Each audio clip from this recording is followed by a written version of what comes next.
warm welcome to REconnect Summit 2025 Pune. I would request every one of you to please settle down as we are about to start this program. So everyone is requested once again to join me in the hall and please settle down as we will be starting the program in next 2 minutes. Thank you.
Settle down as we are starting the program. Everyone is requested to please take your seats. Yes, ladies and gentlemen, I would once again request every one of you to please settle down as we are starting the program.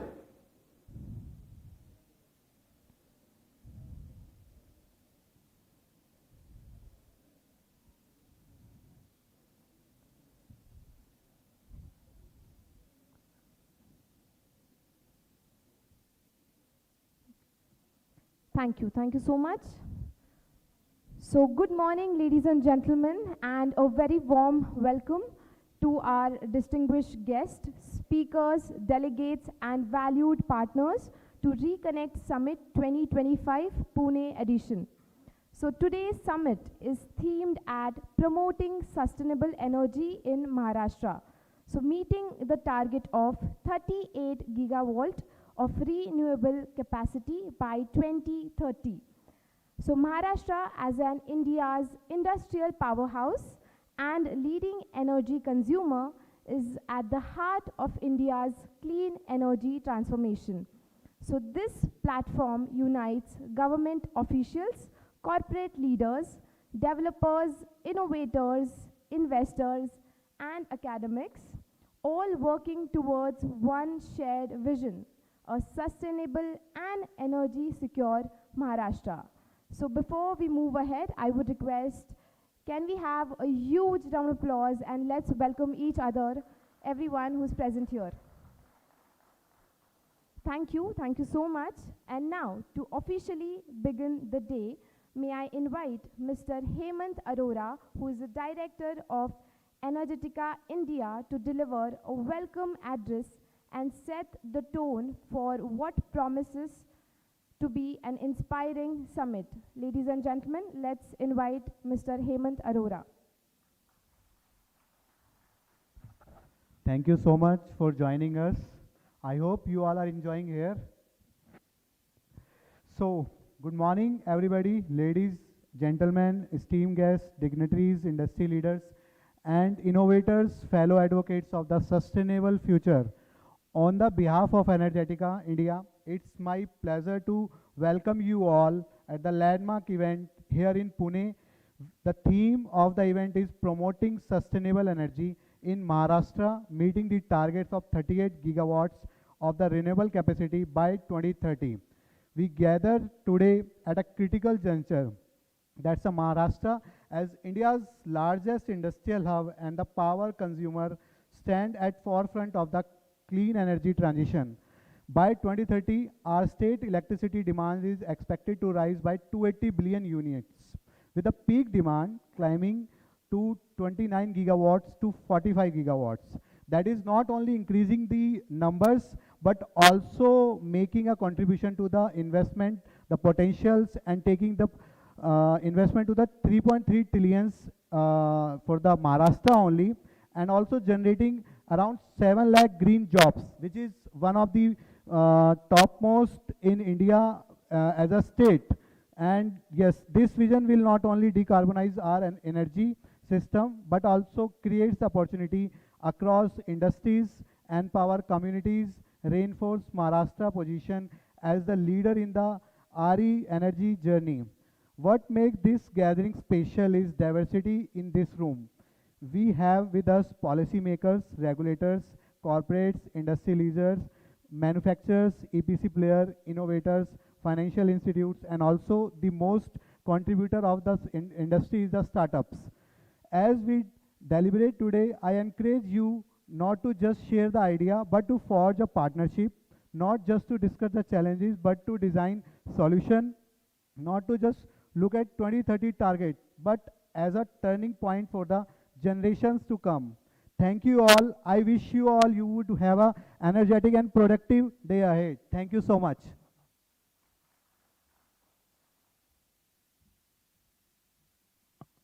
Yes, thank you so much, Mr. Arora, for such an energetic morning welcome.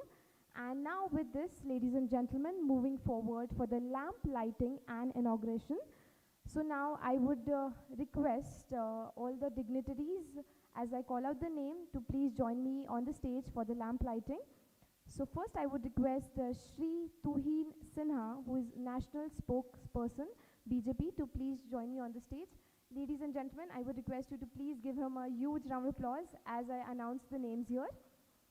Also, I would request Srimati Kanchan Bhosle, who is DY Executive Engineer at MSEDCL. Can we have a huge round of applause and welcome them? Also, I would request Jaideep Malviya, who is a Director of International Solar Energy Society, Germany. Can we have a huge round of applause for him? Also, let's invite Mr. Amit Kulkarni, who is President of the Maharashtra Solar Manufacturers Association. Can we have a huge round of applause for him? And also, I would request Mr. Hari P. Srivastava, who is Founder, Director, and Chairman of Deccan Chamber of Commerce, Industries and Agriculture, Pune. Can we please invite him on the stage? Yes, thank you. With this, now it's my privilege to also invite our valued sponsors and partners to join me on the stage as their names are taken.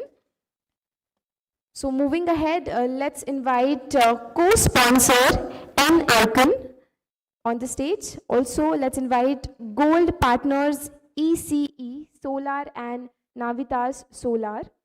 So I would just take the names, whoever is present, I would request you to please join us on the stage.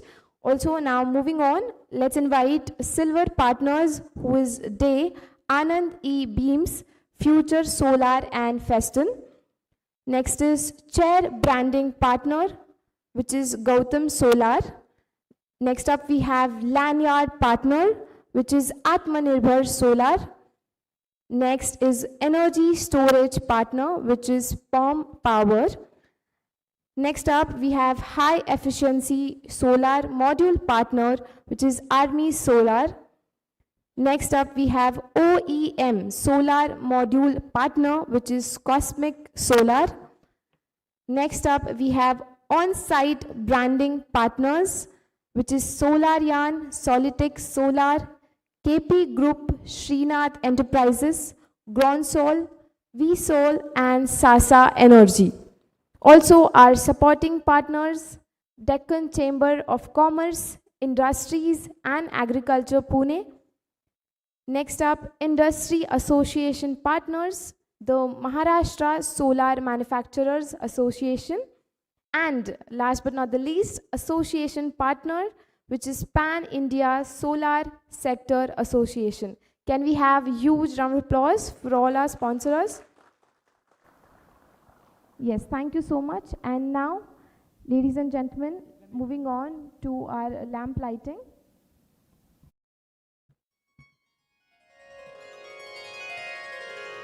Vakratunda महाकाय सूर्यकोटि समप्रभ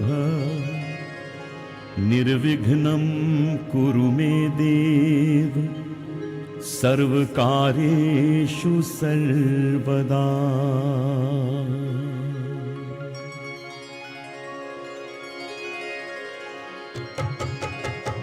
वक्रतुंड महाकाय सूर्यकोटि समप्रभ निर्विघ्नं कुरु मे देव सर्वकार्येषु सर्वदा। वक्रतुंड महाकाय सूर्यकोटि समप्रभ निर्विघ्नं। I would request every one of you to give them a huge round of applause as we are proceeding with the lamp lighting. Vakratunda महाकाय सूर्यकोटि समप्रभा निर्विघ्नं कुरु मे देव सर्वकार्येषु सर्वदा। वक्रतुंड महाकाय सूर्यकोटि समप्रभ निर्विघ्नं कुरु मे देव सर्वकार्येषु सर्वदा।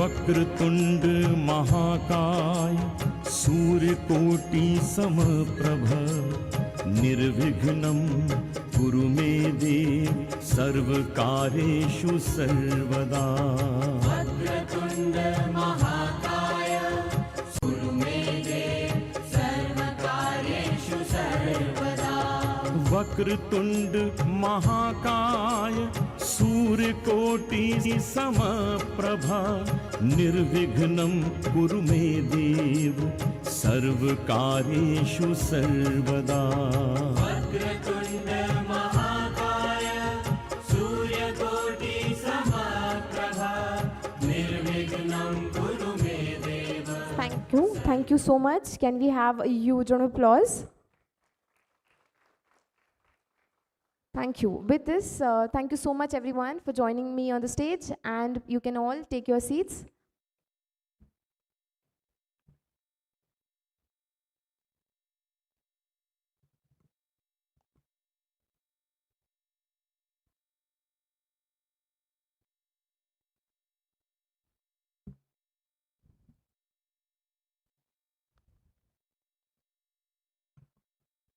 Yes, thank you so much. And now, moving ahead, I would request our guest of honors to address. And for that, now let's invite on the stage Shri Tuhin Sinha sir, who is a national spokesperson, BJP. So before he joined me on the stage, let me give a small introduction. So Mr. Tuhin Sinha, as an author, a politician, and currently the national spokesperson of BJP, known for his nuanced articulation, measured aggression, and dignified style of argumentation. So before entering active politics, Tuhin established himself as India's most prolific writers. So with a reputation for experimenting across unorthodox genres. So he has authored 14 books to the date, spanning both fiction and non-fiction. So amongst his recent works, an ambitious trilogy celebrating India's unsung subaltern freedom fighters, which is the legend of Birsa Munda, the great tribal warriors of Bharat, and Sido Kanhu. So his book is Modi's Northeast Story stands out as rare anthology of 23 essays that chronicle the transformation of India's northeastern states under Prime Minister Narendra Modi. So another of his notable works, Climate Action India, documents India's initiative towards achieving the ambitious net zero carbon emissions target announced by PM Modi. So ladies and gentlemen, we are very honored to have Shri Tuhin Sinha sir with us. I would request him to please join me on the dais. Thank you so much, and I would request him to say a few words. Thank you.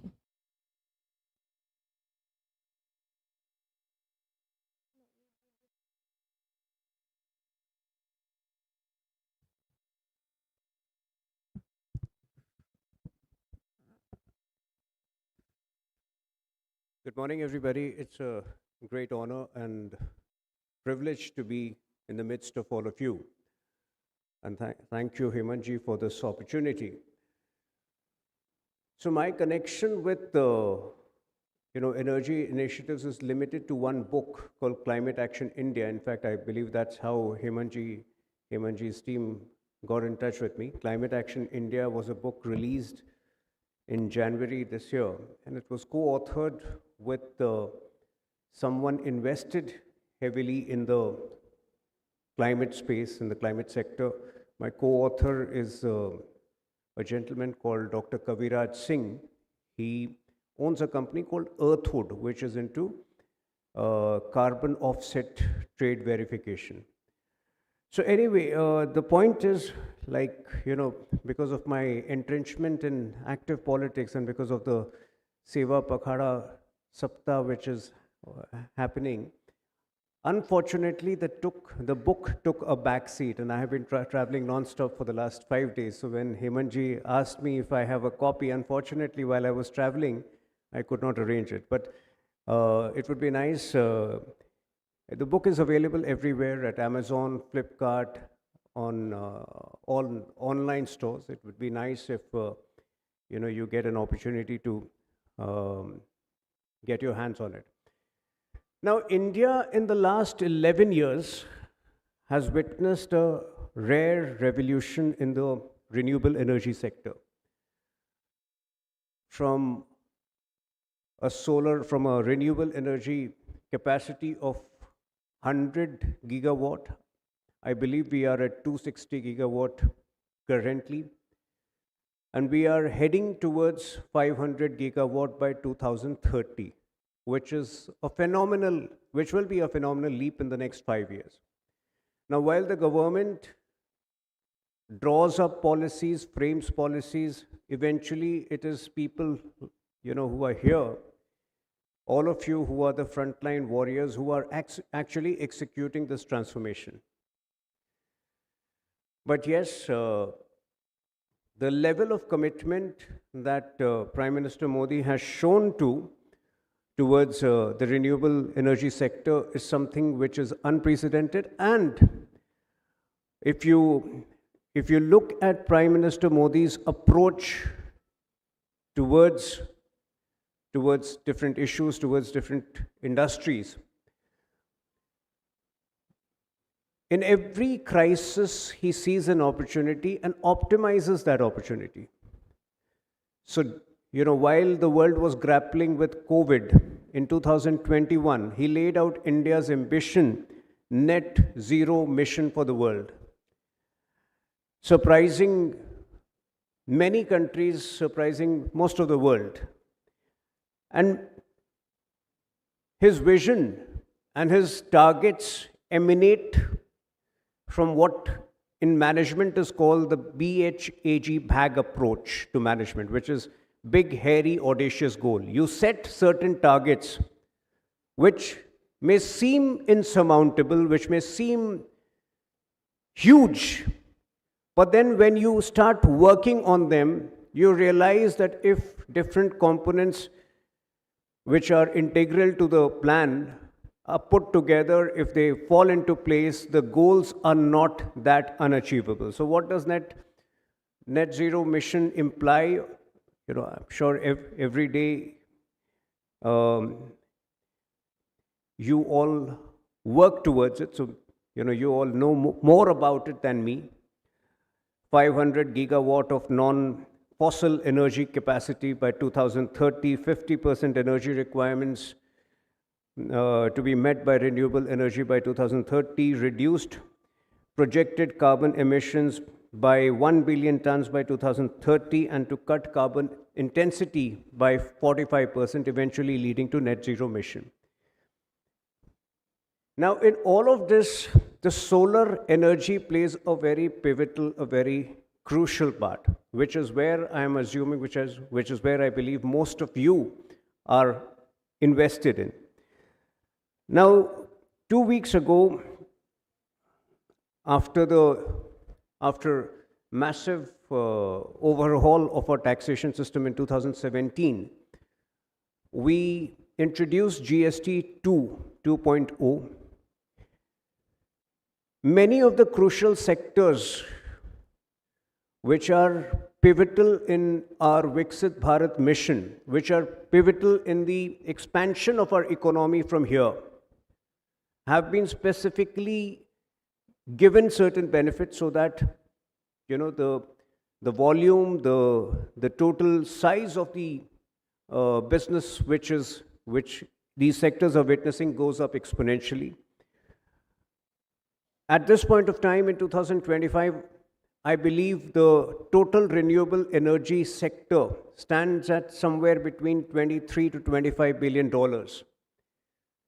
And with the various initiatives already undertaken by the government, one very innovative initiative being the Pradhan Mantri Surya Ghar Muft Bijli Yojana, which was introduced 1.5 years ago. And with these latest tax reforms, I am confident, but obviously your feedback would be more important, that we are headed towards a $50 billion renewable energy market by 2030. If you look at the major changes in the GST reforms which would act as crucial catalysts in this, GST on solar PV modules and turbines and biogas plants have all been reduced from 12% to 5% effective September 22, 2025. All of these would lead to reduced project costs overall, boost to local manufacturing, 3 to 4% cost reduction for Indian-made components supporting 100 gigawatt solar manufacturing target by 2030. And I'm told that this is expected to create 5 to 7 lakh green jobs over the next decade, with each gigawatt of manufacturing generating 5,000 jobs. Obviously, this would lead to increased investments also. There are some estimates tax clarity and lower costs should attract 1 to 1.5 lakh crore for 300 gigawatt renewable energy capacity by 2030. And obviously, there are some farmer benefits for farmers. PM Kusum scheme saves 1,750 crore on 10 lakh solar pumps, boosting rural solar adoption. So there are many, inbuilt aspects in our tax reforms which were introduced 2 weeks back and which will be implemented from 22nd September, which are likely to provide a massive impetus to the renewable energy industry once again. But at the same time, I am aware, unlike most of you who are specialists invested in one sector, a politician tends to be a generalist who has an overview of many different sectors, but would depend on you all for the first-hand feedback of how many of these things would actually work on the ground. I am told that skill development in renewable energy is an area where more work needs to be done, especially, where AI enablement in renewable energy sector is concerned. Scrap management management in the solar sector is a challenge, which is where again I would, look forward to tangible solutions and to feedback from you. But I think overall we are aggressively heading towards the net zero emission target with various policies and with the latest tax reforms which have been introduced. My sense is that it would only provide a further impetus in for the immediate future, which is the next 5 to 10 years. Like I mentioned to Hemantji at the start, it would be nice if, like I said, you are the people who are invested in the sector, working 24/7 in the sector. So more than me putting my points, if there are 2 or 3 suggestions if I could take from you, and because it is being recorded, it might just, help in reaching these suggestions to the right people. Hemantji, can we open it for some 2, 3 suggestions which can come? I think an interactive thing is always better than one-way monologue. Anybody would like to raise certain issues? Yes, sir.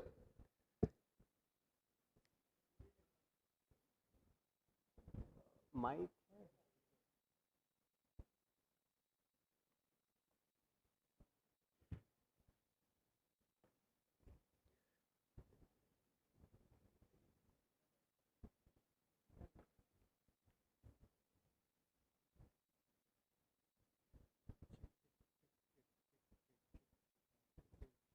Check. Batting up, you can be in your place. You can be in your place.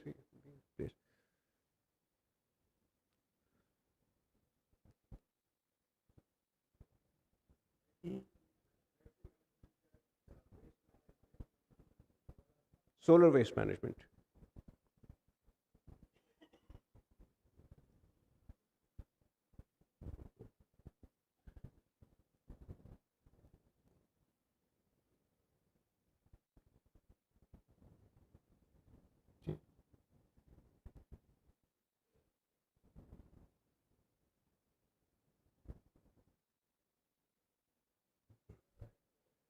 Or maybe if you speak loudly, I can, reiterate the question.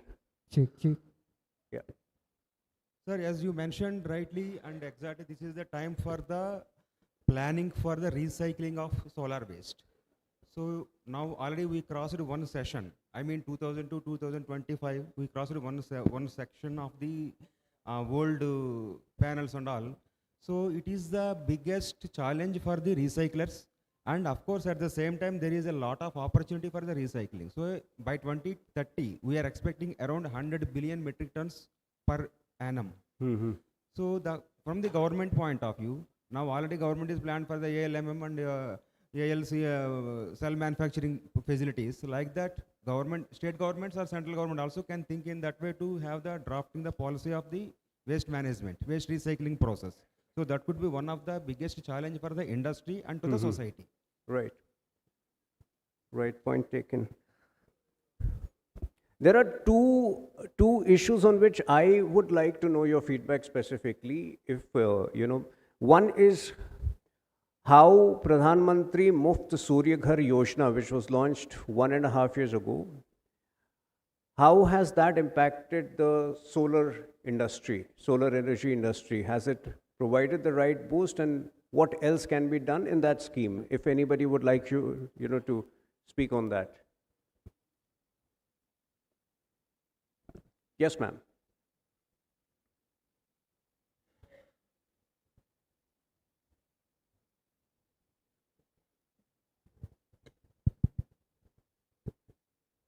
As you already said, introducing myself, Smita, Nutan Renewable Energies Private Limited.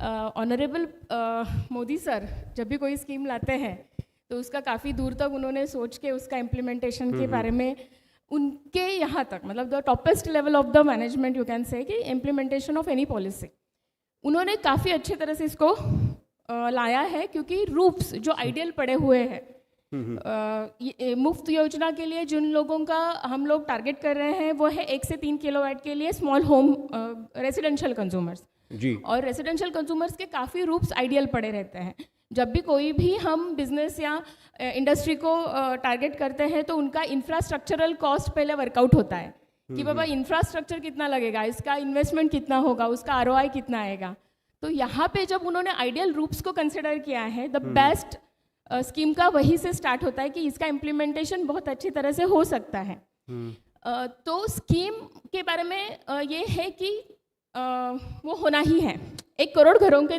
पास पहुंचना ही है solar generation वहाँ से होना ही है अभी जहाँ वहाँ पे क्या प्रॉब्लम्स आ रही हैं उन्होंने काफ़ी लेवल पे स्टेट डिस्कॉम्स को बोला गया है नोडल ऑपरेटर्स की पापा इसको अच्छी तरह से इम्प्लीमेंट करो स्टेट डिस्कॉम्स भी काफ़ी पार्ट ले रहे हैं लेकिन इसका जो रूट पर्सन है ये सब करने के लिए जिसको हम बोलते हैं कि वेंडर्स या EPC मैनेजमेंट है वहाँ पे हम लोगों को काफ़ी प्रॉब्लम्स आ रही हैं अच्छा। और हम काफ़ी डिस्कशंस ले रहे हैं काफ़ी जगह पे ऐसे गेट टुगेदर्स हो रहे हैं इवेंट्स हो रहे हैं कि हम लोग जितनी ज़्यादा से ज़्यादा क्वांटिटी में इसके एप्लीकेशंस को बढ़ा सकते हैं और उनको ला सकते हैं बट उस पार्ट में काफ़ी क्या बोल सकते हैं एरर्स भी हैं फॉल्ट्स भी हैं प्रॉब्लम्स भी हैं तो मैं आपको इस 1 करोड़ घरों तक पहुंचने के लिए आप अगर और गवर्नमेंट पॉइंट ऑफ व्यू से फाइनेंशियल सपोर्ट्स अभी ऑलरेडी सब्सिडी डिक्लेयर हो चुकी है लेकिन there are still requirement of the financial support जो कॉरपोरेट फंडिंग से आती है CSR फंड्स है और काफ़ी NGOs है जो कि इस तरह के ग्रीन एनर्जी इम्प्लीमेंटेशन के लिए फाइनेंशियल सपोर्ट्स भी कर रहे हैं लेकिन ये स्कीम इम्प्लीमेंट होना और सक्सेसफुल होना बहुत ज़रूरी है इंडिविजुअल बेस के लिए नहीं ये nation wise it is very required thing और इसमें काफ़ी कम इंफ्रास्ट्रक्चर पे हम ज़्यादा से ज़्यादा पावर जनरेशन कर पाएंगे तो that is my opinion about this scheme thank you मैं एक डिटेल नोट आपसे लूँगा इस विषय पर दूसरा अभी अगले 3 दिन में हाँ जी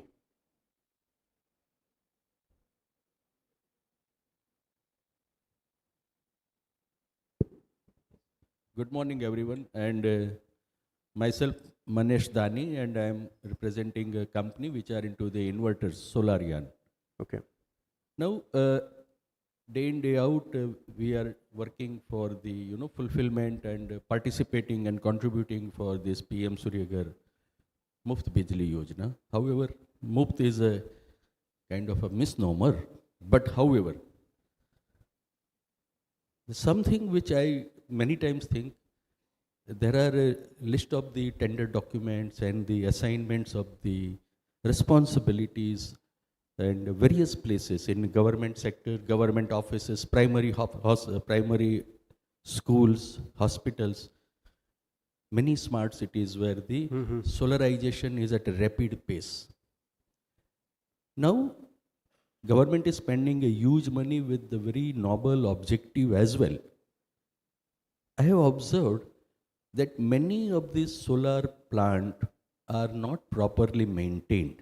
Okay. Now, if we go by this route, we will install huge number of the solar plant, but their efficacy would be lesser than what it's supposed to be. This So my maybe colleague- you're so- looking at certain standardization norms, certain standardization rules which can be uniformly applied to all manufacturing units across the country. Sir, that's very easy. But what is, we are very aggressive in fixing the someone else's responsibility. But when it comes to the individual, they are let go. If at a primary school or at a hospital, if the solar plant has been installed, the responsibility fixation will be on the manufacturer, vendor, installer, blah, blah, blah. But the principal of that school or the dean of that hospital should also have some ownership, some responsibility that the huge money which has been spent on their terrace with the specific objective. Right. So that gentleman or that key person should also equally held responsible. Sure. I get your point. In the next 3 days, obviously, the GST reforms, the GST cuts will come into place. Can someone enlighten me, what are your views on the GST cuts and what more can be done with regard to taxation reforms? I'll really appreciate that if you may like to speak on that.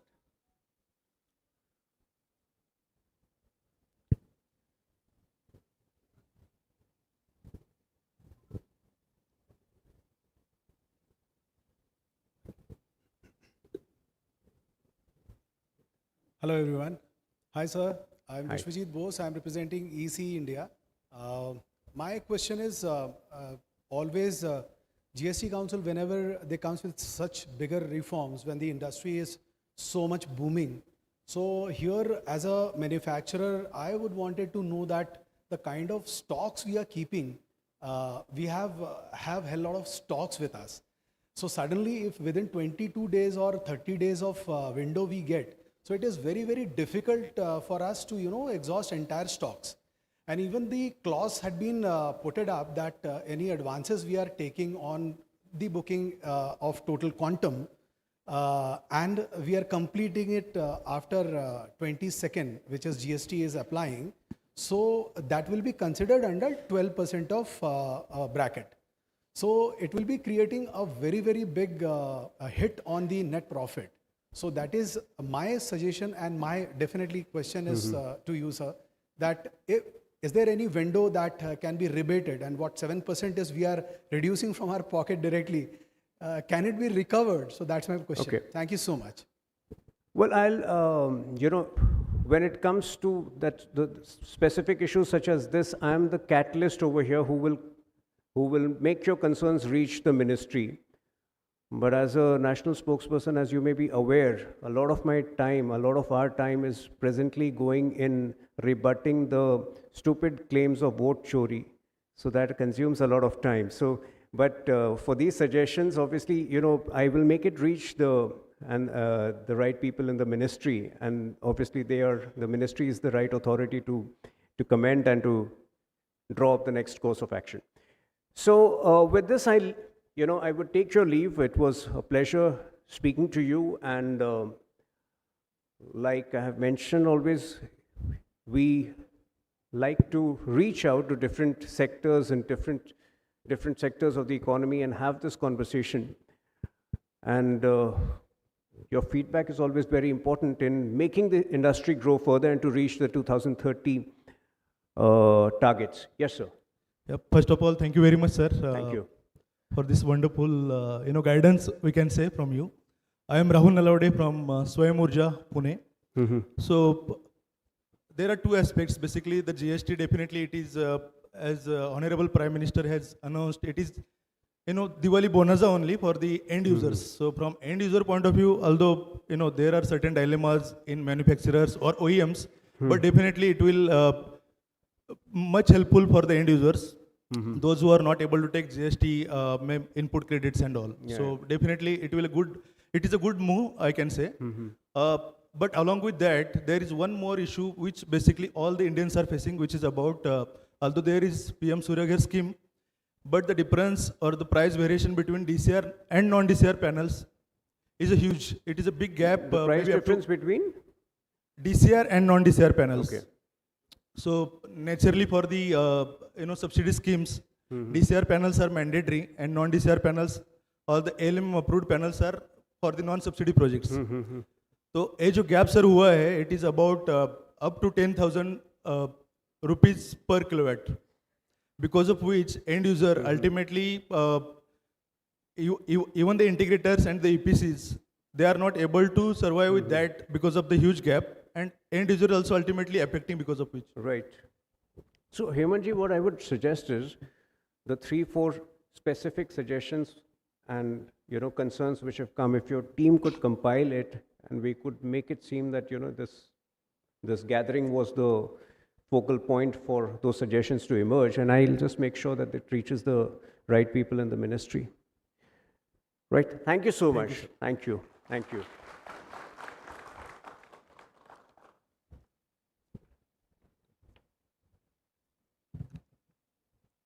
Yes, thank you so much, sir.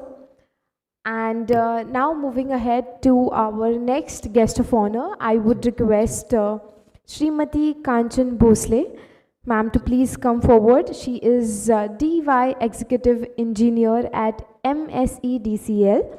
So before she comes forward, I would like to introduce her and give you more details about her. So Ms. Kanchan Bhosle, a highly experienced and innovative electrical engineer with over 22 years at MSEDCL and 18 years in electrical industry, possesses a strong technical foundation in energy management, metering and electrical system optimization, along with exceptional analytical and problem-solving skills. So known for her collaborative approach, Kanchan has successfully led teams, conducted energy audits, implemented efficiency projects, and optimized electrical systems to reduce cost and improve performance. So her combination of on-field expertise and strategic planning makes her a respected professional in driving innovative and sustainable energy solutions. So, ladies and gentlemen, let's welcome Srimati Kanchan Bhosle. एक बार जोरदार ताली, everyone. Yes, thank you.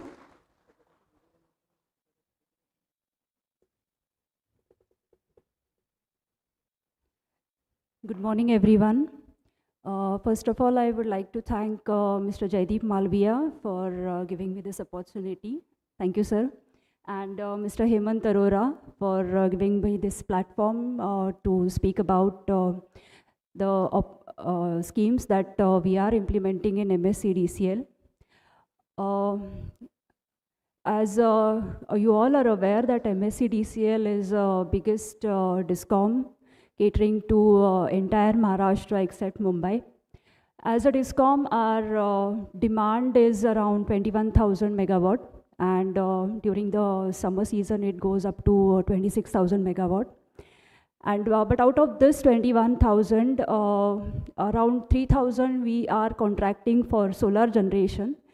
But as of now, the units generated I find is a little less. It is around 600 MUs per month. So we find a more bigger potential for the solar generation.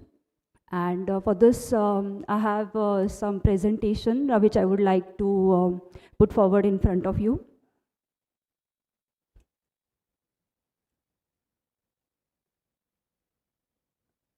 These are some past and ongoing government schemes related to solar generation. The first one is Kusum A and Mukhyamantri Saur Krishi Vahini Yojana Phase 1. The other one is Kusum B, which is for standalone agricultural pumps. The third one is Kusum C for agricultural pumps connected to the grid and the feeders catering to agricultural consumers. And the next one is the Mukhyamantri Saur Krishi Vahini Yojana Phase 2. Kusum C and MSKVY2 are now merged together, and the next one is BASE, Battery Energy Storage Systems, which we are now working on. Then the sixth one is PM Surya Ghar Muft Bijli Yojana, which you all are aware, and some of you are also as vendors implementing this scheme. And the last one is the model solar village, which has recently been adopted, and we are working on that.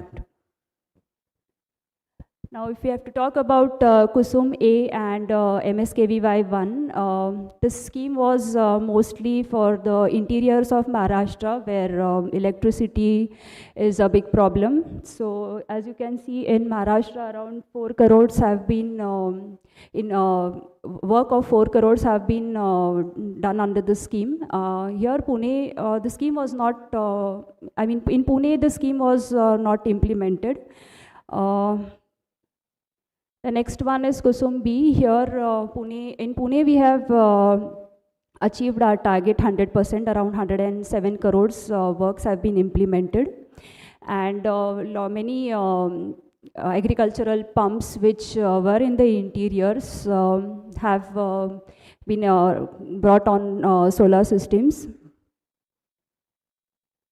And this Kusum C also, very less work was proposed. This eventually got clubbed with MSKVY2. Here also in Pune, we have not implemented, but yes, in Maharashtra, we have done work in this scheme. And then this one is biggest one where we have worked, MSKVY. Here around 15,000 megawatt of LO have already been issued, and work has already been started. Before coming to Pune, I was working in our corporate office for around 2 years, and I was part of a planning team where we were studying this impact of this upcoming distributed solar generation. We have done load flow study to gauge the impact of this on our network and where we need to strengthen. So a lot of work has already been started, and as you can see in Maharashtra already 1600 megawatt has already been commissioned. Main purpose here was to provide daytime power supply to our agricultural consumers.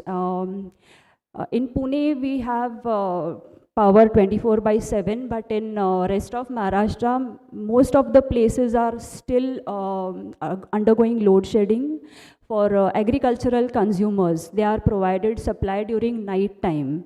So provide quality service to these consumers also. More work has been done under this scheme, and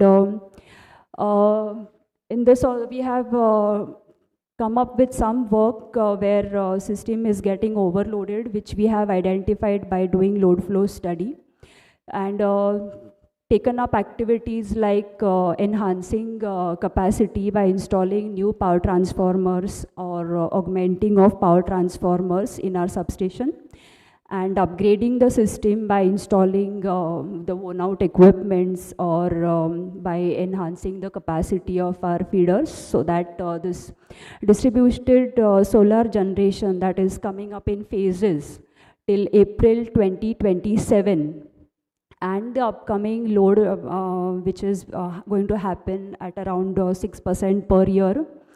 So for this, our system needs to be ready. So all these capacity enhancement and system strengthening works have already been undertaken. As you can see in Pune, we have already commissioned 20 megawatt of distributed solar generation at these 4 substations. The latest one is Nathwad, which is just commissioned 2 days back. And here I have this picture of Hivre substation, where already the generation has been started. This is 4 megawatt project catering to around 10 villages which are fed by Hivre substation. Agricultural load is catered with this. Now this is the battery energy storage system, where we plan to use the solar generation by storing it in battery systems and using it during non-solar hours. 750 megawatt has already been, LOAs have been allotted, and out of this 21 locations have been finalized in entire Maharashtra. Now a new tender has already been floated, which is live for 2000 megawatt and catering 4000 megawatt hours. Now this tender is live, and tender can be entered into for 100 megawatt each. So anyone who is willing can participate in this tender.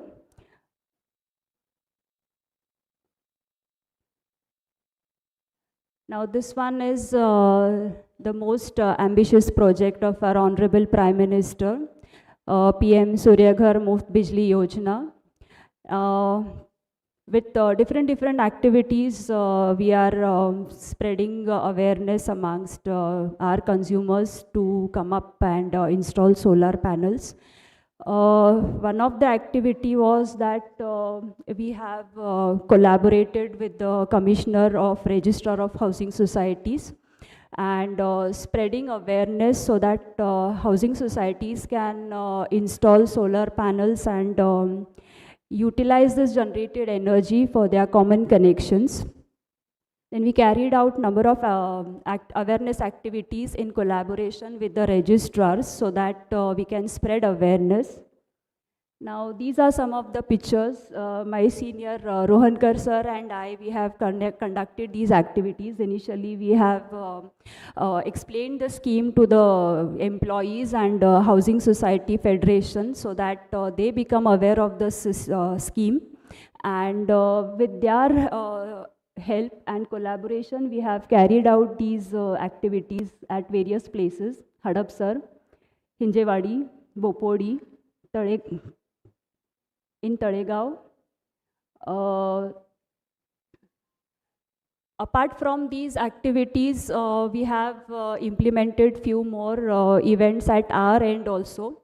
So with this activities with the housing societies, we could connect with around 200 housing societies in Pune, and apart from that, other events, totally around 5,000 people we were able to connect with to spread this awareness about this Surya Ghar Muft Bijli Yojana. Then the next one, we are now working on this model solar village, where government plans to install rooftop solars at around 1 crore houses, and around 800 crores have been allotted for this scheme.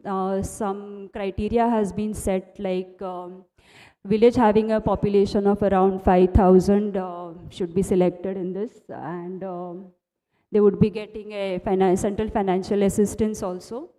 From Pune, these are the 5 villages that have been selected, where we are now going to work on this. The initiative that Government of India has taken up, and we are open to that to promote these schemes, because we find a huge potential in solar generation. So that's why these number of activities are being carried out from our end. Now, apart from these schemes, from our end, we have done this pilot project of installing solar generation on a lift irrigation scheme at Dhamni village in Pune. Here, around 25 horsepower of agricultural load is being catered by this system of 30 kilowatt. 25 villagers have come together and installed this scheme, and MSEDCL was part of this. Now, I would like to show a video of this scheme.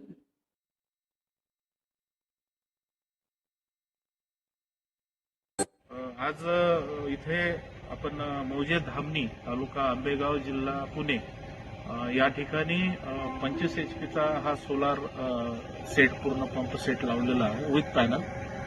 याच्यामध्ये आपण Jain irrigation यांना हे काम देण्यात आलं होतं. तर मुळात ही जी scheme आहे ही एक साधारणतः 20 ते 22 शेतकऱ्यांनी एकत्र येऊन इथनं पाणी उपसा करून एक 4 ते 5 किलोमीटरवर ते त्यांनी नेण्याचं ठरवलेलं आहे. तर त्यांनी त्याची पाईपलाईन पण केलेली आहे आणि त्यांची मागणी होती की आपल्या पारंपरिक पद्धतीनं जे वीज कनेक्शन आहे ते त्यात देण्यात यावं.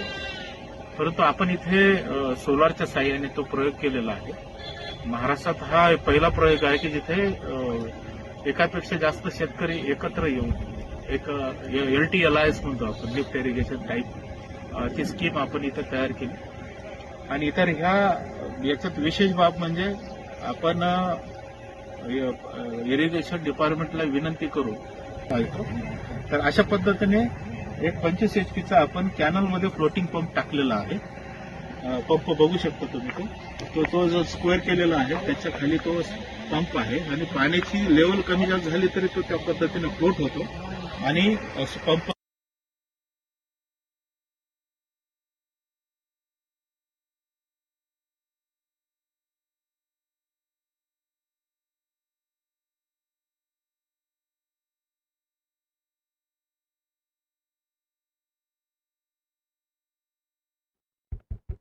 In addition to these schemes, as a DISCOM, we are always in the forefront of adopting new technologies and implementing government policies. So there are many activities going on simultaneously in our organization, like we are implementing S4 HANA for upgrading our official work as well as our IT system. Then work on smart metering is also going on, where we are installing smart meters in phased manner. Initially, we have installed these smart meters to all our feeders and transformers, distribution transformers. Then around 73% of government offices have been installed with smart meters. And these are the agencies that are providing smart meter installation for MSEDCL. Now, this is the statistics of our smart meter installation work. Around 33 lakh consumers are there in Pune, where smart meters have been installed. Around 18% progress we have done so far. Same is the case with Maharashtra. Around 18 to 20% meters have been converted to smart meters. And this is, I would just like to showcase the work that we are doing has been appreciated by our Honorable CMD sir and awarded a certificate to our Chief Engineer, and under his guidance we are carrying out all these activities. Apart from this, there are many activities, and we find solar generation having huge potential, and where we as a DISCOM can contribute. So we are open to collaborate for promoting of these activities. And that's all from my side. Thank you.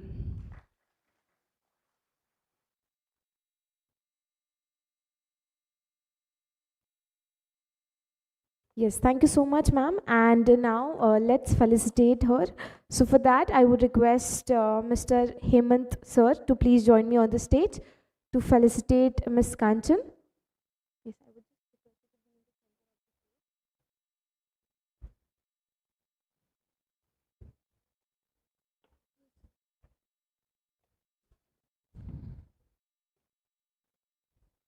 Can we have a huge round of applause, everyone?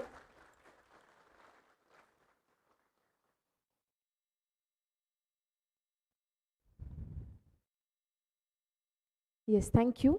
Thank you, both of you.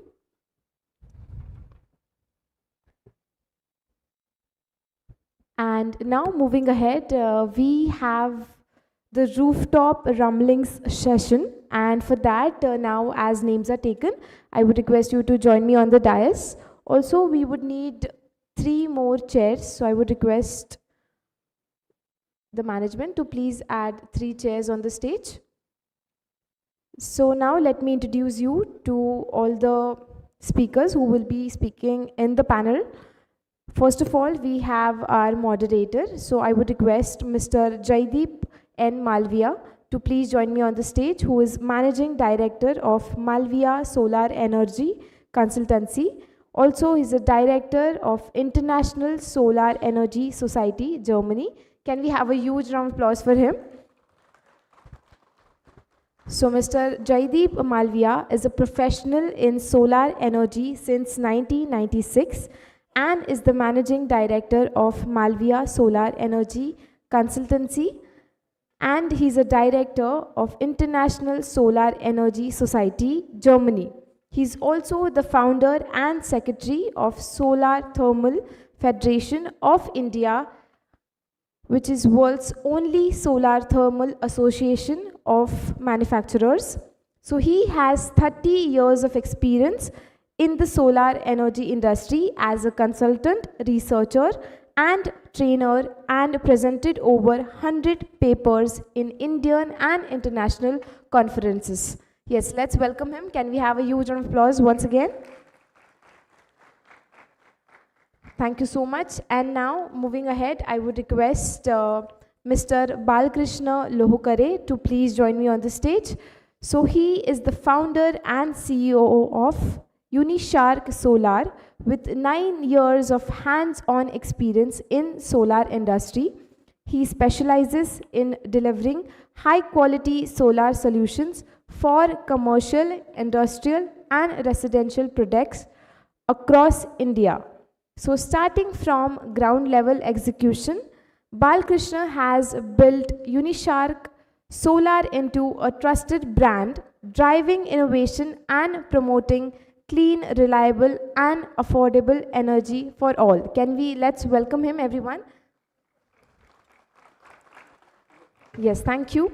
Moving ahead, let's invite Mr. Akshay Vakre, who is a founder of Sanark Enterprises, a company dedicated to providing reliable solar solutions across residential and C&I sectors. With over 7 years of experience in solar water heating and photovoltaic systems, he has built a strong reputation in delivering sustainable and efficient energy solutions. Let's welcome him, everyone. Yes, thank you. Moving ahead, let's invite Miss Smita Zadav.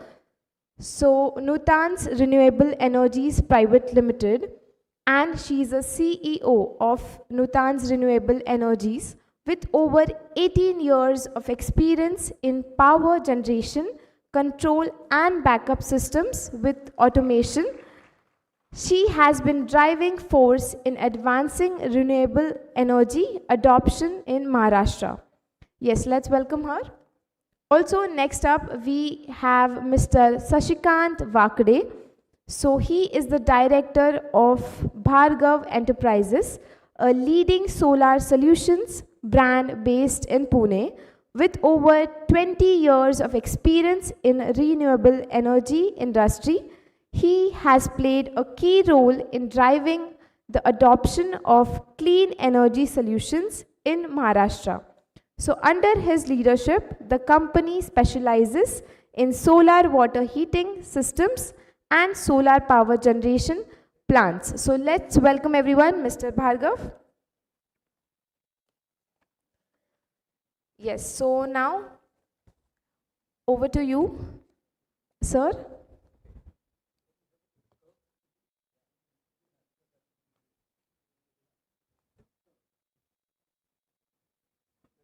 Thank you.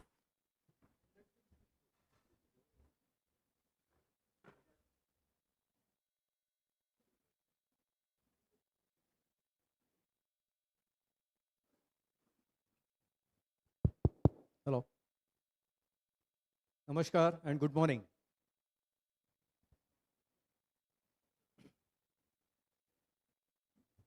I've been already introduced. This session is more about rumbling. म्हणजे थोडक्यात मी सांगतो की I will make a mix of Marathi and English. I hope that's fine. थोड़ा हम इसमें हिंदी का भी तड़का डाल देंगे, ऐसा कुछ नहीं. ठीक है? तो session is more about, the issues related to the EPC and the vendors. All right? And we'll try to sort out the solutions. प्रत्येकांचे असतील वेगवेगळे अजून, तर नंतर तुम्ही सांगू शकतात. पण मी विनंती करेन सर्वांना that very briefly introduce, okay, very briefly about what you are. Although I think that's been done otherwise, right? So we don't need to already. Okay, excellent. So let's start off with that. And how much time do we have, the organizers, so that we plan the questions? Organizers themselves are busy, I think. I can understand that.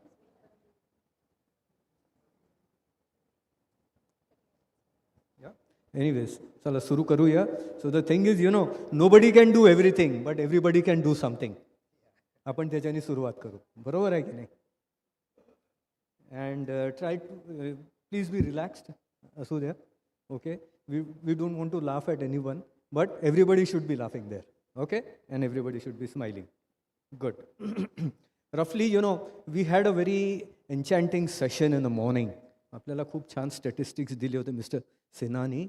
I am sure, I think now perhaps this particular conference or our event, can it be named as from 12 to 5? You understand? We are going in the reverse direction. Solar energy is on the growth path. You understand 12 to 5? So from 12% to 5%. I think that is what is the talk about. And there are issues. So anyway, but that's a good thing. Very briefly about Maharashtra's renewable energy or the solar energy achievement, since it's focused. I think Madam Ms. Bhosle, she gave a good picture about the achievements done by the state DISCOM. We are fortunate to be amongst the top 5. Top 5 states जे आहेत solar एनर्जीमध्ये, त्यामध्ये आता महाराष्ट्राचा उल्लेख झाला आहे. So please give a round of applause to everybody. All of you are contributor in that. Everybody, each and everybody, isn't it? Otherwise we would have not come. जरी तुम्ही त्यातलं साधं 1 वॉट जरी लावलं असेल तर. So we all are a part of it. सबका साथ सबका विकास. That's how. Anyway, good. So to start with, okay, let's see how we will find the solution for the pollution that is happening out of this. Okay, a lot of pollutions are there related to the rooftop sector. Okay, pollution in the sense the other, they don't. But somebody had made a mention, about circular economy. I have a very deep study. So as they claim, solar energy is not 100% green. The generation is green perhaps. So that's a different. So we will have few questions. काही प्रश्न असतील, ज्यांना त्यांचं उत्तर द्यायचं असेल त्यांनी द्यावे. It is not mandatory. Do we have all the mics working, ma'am? So we will share the mics between us. All right. So the first question. Sorry, organizers once again. कितना समय है हमारे पास अभी का सेशन? 30 minutes. ठीक है, timer लगाया आपने? मुझे बता देना 5 मिनट पहले, है ना? नहीं तो गाड़ी चलती रहती है. आजकल तो ऐसा है ना, हर जगह वंदे भारत लग गई है, तो तेजी से निकल जाएगी. ठीक है, थैंक यू. ओके, पहिला प्रश्न, and I think that is probably becoming a very crucial one. Material shortage, like the DCR panel. बरोबर आहे. मग CT ऑपरेटेड मीटर्स आणि इतर काही. काय वास्तविकतामध्ये ह्याची अडचण आहे का IPCsला आणि काय इश्यूज आहेत? Who would like to take? Okay, हूच आहे. बेसिकली कसं आहे की महाराष्ट्रामध्ये आता बरेच स्कीम्स चालू आहेत. आणि काही स्कीम्सला प्राधान्य असल्यामुळे मे बी PM सूर्यघरमध्ये DCR पॅनलचं शॉर्टेज होतं आहे, बऱ्यापैकी होतं आहे. आणि सिटी ऑपरेटेड मीटर्सचं तर 100% आहेच. आणि आता कसं झालं की मीटर्स लावणार होते AMISP, आणि आता असा प्रॉब्लेम झाला की सिटी मीटर्स त्यांच्याकडे नाही आहेत, आता ते लावणार आहेत MSEDCL. तर आता परत हे जे सिंक्रोनायझेशन होणार आहे त्यांच्या portal through send to billing procedure वगैरेसाठी, ह्यामध्ये डिलेज होणार आहेत. तर शॉर्टेज तर आहे 100%. आपल्याला काही सांगायचं आहे? डेफिनेटली शॉर्टेज आहे. DCRचं पण मागच्या 3 महिन्यामध्ये 3 ते 4 महिन्यामध्ये बऱ्यापैकी शॉर्टेज होतं. आणि ऑर्डर दिल्यानंतर वेळेत मटेरियल ॲडव्हान्स देऊन पण मटेरियल मिळत नव्हतं ॲक्च्युली. तर त्या संदर्भात काहीतरी होणं आवश्यक आहे. कारण आम्ही जेव्हा ऑर्डर्स घेतो ॲज अ EPC प्लेअर म्हणून मी बोलतो आहे, जेव्हा ऑर्डर्स घेतो, बुक करतो, कस्टमरकडून ॲडव्हान्स घेतो आणि तो ॲडव्हान्स पुढे व्हेंडरला पाठवतो. व्हेंडर म्हणतो गाडी येणार आहे, पुढच्या आठवड्यात येणार आहे, त्याच्या पुढच्या आठवड्यात येणार आहे, पण वेळेत गाड्या येत नाहीत. आल्यानंतर ते संपून जातात, ॲडव्हान्स देऊनसुद्धा मटेरियल मिळत नाही. आता मागच्या 15-20 दिवसापासून थोडं परिस्थिती सुधारलेली आहे, पण शॉर्टेज आहे नक्की ते. आणि त्यामुळे प्रोजेक्ट आमचे हॅम्पर होत आहेत डेफिनेटली. बरोबर आहे. ह्यातनं पर्याय काय, व्हॉट इज सोल्युशन बघायचं आपल्याला, मार्ग काय प्लीज. ओके, मार्ग सांगा. आता ठीक आहे, प्रॉब्लेम झालेलं आहे, इश्यूजचे प्रॉब्लेम उत्तर पण काढायचे. हे इथे सगळे स्पॉन्सर्स मागे आहेत, त्यांच्यापर्यंत पोहोचायला पाहिजे. They should be knowing. Thank you REconnect for actually so many EPC players are here. So I will request you all those are EPC player, please raise your hand. So Wow. 90% Excellent. are EPC player here. Very good. So That's a good I wanted to ask, in our solar, we are always see that की solar जे panel आहे ते आपण कशाशी connect करतो, तर हार्टशी connect करतो, बरोबर आहे. Inverter आपण कशाबरोबर कनेक्ट करतो, तर ब्रेन बरोबर, बरोबर आहे. आणि ती जी आउटर आहे, स्ट्रक्चर आहे, हे सगळं आपण आपल्या ॲज लाईक बॉडी बरोबर किंवा जे पार्ट्स आहेत ते. पण मला विचारायला आवडेल ॲक्च्युली सिन्हा सर आणि यांनी आणि MSEDCLचं आत्ता हे झालं, रोहनकर सर पण आहे तिथे, कुलकर्णी सर पण आहे तिथे, की ॲक्च्युली जेव्हा EPC प्लेयर येतो, तर मला असं बऱ्याच वेळा असं वाटतं की EPC प्लेयरचं जे म्हणजे गव्हर्मेंट वाईज पण गव्हर्मेंटसुद्धा EPC प्लेयरकडं तेवढं लक्ष देत नाही आहे असं मला वाटतं. सगळे ॲग्री आहात का त्या गोष्टीला? EPC प्लेयरला तेवढा रिस्पेक्ट म्हणा, म्हणजे MSEDCL पण तेवढा रिस्पेक्ट होत नाही आणि इकडे पण होत नाही आहे. म्हणजे EPC player is a main source of this all functioning. अगदी बरोबर म्हटलं. हां, दे आर द हार्ट. अगदी बरोबर. मॅडम काय हॅलो. म्हणायचं? नेहमीच सर की स्कीम राबवल्या जातात, बडवल्या जातात, पॉलिसी मेकिंग होतं, पण इम्प्लिमेंटेशन करणाऱ्या एजन्सी ज्या आहेत, जो रूट ऑफ प्रत्येक सिस्टमचा आहे, तो नेहमीच आपल्या भारतामध्ये तर आपण बघतो, बाहेरच्या कंट्रीजमध्ये तरी स्किल खाली काम करणाऱ्या लोकांसाठी एक वेगळं इम्पॉर्टन्स आहे, पण आपल्याकडे वेंडर्सला खूप इग्नोर केलं गेलेलं आहे. तो एक बेसिक बेस आहे आपल्या पूर्ण सिस्टमचा.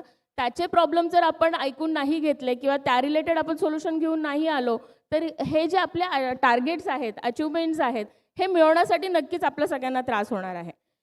कारण नुसतंच टार्गेट अचीव केलं, आपण फिगर अचीव केलं. आत्ताच मॅडमनी सांगितलं की आपण एवढ्या मोठ्या प्रमाणात इन्स्टॉलेशन्स केलेले आहेत, पण युनिट जनरेशनचा जर डिफरन्स बघितला तर तो ऑलमोस्ट 60% ड्रॉप दिसतोय. म्हणजे कपॅसिटी वाईज बिल्ट होत आहेत सिस्टम, पण जे generation at the end of the day आपल्याला जे जनरेशन हवं आहे ते जर आपण अचीव करू शकत नसू एवढा मोठा खर्च केल्यानंतर, तर ते आपलं फेल्युअर आहे. आणि त्याच्यासाठी कोण महत्त्वाचा रोल प्ले करतं, तर इम्प्लिमेंटेशन एजन्सी फार मोठा रोल प्ले करत आहेत आणि त्याला EPC वेंडर्सला इम्पॉर्टन्स हे दिलंच पाहिजे आहे. त्याच्या व्यतिरिक्त तुम्ही जे म्हणालात की DCR सोलर मॉड्यूल किंवा मटेरियल शॉर्टेजचा आता जो आम्ही सगळेजण इश्यू फेस करतोय, नॅचरली आपल्या या ज्या स्कीम राबवण्यात आल्या, तर बघितलं तर 2020 नंतर आज 5 वर्षामध्ये ट्रिमेंडस प्रमाणामध्ये सोलरला इम्पॉर्टन्स दिलं गेलं. कारण तसं पाहिलं तर सोलर इन्स्टॉलेशन इझी आहे, मेंटेन इझिली होतं आणि त्याचे रिझल्ट्सही खूप चांगले आहे. आणि Asian country being India as a Asian country आपल्याला सन एक्सपोजर पण चांगला आहे. पण हे सगळं राबवताना जी सांगितलं गेलेलं आहे की आपण मेक इन इंडिया घेतलं पाहिजे. आता पॉलिसी मेकर्सचं इंटेन्शन खूप चांगलं आहे की भारतात बनवलं पाहिजे, भारतातच घेतलं गेलं पाहिजे आहे. पण मग जी गॅप क्रिएट होती आहे ती कशी भरायची, त्याची उत्तरं त्यांनी दिली तर जास्त उपयोगी पडेल. कारण हा 10 रुपयाचा, जे मगाशी रोहन सरांनी सांगितलं, पर सिस्टम 10,000 किलोवॅट हा एंड युजरवरती पडणारा मोठा इम्पॅक्ट आहे. जे लोक इन्व्हेस्ट करत आहेत आणि जे रिटर्न ऑन इन्व्हेस्टमेंट बघत आहेत त्यांच्यासाठी हा फार मोठा विषय आहे. तर आपल्याला ह्या दोन गोष्टींसाठी गव्हर्नमेंटनी काहीतरी सोल्युशन द्यावं अशी आमची इच्छा आहे. Absolutely. Well said. Continuing with the same issue, I would just like to add. मग त्याच्यामुळे टाइमली कम्प्लिशन पण होत नाही प्रोजेक्ट्सचे. बरेचसे कन्झ्युमरचा हा सर्वात मोठा म्हणजे एक तोटा आहे. They have a big complain. तर याच्यामध्ये जर मेजॉरिटी पाहिलं तर प्रोजेक्शन कम्प्लिशनसाठी जर MSEDCLचा जर त्याच्याबरोबर जर चांगला सपोर्ट मिळाला, सिंगल विंडो किंवा अजून एक मोठा जे छोट्या सिस्टीम लावल्या जातात तिथे सॉफ्टवेअरचा एक बऱ्याच वेळा नेट मीटरिंगला एक फार मोठा चॅलेंज उद्भवत असतो. तर त्याच्यावरती जर सोल्युशन अजून फास्टमध्ये जर मिळालं, कारण बऱ्याच वेळा काय होतं जे नेट मीटरिंग प्रोव्हायडर आहेत ते म्हणतात तुम्ही त्यांच्याशी डिस्कस करून घ्या, इकडचे व्यक्ती म्हणतात त्यांच्याशी, म्हणजे ह्याच्यामध्ये जो इन्स्टॉलर आहे ह्याचा बऱ्याच वेळा फार मोठा वेळ जातोय किंवा त्या कस्टमरला जे डिलिव्हर लवकर फास्टली पोचायला पाहिजे तिथे कुठेतरी डिले होत आहे. आणि त्याच्यामुळे जे आपल्याला सिन्हा सरांनी जे टार्गेट सांगितले किंवा आपल्याला इथपर्यंत अचिव्हमेंट करायला पाहिजे तर ते कुठेतरी डिले होऊ शकतील असं मला वाटतंय. Very good, excellent. Okay, very quick, कारण बाकी adding to his point, basically काय आहे ना की आपल्याला थ्रूआउट महाराष्ट्र, मॅडमला मला सांगायला आवडेल की एक सिंग्युलर SOP असणं गरजेचं आहे मॅम. कारण की काय होतं की पुण्यामध्ये सुद्धा PCMCमध्ये आणि पुणे रिजनमध्ये वेगवेगळे SOPs आहेत. तर ते सिंग्युलर SOP असल्यामुळे काय होईल ना की फास्ट ट्रॅक होतील गोष्टी. की मला माहिती की मला त्या ऑफिसमध्ये जाण्या अगोदर फाईलमध्ये ह्या गोष्टी लावायच्या आणि ते मला पर्टिक्युलर प्रोसिजर फॉलो करायचे. Singular SOP is a must sir, I think. बरं, पोर्टलचे पण भरपूर काही इश्यूज आहेत असं मला म्हणण्यात, अडचणी जातात वगैरे. हे मग तो कन्झ्युमर पोर्टल असो, PM सूर्यघर योजना पोर्टल असो, MSEDCL, प्लीज डोंट क्रिटिसाइज. पण काय अडचण आहे आणि त्यातनं परत what solution we have to take out. मी परत हेच नेहमी म्हणणार, आत्ताचं आज जी आपण चर्चा करतोय त्यातनं सोल्युशन, मार्ग काढायचा. हे बघा, I just share it for your information. 30 वर्ष आधी जेव्हा वॉशिंग मशीन लॉन्च केलं होतं, okay, who had appreciated the most, हे माहिती आहे का? सर्वात जास्त नाही, चुकीचं आहे. ऑल द हजबंड्स, नवरे. आमचं काम सोपं झालं आता. आता तर नवीनच रोटी मेकर यायला लागले. बेलन मारणे की भी जरूरत नाही. बायको सगळे नाहीच म्हणतात, नको बेलन आणि रोटी मेकर पाहिजे. एनिवे, आपल्याला काय बघायचं आहे यातनं, what is a way out आणि काय अडचणी आहे. पोर्टलविषयी समथिंग. पोर्टलमध्ये सर IT साईडला डेव्हलपमेंट झाले पाहिजे थोडेफार. सर्व्हर डाऊन टाईम हाय आहे. आता त्याला टॅकल करण्यासाठी आता ते IT डिपार्टमेंटने थोडंसं त्यामध्ये मे बी ते त्यांचं बॅकग्राऊंडमध्ये गोष्टी चालू असणार आहेत, पण ते थोडंसं स्पीडअप झालं पाहिजे, हीच आमची अपेक्षा आहे. मी ॲज दोघं डिस्कॉमचे मेन इथे आहेत जे पुढे या विषयाला घेऊन जाऊ शकतात. आपल्याला PM सूर्यघर मुफ्त योजना राबवायची आहे आणि ते खरंच योग्य आहे भारतासाठी. तर त्यामध्ये ज्या वेळेला नंबर ऑफ ॲप्लिकेशन्स कॅटर करायचे आहेत, सो मेनी, त्यावेळेला ऑनलाईन डॉक्युमेंटेशन हे एक चांगलं सोल्युशन आणलं गेलेलं आहे. पण त्याच्यामधली प्रोसेस खूप कॉम्प्लिकेटेड आहे आणि एका कन्झ्युमरचे नॅशनल पोर्टल अँड RTS पोर्टलवरचे जे डॉक्युमेंट आहेत ते रिपीटेड आहेत. You know, work completion report, annexure I, performer B, all documents are same. Why are you asking us to upload this for 3 times? A single document can do the same job. If you want to make the system easy, we need little bit improvements in that, and for that we request you to take the opinions from the end installers. Vendors always, you talk to manufacturers, you talk to policymaker, head offices, who IT department, but the person or the agency who are actually using that particular platform, they should be considered to understand what exactly that flow process to be designed or what documents are important. No doubt, being an electrical power generation, it is a safety and proper guideline to be followed by every person in that particular flow. But we can make it easy. So the online process and the IT department can definitely improve the process. Okay, your point has been taken.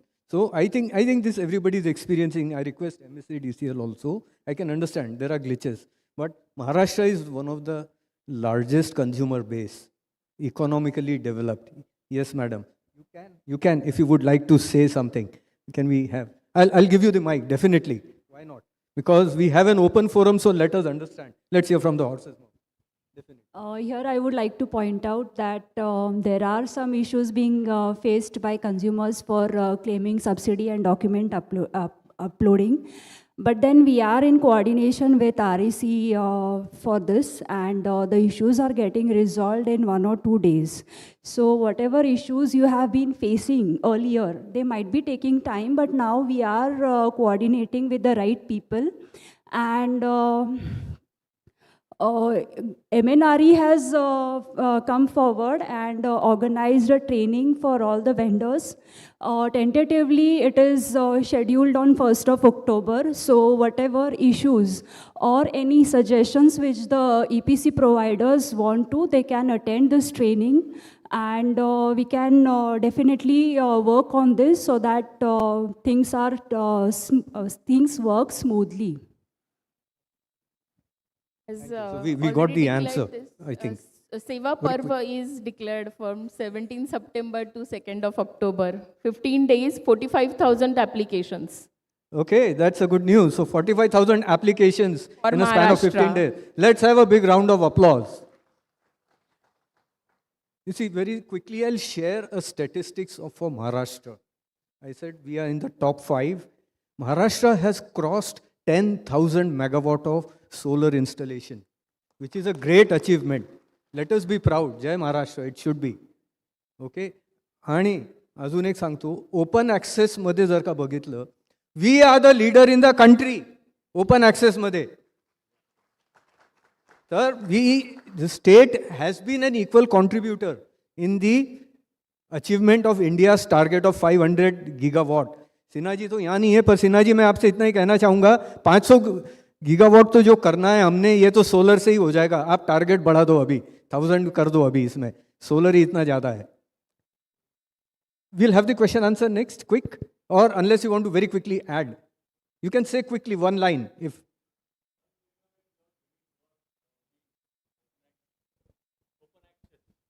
when are you going to go for a 500 kilowatt? Use the mic. That is a big. Okay, that will take up, that is not right now the issue. I'm just sharing this statistics. So we are not here in open access, if you don't mind, because we are talking more on the rooftop side. Further continuing on the same. Now what happens as a result of, having these delays? There are problems with laborers, not getting timely laborers. All right? Quality of workmanship gets affected because jo mila so le lo, laga do, chalo. Because the EPC people have committed to the customers. आम्ही तुमचं ह्या काळामध्ये करून देऊ. पण ते पोर्टलमध्ये problem येण्यामुळे बाकीचे ज्या काही इश्यूज आहेत, so then what they have to do is labours don't sustain, then they go to other places. So what is the issue? What is are you really facing in this, sir? Hello. Actually, I wanted to adding one more thing like that subsidy, and Ronkar sir has adding so many session, TOD and other things. So I also appreciate MSEDCL. So they reforming the subsidy structure is very fastly because I wanted to appreciate and clap for them. And one more thing, so you are asking the skill labor. सो कुठली industry ज्यावेळेस नवीन एखाद्या याच्यामध्ये येते, already ह्या इंडस्ट्रीमध्ये पण बरेच वर्ष जाते, आणि मला सांगायला आवडेल की मी याच्यावरतीच एक बुक राईट केले जे दी सोलर रेव्होल्युशन म्हणून, बिकॉज ऑफ ते 3 सेक्टरसाठी फार इम्पॉर्टंट आहे, ज्याच्यामध्ये कस्टमर असतील, इन्स्टॉलर असतील, आणि वन मोर थिंग की जो नवीन जो ह्या इंडस्ट्रीमध्ये येतोय, कारण सगळ्यात मोठे चॅलेंज आहे की त्याच्या रिलेटेड जे एज्युकेशन पाहिजे ते त्याला अवेलेबिलिटी इझी होत नाही. कुठल्याही जे गव्हर्नमेंटचे कोर्सेस आहेत त्याच्यामध्ये अजून हा पार्ट त्याच्यामध्ये घेतलेला नाही आहे की कसं सोलर लावता येईल. जे प्रायव्हेट प्लेयर आहेत ते थोडे त्याच्यात ॲड करतायत, बट सो कॅपॅसिटी बिल्डिंग जे आपण म्हणतायत that has to be equally given importance. I am sure someday we will have to request MSEDCL also की आपण प्लीज सर काहीतरी यामध्ये एक सर्टिफाईड इन्स्टॉलरचं कोर्स करावं, नॉट ओन्ली EPC पण वेंडोर्ससुद्धा त्याच्यामध्ये काहीतरी क्वालिटी असायला पाहिजे. Now that there are BIS standards. आपलं काय म्हणणं आहे सर यामध्ये? कॅपॅसिटी बिल्डिंग आवश्यक. काल जी मीटिंग झाली होती, सोनटके सरांनी काल मीटिंग घेतली होती याच्यावरून APC प्लेअरला जे काही अडचण येतात त्यासाठी. तर त्यावेळेस तेच सजेस्ट केलं की नोडल ऑफिसर आहेत म्हणून सांगितलं त्यांनी, पण ते आम्हाला माहीतच नाहीत की नोडल ऑफिसर कोण आहेत ते. तर त्याचे एक थोडंसं आम्हाला माहिती द्यावी की त्या नोडल ऑफिसरकडे लोकल लेवलचे जे काही प्रॉब्लेम्स आहे ते घेऊन आम्ही जाऊ शकतो. म्हणजे त्या ठिकाणी त्यांना लोड येणार नाही. कारण काल जेव्हा मीटिंग चालू झाली ती जवळजवळ 1.5 तास मीटिंग चालू होते, 1.5-2 तास. त्यामध्ये सगळे क्वेश्चन त्यांच्याकडे पर्सनल छोटे छोटे क्वेश्चन जात होते.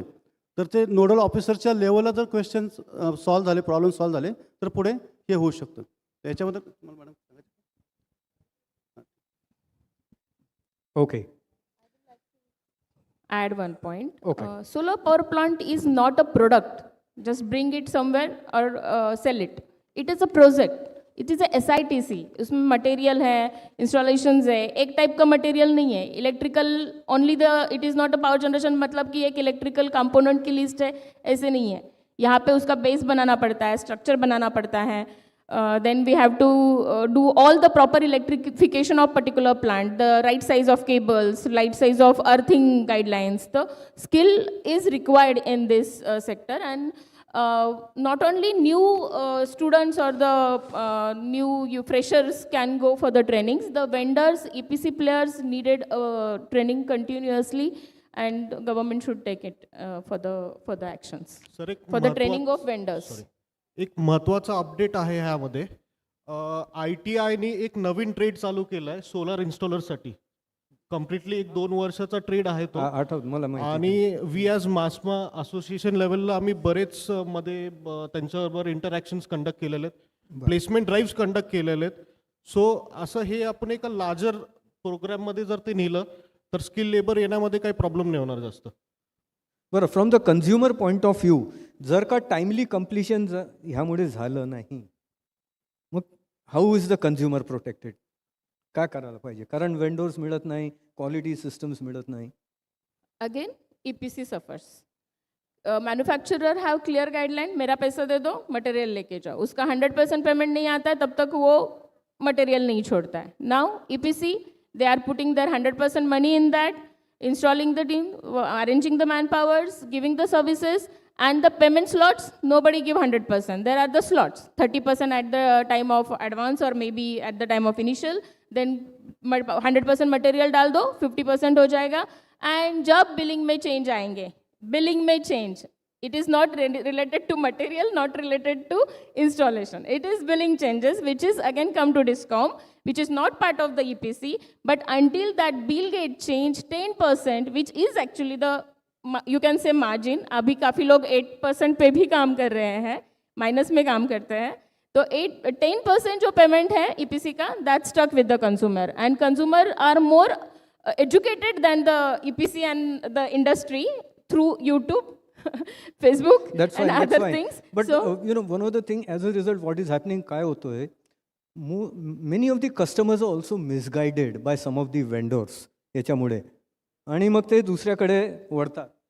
हाऊ would you like to comment on that? Actually इंडियामध्ये बऱ्याच वेळा असं होतं की बऱ्याच गोष्टींसाठी जुगाडू वर्क म्हटलं जातं. म्हणजे बऱ्याच वेळा कस्टमर तर हा विचार करतो की काय, एकाकडनं सोलर पॅनल मागू, एकाकडनं इन्व्हर्टर मागू, फॅब्रिकेशन झालं माझं इन्स्टॉलेशन. म्हणजे एवढं इझी प्रोजेक्शन बेसला नाही आहे. म्हणजे बऱ्याच वेळा कस्टमर तर हे म्हणतात की काय तुमचं 5-10 वर्ष चाललं ना बस झालं. म्हणजे हे ॲक्च्युली कधी कधी असं वाटतं की हे त्यांची जी थॉट प्रोसेस आहे ही चेंज होणं आणि अवेअर होणं फार गरजेचं आहे, असं मला त्याच्या आधी जास्त वाटतं कधी कधी. मला वाटतं बरेचदा असं पण बघण्यात आलेलं आहे की वेंडोरला काही वेगळी प्राईस कोट केलेली असते आणि नंतर ते म्हणतात आपण ठीक आहे यामध्ये ॲडजस्ट करून घेऊ आणि बघू. तर काय त्याच्यामध्ये क्वालिटी कॉम्प्रोमाइज केली जाते? Are they not adhering to BIS? We have no idea. We have no idea की ते काय करतात आणि कसे करतात. But there are some players doing that. Okay, so आता एक लास्ट वीकमध्येच माझ्याकडे एक पर्सनली एक केस आली की वेंडरनी कन्झ्युमरला सांगितलं की तो कोट करेल 3.5 फॉर 5 किलोवॅट, बट तो काम करताना तर त्याकडून फक्त 2.7च घेणार लॅक्स. आता माहीत नाही कसे करतात काय करतात, पण असे बरेच केसेस आहेत आमच्याकडे मासमामध्ये. सर मोर दॅन 50-60 केसेस असे आहेत की माल प्रॅक्टिसेस आहेत, मिसगायडिंग आहे किंवा एकदम लो कोट करणं आहे, असे बरेच इश्यूज आमच्याकडे लिस्टेड आहेत. we are trying to find out those vendors, and we are also working on how to, take care of them. MNRE Phase 2 has given a techno-commercial guidelines to appoint the vendor, to impanel the vendor. They had given techno-commercial guidelines that technically they should be qualified by like this, commercially they should be capable to handle the project. But in PM Surya Ghar, this guideline is not getting followed. So any person who can submit 2.5 lakhs to the government can be the vendor and can start the work. And that malfunctioning starts from that level. Okay. Next, very important, पुढे त्याच्यामध्ये the engineering excellence किंवा capability म्हणा installationमध्ये, for example, improper shading analysis करणं वगैरे हे. आता कस्टमरला ह्याच्याबद्दल माहिती नसतं. And as a result, they are the sufferers. Do you think all the EPC contractors are strictly following the proper shading analysis म्हणा किंवा बेसिकली जे EPC प्लेयर्स आहेत जे येत आहेत आत्ता याच्यामध्ये 3000पेक्षा जास्त EPC प्लेयर ऑल ओव्हर महाराष्ट्रामध्ये PM सूर्यगरला रजिस्टर आहेत. तर त्यांचं कॅपॅसिटी बिल्डिंग करणं पण आवश्यक आहे. त्यासाठी मास्मातर्फे पण आम्ही काही गोष्टी इनिशिएट करत आहोत की काही ट्रेनिंग्स वगैरे घेण्यासाठी. पण हे करणं खूप आवश्यक आहे. हा जॉब पूर्ण टेक्निकल आहे. लोकांचा गैरसमज असा आहे की पॅनल आणले, इन्व्हर्टर आणले, जोडलं की झालं, आणि तो सेफ्टीशी कन्सर्न आहे. हे लक्षात येत नाही अजून EPC प्लेयरच्या जे काही बॅड प्रॅक्टिसेस करतायत ते. तर हे करणं आवश्यक आहे, तरच आपली सोलर इंडस्ट्री सर्वाईव्ह होऊ शकेल ॲज अ क्वालिटीच्या स्टँडर्डला. नाहीतर पुढे बरेच प्रॉब्लेम येणार आहेत. तर आता ही सुरुवात आहे, त्या सुरुवातीपासून जर आपण काळजी घेतली, कारण बरेचसे MSEDCL ऑफिसर पण सांगतात की LAचा जोडलंच नाही किंवा असंच नाही, 3 अर्थिंग केलेच नाहीत, अशा बऱ्याच गोष्टी होत आहेत. तर ॲज अ मी मास्मा पास्ट प्रेसिडेंट आहे. तर आमच्याकडे मागच्या वर्षी पण बरेचसे असे प्रॉब्लेम होते. आम्ही आमच्या मेंबर्सला पण त्यासाठी एज्युकेट करतो आहे. पण बाकीचे जे काही प्लेयर्स येत आहेत त्यांना कसं काय एज्युकेट करता येईल. आता जो निस्बूटचा ट्रेनिंग प्रोग्राम होतो त्याच्यामध्ये टेक्निकल काहीच नाही आहे, त्यात फक्त एंटरप्रेनरशिप ट्रेनिंग आहे. तर या दृष्टीने काही MNRE असेल किंवा MSEDCL असेल आणि काही ऑर्गनायझेशन असेल यांच्यातर्फे काही असं काही ट्रेनिंग प्रोग्राम केले की ज्यामध्ये क्वालिटी इन्स्टॉलेशन कसं करायचं आणि कस्टमरला त्याचा त्रास होणार नाही हे कसं पाहिलं जाईल हे पाहिलं पाहिजे. ही सगळ्यात महत्त्वाची गोष्ट आहे. किसी ने पूछा आपका जिंदगी में खुशी का राज क्या है, राज क्या है. मैंने कहा एक हाथ में मक्खन ले लो, एक हाथ में चूना ले लो, जिसको जब मर्जी चाहे वो लगा लो. तर अशा प्रकारे ते कस्टमरला आता सध्या सॅटिस्फाय करत आहेत. बरोबर आहे. Okay, we have cross 25 minutes madam. So we will have 2-3 minutes of question answers unless पॅनलिस्टला अजून काही ॲड करायचं असेल. Warranty and guarantee terms which is given to these plants. This is at least 20 years power generation equipment or system. But manufacturer warranty, guarantee norms are not guided to the EPC. There are mistakes happening from the EPC and the warranty claims are getting barred. So at the end of the day, end users are suffering after 2 to 3 years. After so much of investments, the losses are a burden to the end users. That is again a need of EPC training sessions. Nice. I think the training needs to cover a lot of issues. I think the capacity building will have to be structured. I request MSEDCL also if they can support. म्हणजे तुम्ही काय capacity building workshops प्रत्येक रिजनमध्ये support केले मला वाटते. Okay.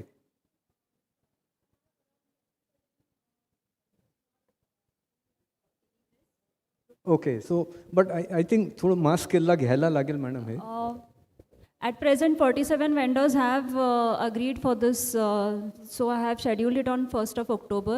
And if there are any more vendors who are interested, we can have a second batch also for them. This is being conducted by Government of India. They have appointed Vasundhara Foundation for conducting this training. And if anyone else is interested, they can connect with me. Okay, so these are EPC vendors, right? Yeah, for EPC registered vendors. Not the suppliers of the component. No, for the vendors, where, whatever issues they are facing, That's why this training session has been organized by Government of India, and for Pune we have scheduled on 1st of October. So at present I have 47. Excellent. So all the EPC people may kindly take note of it, and at least this occasion has provided the from platform. our end, we are open for any new changes or any support that vendors are required, but we need to know what issues they are facing. Now, I come across some consumers who are facing issues since 2-3 months, 6 months. Unless and until we get to know what issues they are facing, how can we help them? And I would like to say that since we are open and for supporting this, that's why Maharashtra is leading and we are second for claiming subsidy. At present, 1,777 crores have been released as subsidy. We are second in India after Gujarat. Very good. That's good. So this is ours. We are open to support. That's why we can have these figures. Excellent, excellent. That brings to me one saying कि बीत जाती है जिंदगी ढूंढने में कि ढूंढना क्या है. बीत जाती है जिंदगी ढूंढने में कि ढूंढना क्या है, जबकि जो मिला है उसका क्या करना है यही नहीं पता. तो हमको तो मिल गया है नंबर 2 रैंक यहाँ. तो let us at least celebrate that. Yes, very quickly. Yeah, Jaideep sir, I wanted to, ma'am said that. So I wanted to request to, so many times EPC holder has city meter sent to billing challenges we are facing. And so many areas are billing charges, there are so many different type of billing charges they are adding. So if you are possible to resolve this issue related to send to billing and billing charges related. Good. And one quick thing, madam, there should be a grievance cell very strictly acting on some of the EPC vendors who are unnecessarily delaying.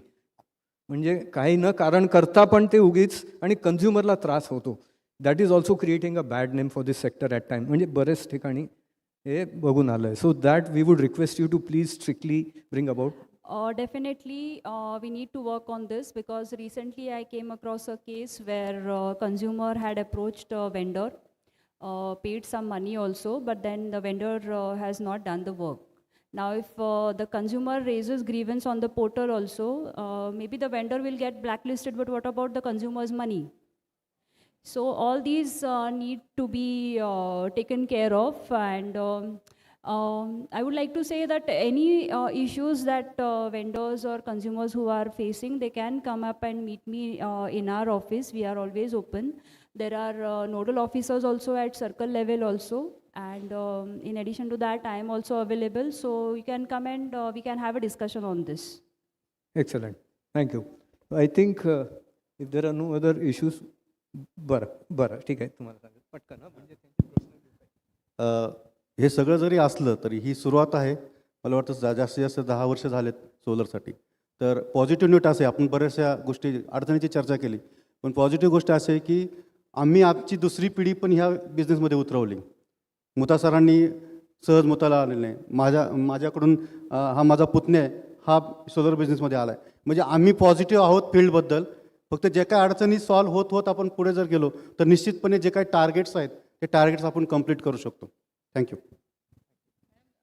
2018 मध्ये ना 18 vendor होते ma'am. 18 vendors were there to do this solar power generation. There were EPC who were doing water heating things, but electrical power generation in 2018 the vendor was only 18.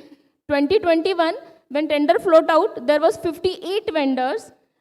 Because of MSEDCL support and their guidance, their continuous acceptance of the changes, they guided also, and this also accept that there should be the change in the system. They made that changes. Today we have 3,000 vendors doing for the solar power generation things. So that is all, we all are taking it positively. MSEDCL also, DISCOM is also supporting.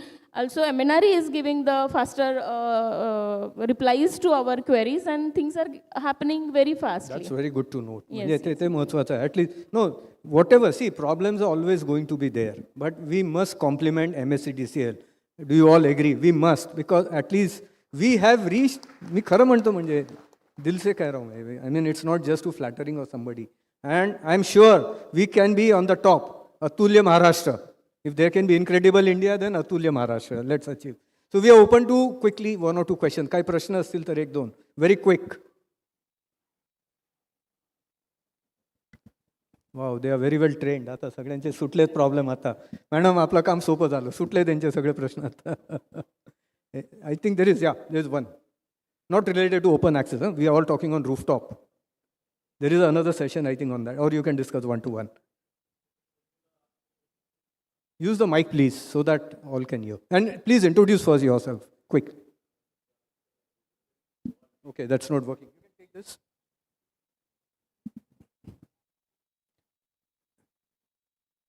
I think there is shady climate, so solar power couldn't charge it. Hello.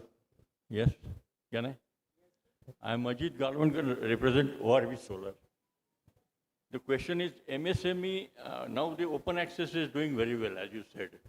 But we are, there are certain agencies, industries, where they need only 500 kilowatts, not more than that. So that, in that case, this open access facility can be given to this industry. Because it is not, the government is not allowing less than 1 megawatt. Okay. So when it will start, or what is the status now? Okay, fine. We'll take up that. Anything related to rooftop solar किंवा काही असेल? Adya sir, please. Hello. For answering, already Maharashtra, we have green energy open access regulation, and MSEDCL has started that regulation with commercial circular. 100 kilowatt and above can avail power from open access. And I will like to highlight over here that in the coming 2 years, India will be the third largest economy in the world of $5 trillion. No doubt. And out of that $5 trillion, $1 trillion is of Maharashtra. And out of that $1 trillion, 25 to 30% is the contribution from the power sector, from the DISCOMs. I would like to highlight over here. Excellent. And all are sitting over here only. Thank you. Thank you. Excellent. So, sir, rooftop solar with net metering up to 1 megawatt is always giving a better return on investment than their open access. That's why before government was asking for the MSME also to get the rooftop installation in their campus itself. Now, when the demands had been increased also, the MSME has their own issues of utilization of roofs. They come with the 100 kW open access solution also. The DISCOMs are supporting. So that brings, 30% is the contribution of Maharashtra. Can we say Maharashtra can achieve 150 gigawatt out of the 500 gigawatt? Let's keep that. We all have to do. आपण सर्वांनी करायचं आहे. Let's be at least number one. सर्वात वरती. Yes, sir, please. Sir, I suppose MSEDCL staff is overburdened with a lot of other things. So can we have some centralized office, maybe 2 offices in Pune, where all the EPC work, all the EPC people can go there and get the approval done? I think because there are a lot of technical things involved and there is no consistency of the procedures followed by various offices. I think one window system, I heard somebody Gujarat is having that system. So I think that will, speed up the procedure. I think all EPC players will You can please give your suggestions. MSEDCL officers are here. Yeah, so I think if there are no further questions, we are already running short of time. And just one more statistics, माझ्या लक्षात आता आलंय. I'm just sharing it since you all are taking into account designing. Because I was involved in one of the studies. Maharashtraमध्ये 55% of the regions have received excess rains. 55%. आणि आपल्या इथे radiation 10% कमी झालं आहे. कृपा करून हे डिझायनिंग करताना आपण लक्षात घ्या. These are impacts of climate change. I am repeating, there is a proper full-fledged proven study. 55% of the regions are getting more wetter. म्हणजे सप्टेंबरच्या ह्या काळात इतकं पाऊस पडेल हे पण कोणाला आठवलं नव्हतं. मे मध्ये पाऊस पडतो ऑक्टोबरला. तर कृपा करून तेवढं एक काळजी घ्या. I am just sharing something with you. Okay, they are getting wetter. And overall, that is going to impact the generation. So once again, thank you everybody. धन्यवाद सगळ्यांनी इथे येऊन आपलं वेळ दिलंय. आणि I thank the panelists for your valuable feedback. I am sure from here we'll take it forward. आज इकडनं काहीतरी आपण यातनं solutions काढलेत, काहीतरी घेऊन जाऊ आपण. आणि the way is long to go. And we'll achieve it, whatever it is. Thank you. धन्यवाद. Thank you, Jagdish sir. Thank you. Thank you. Check. Yes, I would request every one of you to please be on the stage for the felicitation. Everyone is requested. And I would request Mr. Jaideep sir to felicitate all our panelists as the names are taken. You can all be seated and one by one you can come forward as the names are taken.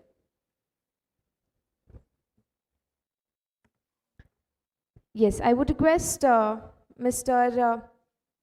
Jaideep sir to please come forward to felicitate Mr. Balkrishna Lohkare, who is the Director of Unishark Powertech Solutions Private Limited.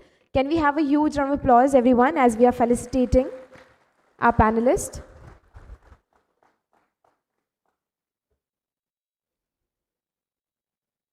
Yes, thank you. Thank you so much.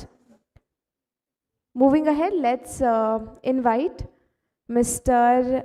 Akshay Vakde, who is founder of Sunark Enterprises. Let's felicitate him.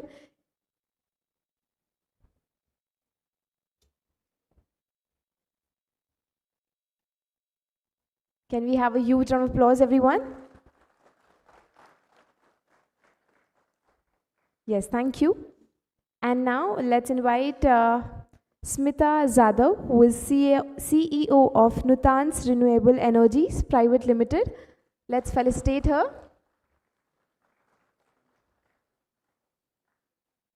Yes, thank you so much.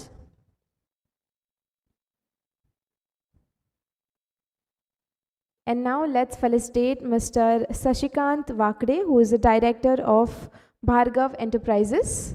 Can we have a huge round of applause for him?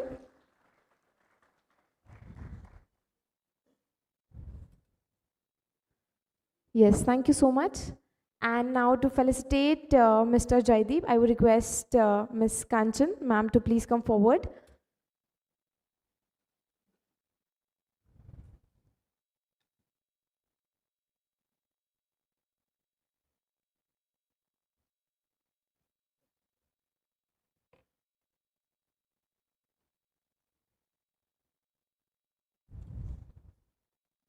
Yes, can we have a huge round of applause?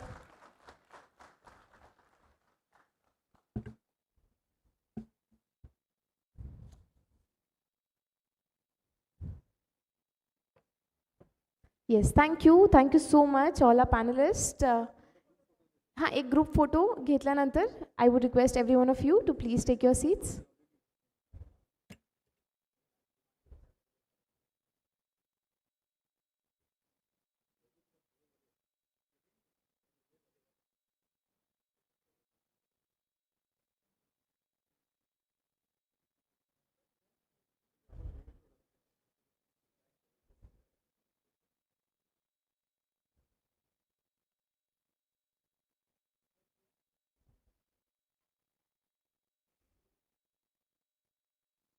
Yes, thank you so much, everyone, for joining the stage.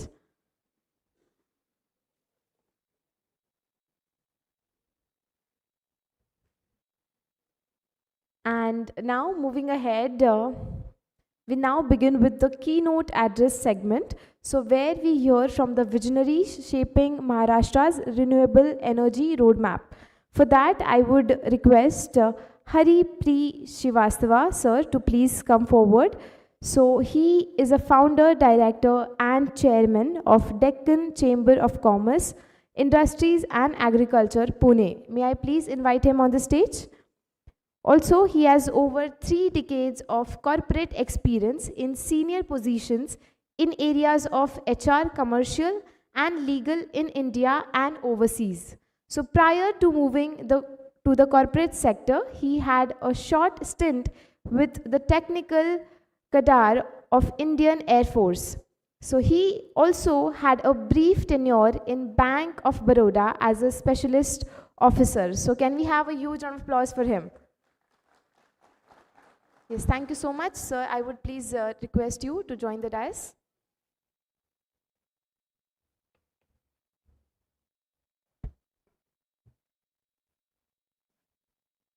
Distinguished speakers, stakeholders, organizer for today's event, participants, a very good morning to all of you.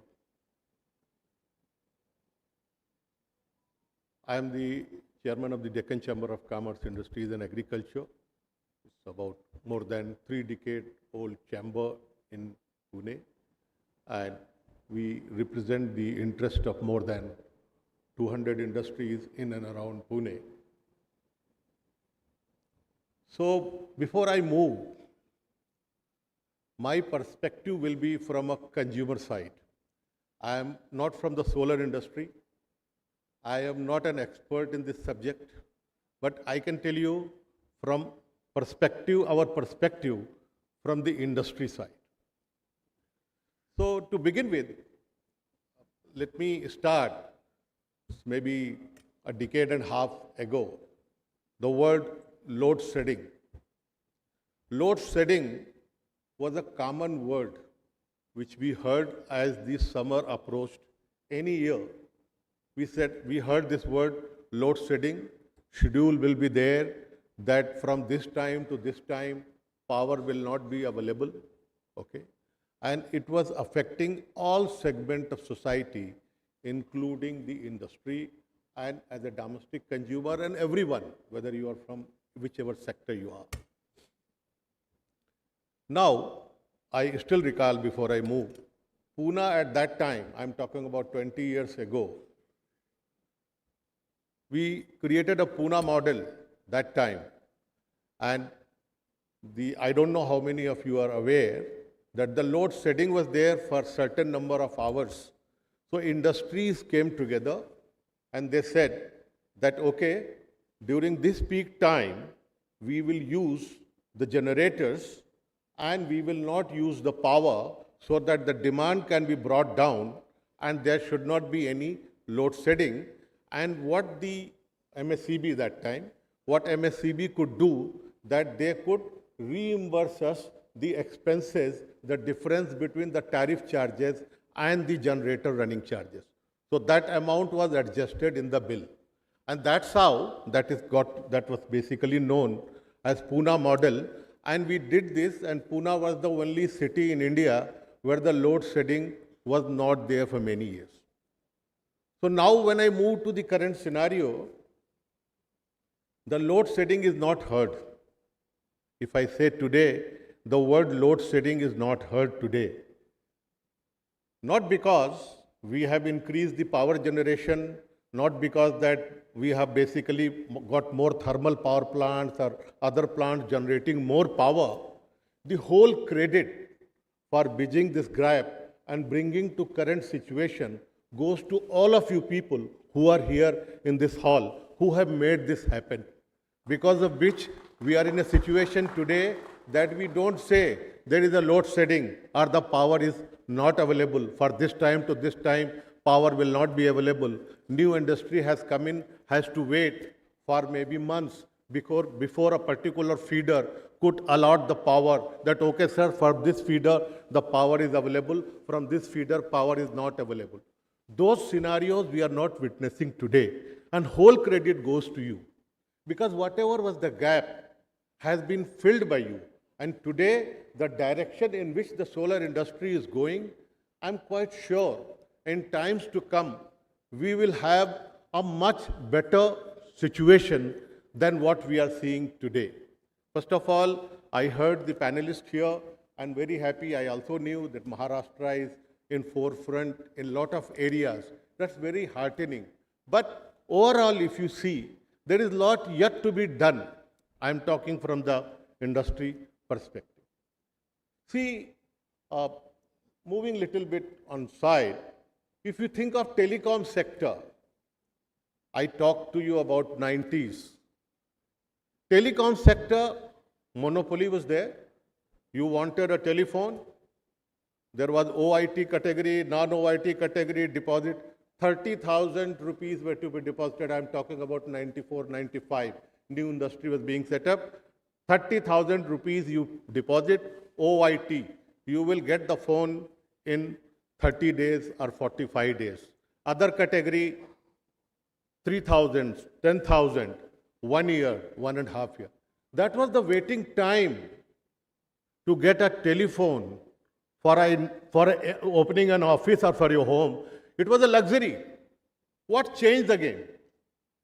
The game was changed the moment government changed the telecom policy. The private players were ushered in. Today, any city you go in, Telephone is not an issue. Not an issue at all. In a minute's time, you will have a telephone in your hand, at home, anywhere. That is how we have moved.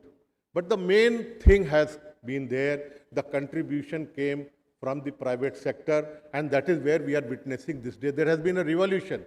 Today, mobile phones have become a necessity for anything and everything, and that is because we have moved in this 30 years from a totally controlled situation to a situation, whatever you want, a consumer is the king. That is where we are. Same thing, same revolution is required on this side as well. And this revolution can be brought by you people, by the solar and other people who can basically, because you are not saying that no, we should have those many thermal power plants, this much is the capex, this has to be put in. No, this can come from this industry, and it is coming.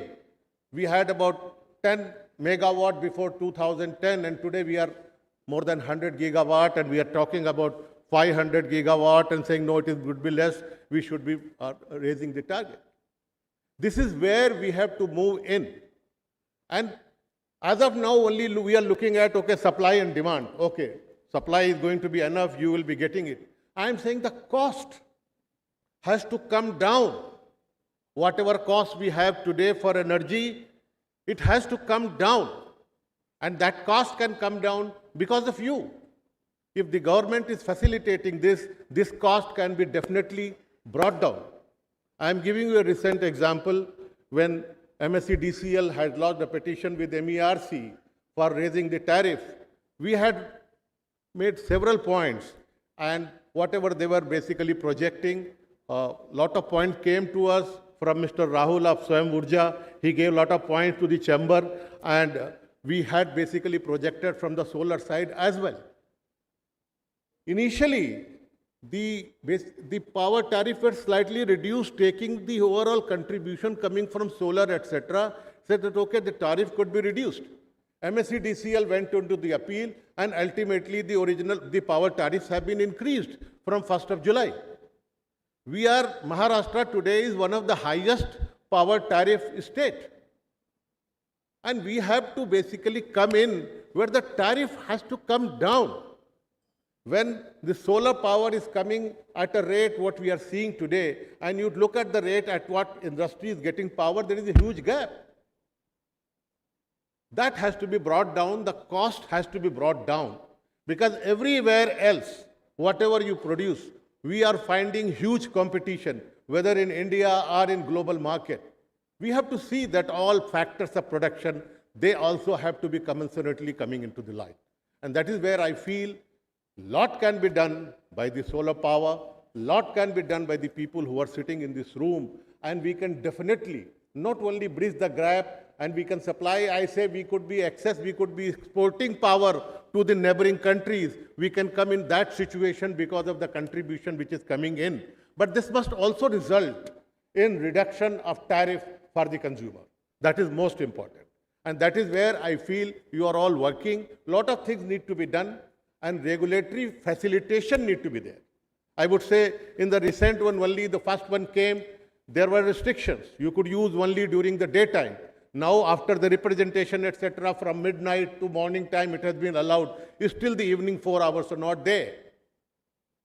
The distribution cost has to be brought down, and so that the power tariffs can be brought down. So this is what I would like to say from the consumer's perspective. And I'm sure that the subsequent sessions will be more enlightening for you. I'm not an expert. I have told you my vision and my experience purely from consumer side, from the industry side. I'm sure people who are experts, they will be throwing more light and more aspect on this subject. Wish you all the very best for next sessions and the subsequent ones. And my compliments and felicitations to everyone who has come in here as a participant, as a speaker, and as a contributor. And I'm sure you are taking the state and to the state of Maharashtra and to the country to the next level on the energy sufficiency. Thank you. Thank you so much.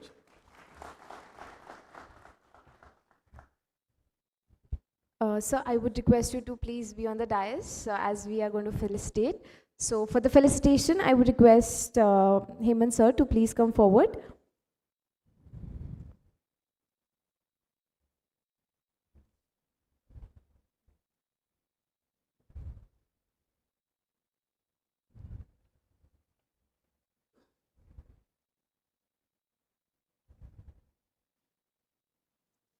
Yes.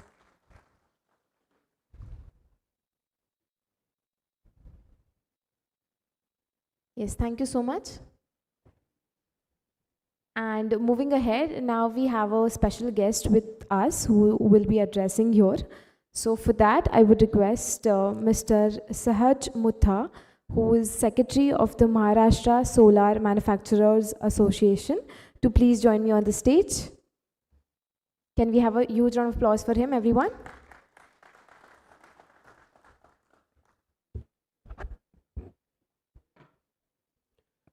आदिदेव नम भास्कर प्रसाद मम भास्करम दिवाकर मम तुद्यम प्रभाकर नमस्तुते प्रभाकर नमस्तुते.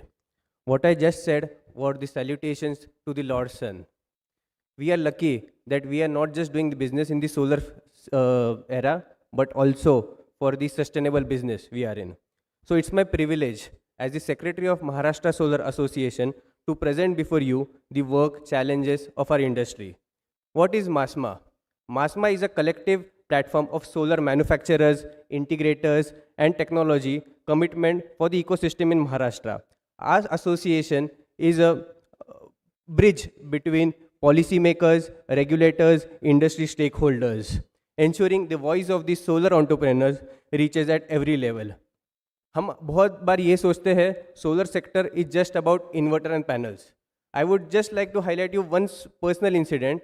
Years back ago in 2017 or 2018, I had the opportunity to meet Mr. Dr. Nilesh Rohankar sir in the Meda office.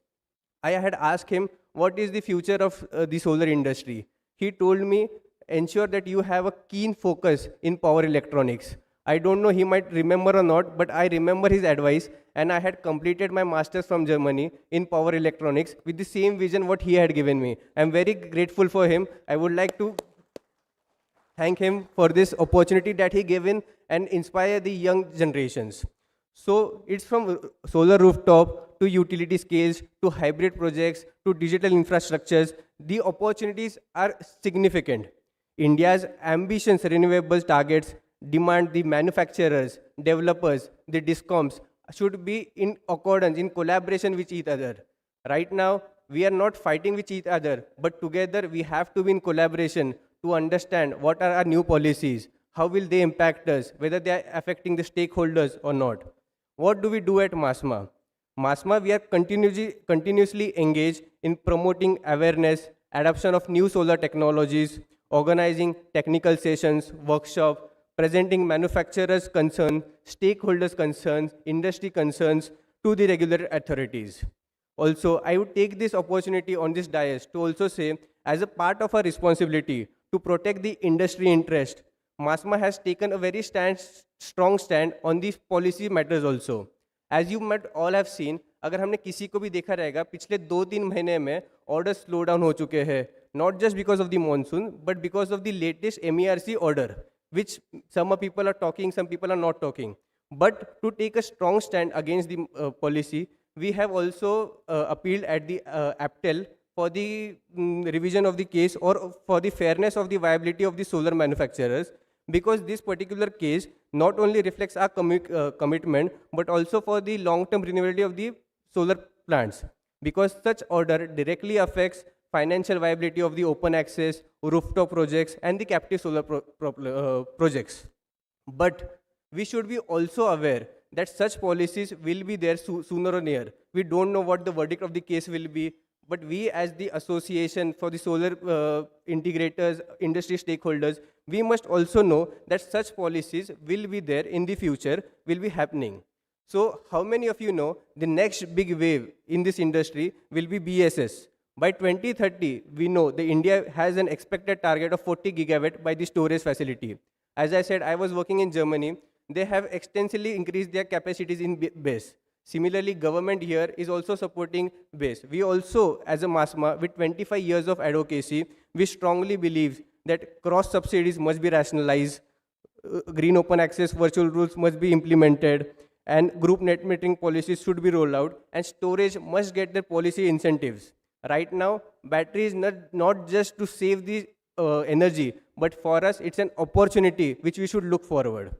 We at MASMA have always chosen a harder path, but a righter path. And we will continue to work it, where every rooftop, every factory, and every village shines with the power of the sun. We believe that solar is not just an industry, but is the future of the India's independence. We remain dedicated that the future is inclusive and technological advance. On behalf of MASMA, I would like to thank the organizers, Hemant Arora ji, for the wonderful session. I just have a quick time so that we can go forward, but I would like to address the future of energy. जो हम आगे की energy लिखने वाले हैं, वो आज हम आप आज जो ये रूम में है, जो एक डिसीजन लेके आते हैं कि we are not just selling solar panels and inverter, but we are giving a solution for a long-term sustainability. The future lies in our hands. Thank you very much.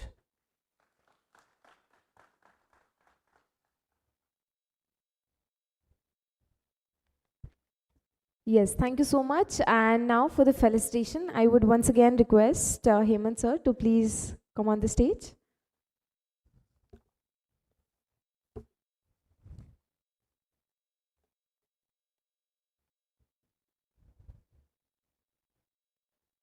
Yes, can we have a huge round of applause, ladies and gentlemen?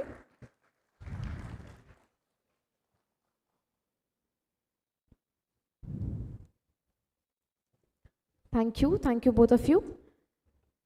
And moving ahead, it's time for the next panel discussion. And now the panel discussion will be about powering industry, scaling C&I and residential solar adoption in Maharashtra. So for that, first I would request and invite our moderator, Ms. Payal Gupta. She is an Associate Director of Deloitte India. I would please request her to join me on the stage.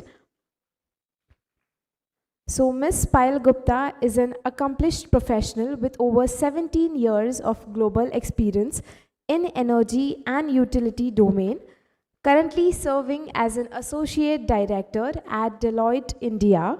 Her expertise spans over power management and systems, distributing automation, microgrid control, and cybersecurity for critical infrastructure.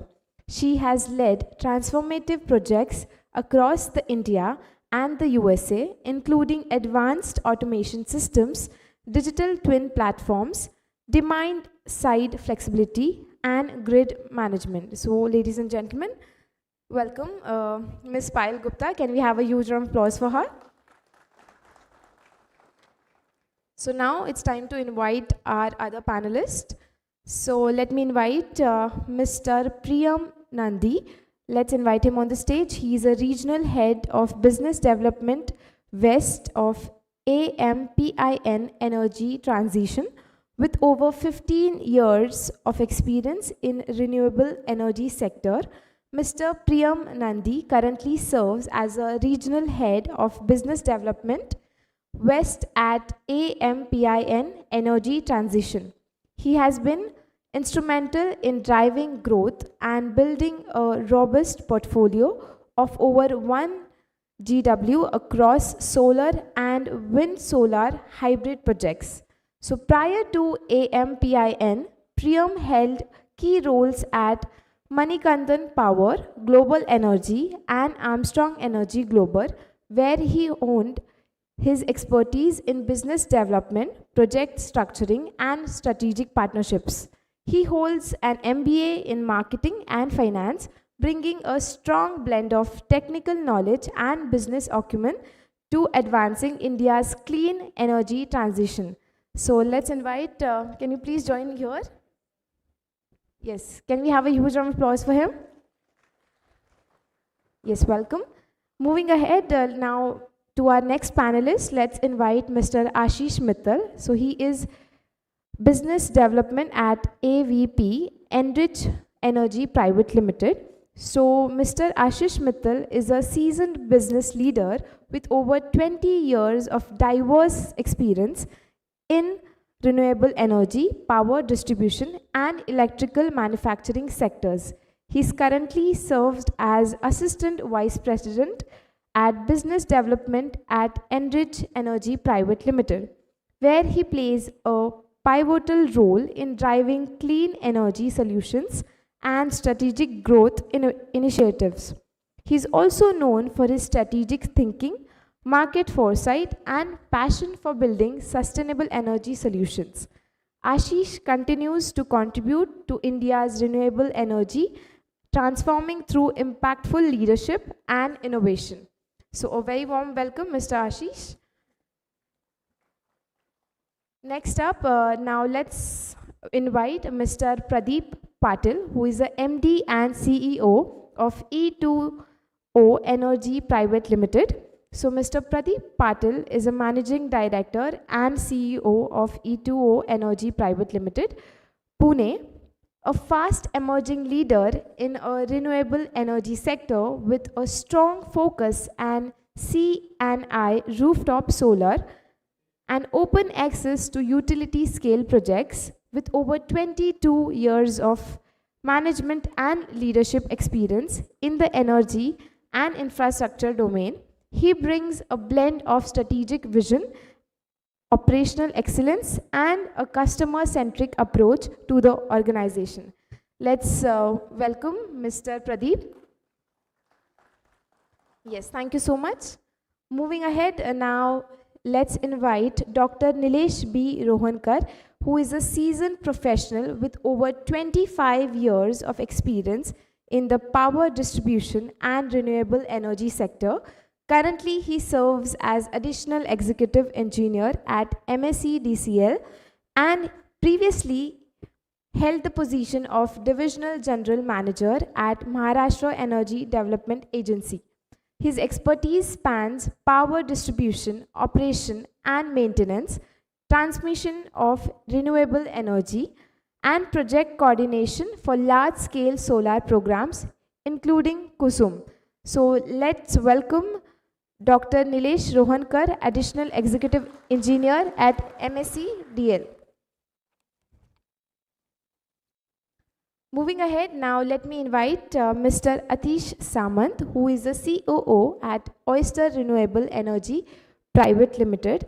So Mr. Samant has over 3 decades of experience in development, investment, and management of infrastructure and renewable energy projects. His work spans project structuring, financing, and execution across sectors with a strong focus evolving frameworks for implementing PPP models. With the background in both infrastructure and clean energy, he brings a cross-sectoral perspective. So, a very warm welcome to Mr. Atish Samant. Yes, thank you. Moving ahead, let's invite Mr. Vishwajit Bose, who is the head of channel sales, ECE Solar. So with 25 years of rich experience in B2B and channel sales, Mr. Vishwajit Bose has been at forefront of renewable energy sector evolution, playing a key role in shaping strategic alliances, building partnership, and unlocking business opportunities. So he is recognized for creating ecosystems that accelerate sales growth, innovation, and sustainability. A very warm welcome to Mr. Vishwajit Bose. Yes, thank you so much. Moving ahead, I would love to invite Mr. Rahul Nalavde, who is the founder and CEO of Swayam Urja Renewable Energy Private Limited. So Mr. Rahul is a seasoned renewable energy leader with over 23 years of diverse experience across the renewable energy sector. He has played a key role in development of more than 2,200 MW of wind and solar projects across various states in India. So demonstrating deep expertise in business development, project management, engineering, and technology. He has also served a technical advisor to several government Department in Maharashtra, contributing his insights to policy and project implementation. So let's welcome Mr. Rahul Nalavade. एक बार जोरदार ताली everyone. Yes, thank you. And now, last but not the least, let's welcome Mr. Amit Kumar Subhash Chandra Khandelwal, who is a whole-time director of KP Group. So, Mr. Amit Kumar is a seasoned professional with wealth of knowledge and experience. With a career spanning over 2 decades, Mr. Khandelwal has demonstrated his expertise in diverse sectors, including telecom, automotive, pharmaceutical, manufacturing, solar, wind, and transmission industries. With over 16 years of experience and expertise in renewable energy sector, currently serving as a whole-time director at KP Energy and been with KP Group since 2008 with his leadership roles across sales, design, project management, finance, and operations and maintenance. So with his extensive expertise in the renewable sector, he is overseeing business development for the entire group. So very warm welcome to Mr. Amit Kumar.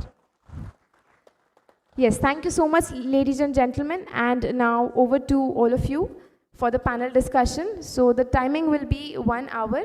And yes, thank you. Hello. Bit difficult to see all of you, so I maybe move my chair a bit. It's better.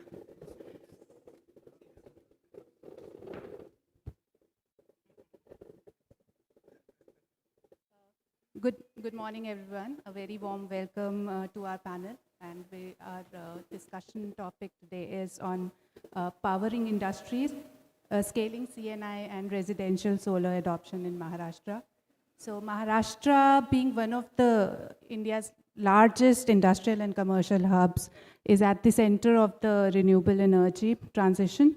And with rising energy costs, sustainability commitment, and rapid transformation, technology transformation that is happening, both corporates and residentials, consumers are looking at solar at a viable, long-term and sustainable solution. So, but while the opportunity is huge, scaling adoption brings its own challenges. So from regulatory hurdles and financial models to project execution and integration of emerging technologies. So over the next hour, we will hear from our experts in this panel who are from different domains on what it takes to accelerate the adoption of solar, overcome the barriers that we discussed, your insights on that, and unlock the future potential of the solar for both CNI consumers and residential aspect as well. So maybe the discussion could be around 4 key areas. The corporate solar adoption, both opportunities and the barriers that we are facing, the role of EPC players in the project execution, leveraging open access and group captive models, government incentives, and the adoption of emerging technologies. So with that, we will, let's start on a high note. Maybe towards the end, like 5-10 minutes, we can open the floor for any questions from the audience. Maybe, Priyam, I can start with you if that's fine. So my first question for you, Priyam, is on the adoption of solar. So what are the primary drivers motivating corporations in Maharashtra to adopt solar energy? So your thoughts on that? Hi, good afternoon all. So,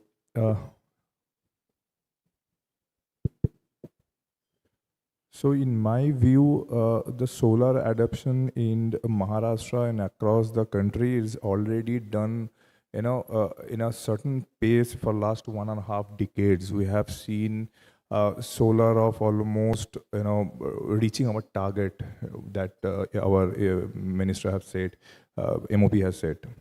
But my, I'm trying to, show some focus on other opportunities, hybrid options that we can explore, because solar is very, economical in cost sensitive, very cost economic, product right now. It's available, and also the commissioning timeline is very less. So every customers are looking for, solar installations, and that can be reached by next 4-5 months, can be delivered. But if you see the current scenario, the market demand and supply is mismatched for last 1.5 year. If you see, the daytime power cost right now is gone down. It's got crashed. It's near about 2, and sometimes got below 2 rupees, because of enough penetration happened for last 1.5 decade of solar. So for that, the night tariff that you have seen is going up. So now our main focus should be the round-the-clock solutions, where we need to, introduce solar wind hybrid. Right now, Gujarat is having very good policies over there. For last 5 years, they are operating for the CNI customers.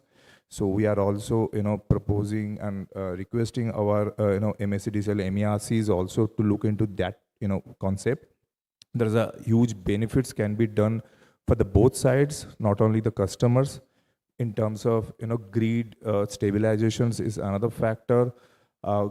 Grid corridor optimizations. So only solar is generating 10 to 12 hours. So rest of the hour is not using your grid. So I'm putting up a project of 10-15 megawatt, and I'm getting the LTO of 15 megawatt, but the grid is only using 10-15 hours. So that doesn't make sense. Once you put a wind on that project, so definitely it will use more the grid. So this is also help to the SLDCs also. And another point is that battery energy storage system that will help right now to reduce the dependence on banking. Right now the MSEDCL, MERC is also looking for the solution on that. So I think in near future, BSS is the a key driver for this CNI segment, and we need a certain policy or the regulation or incentive to promote BSS. Right now the cost is little bit on higher side, so that's why the adoption is very less. But we look forward, and these two to three things are trying to press that the policy side we should adopt first. But customer-wise, their customers are open for the RTC loads, the more replacement. So that is the main primary driver right now. Customers are shifting from cost optimization to the replacement part. So earlier, customers looking for the cheaper power. Right now, the customers looking for the reliable power for the longer durations. So this is the key driver also. We need to look upon on various opportunities that technology advancement is very important here. So my suggestions to the stakeholders across the state, so please look on the certain policies where we can integrate along with solar certain technologies like wind and battery storage that will also help both the stakeholders from the customer's point of view as well as the MERs and MSEDCL. That's my submission.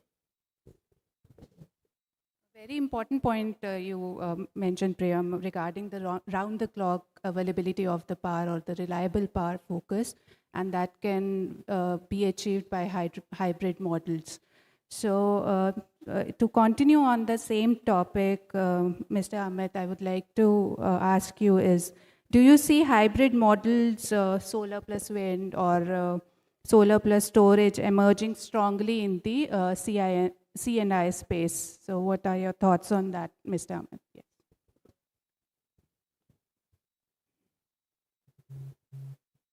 Hello. Yeah, good afternoon, everyone. To continue with Priyam sir's comment, the hybrid, when we talk about hybrid, it's not only wind plus solar. It always will be all three combination, like solar plus battery, wind plus battery, solar, wind and battery. But we know the future of 2026 and onward would be storage and dispatch. It would not be the construction. The constructing the plant with the modules and the windmill. Windmills are being like now up to 5.2 megawatt, and the bigger size panels are, more windmills are coming. The modules are also becoming like more and more size. So that would be the future with the renewable. It's not now we talk about solar, it's a renewable.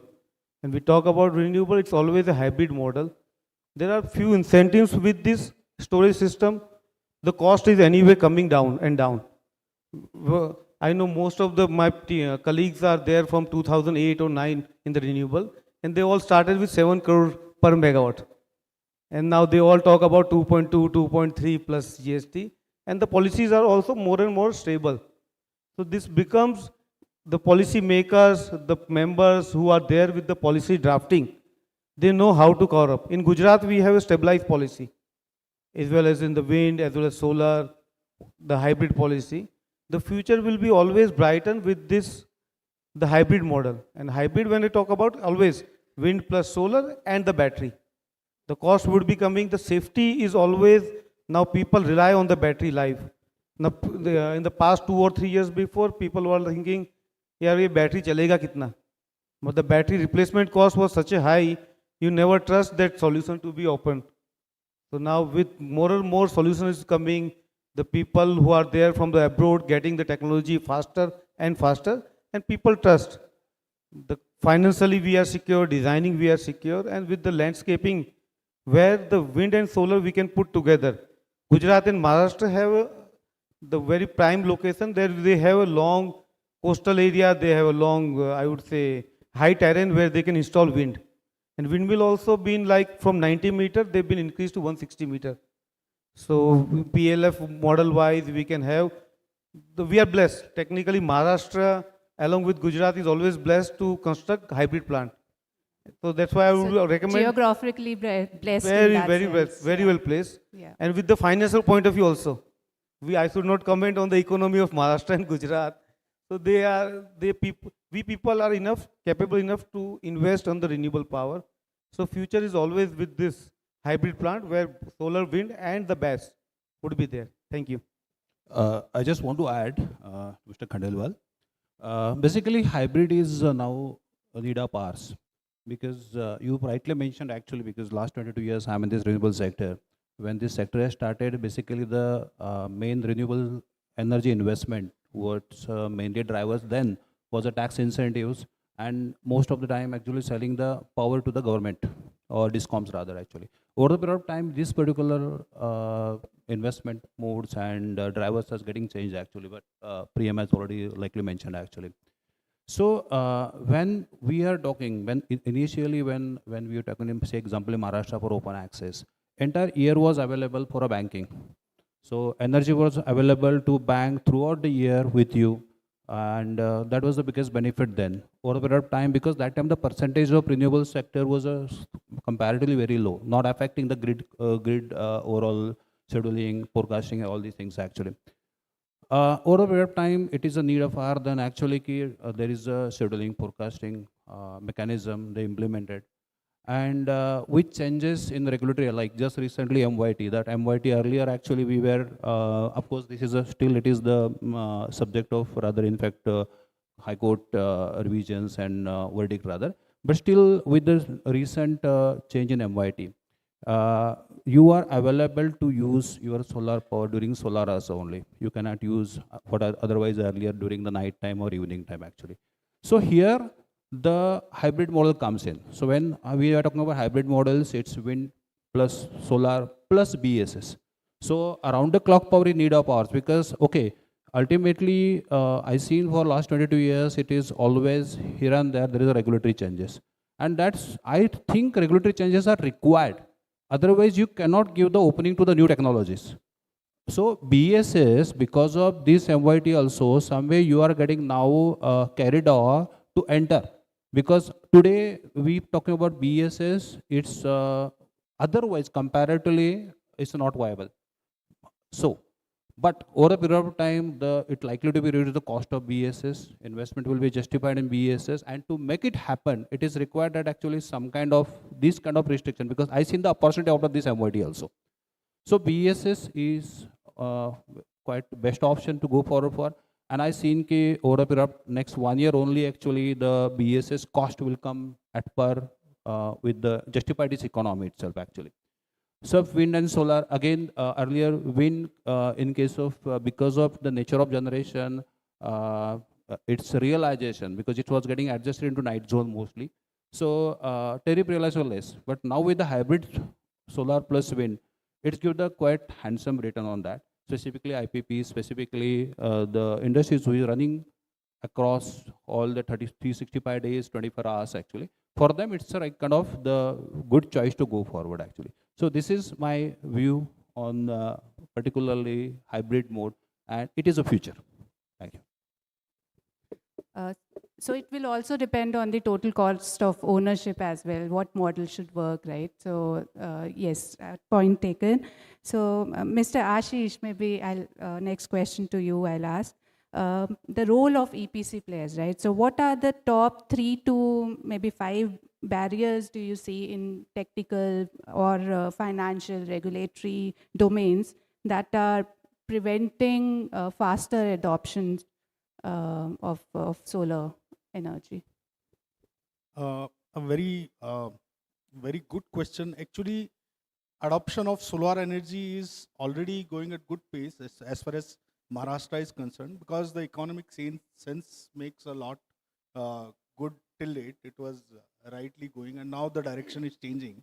And this direction also will give some or other technology adoption, as just mentioned by Pradeep and Priyam and Khandelwalji, that BESS will come into picture, and all this means any new change in the regulatory perspective. We have seen from the past, any change in the regulatory perspective brings a new opportunities, and it always increases the size of market. Means today it looks like it is shrinking, but it increases the market share. And as far as challenges is concerned, for solar energy adoption from the financing perspective, it is pretty open right now. Means it's priority lending from most of the lenders. So when it is a priority lending, then it is a easier adoption now. Government has made it pretty feasible.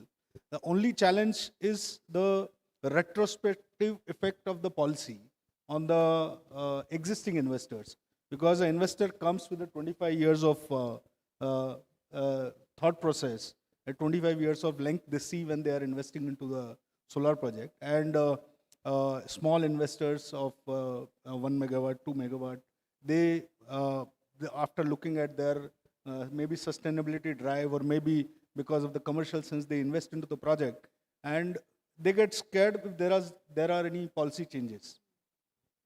So impact of policy changes on the earlier investors becomes a deterrent for new investors.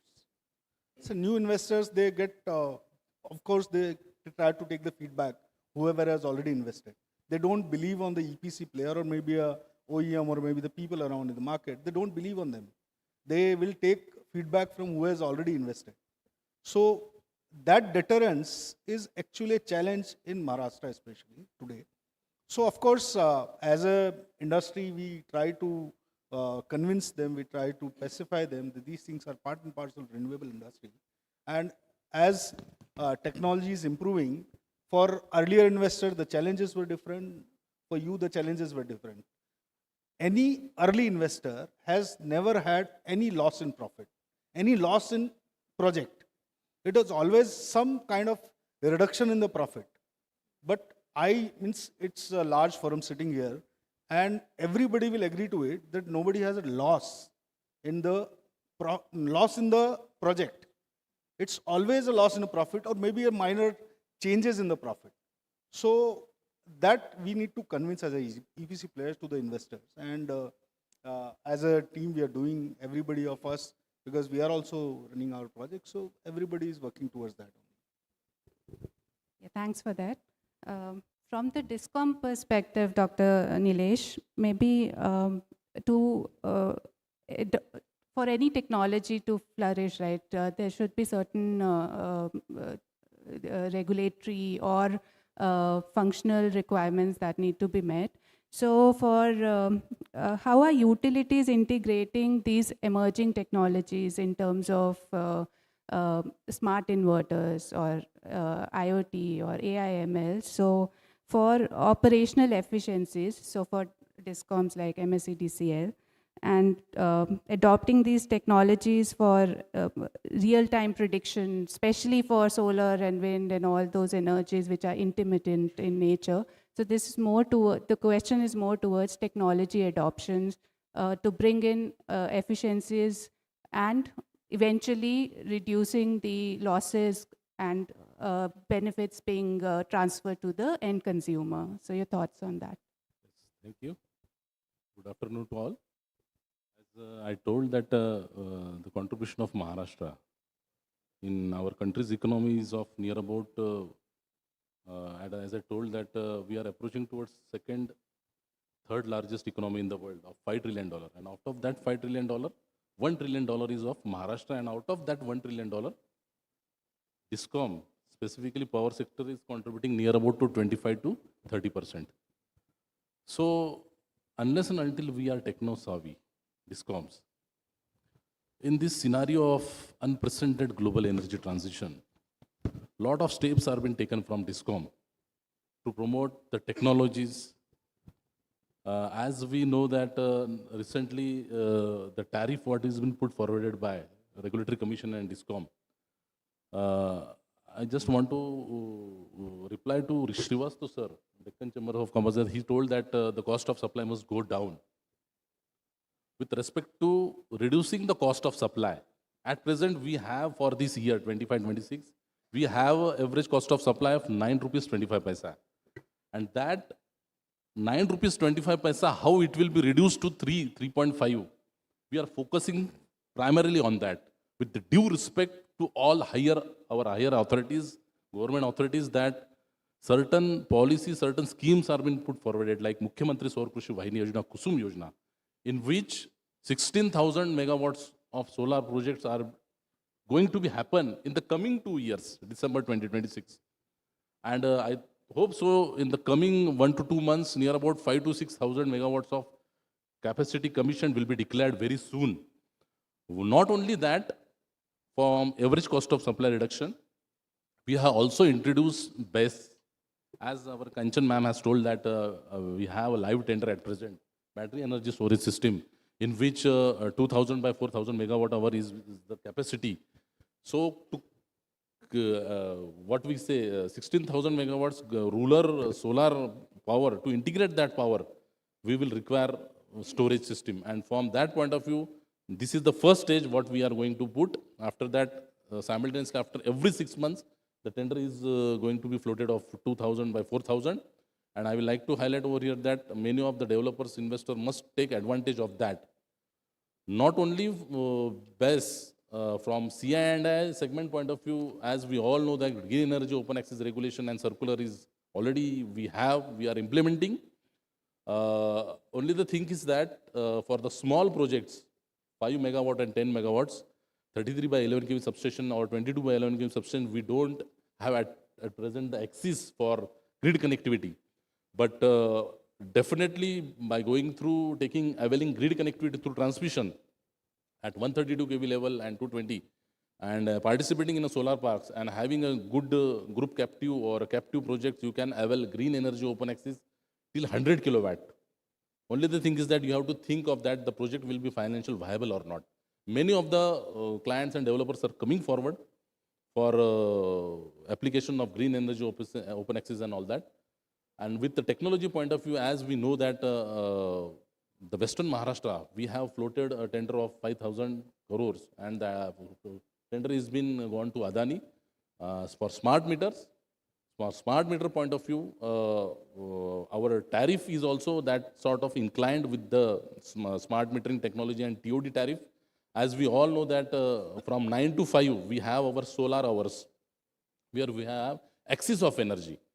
So utilizing the smart meters and taking the benefit of the tariff, we have declared that if you are availing a power, if anybody, any normal consumer, residential, it might be a commercial or it might be an industrial, any normal consumer, if he is availing power in the daytime, so sort of incentives and rebates are being provided in the tariff. But for that, you have to adopt smart meters.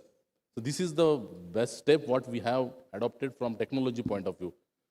Not only this, there are a lot of things been going on, like schemes like, as our ma'am has told, that regarding rural parts like Kusum Yojana, Mukhyamantri Saur Krishi, like BSS, also with respect to model solar villages.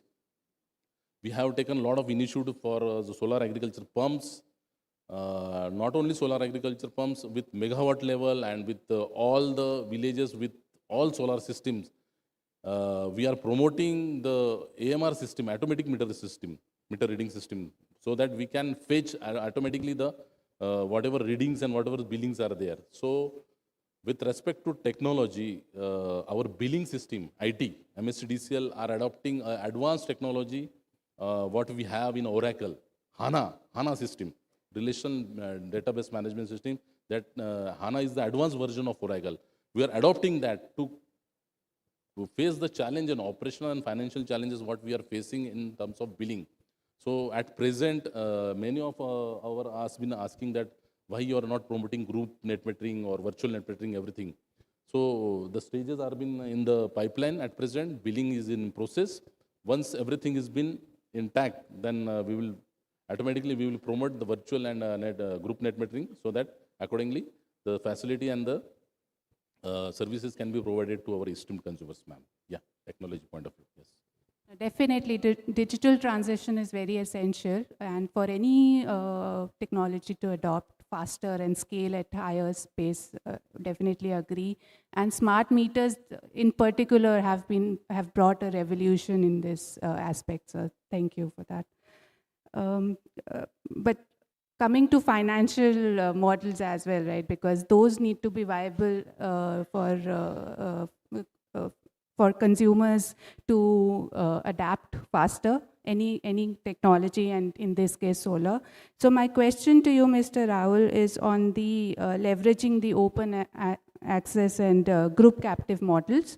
So what technical challenges do EPC face in designing and implementing open access and group captive projects? Well, I think our earlier generation, they were part of Harit Kranti in India. And we are really blessed that we are part of actually Harit Urja Kranti. The legacy which we are keeping behind to our next generation is basically part of Urja, and it is a green revolution.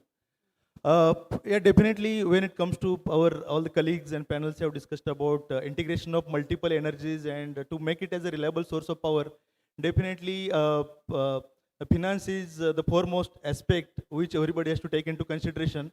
It is always about not only about the installed capacity, but about each kilowatt hour which we are actually penetrating to the grid and for the consumer. When as a EPC we see to the segment or to the sector, definitely we majority of the impact audience are part of EPC today. In fact, the other part, fortunately, I'm always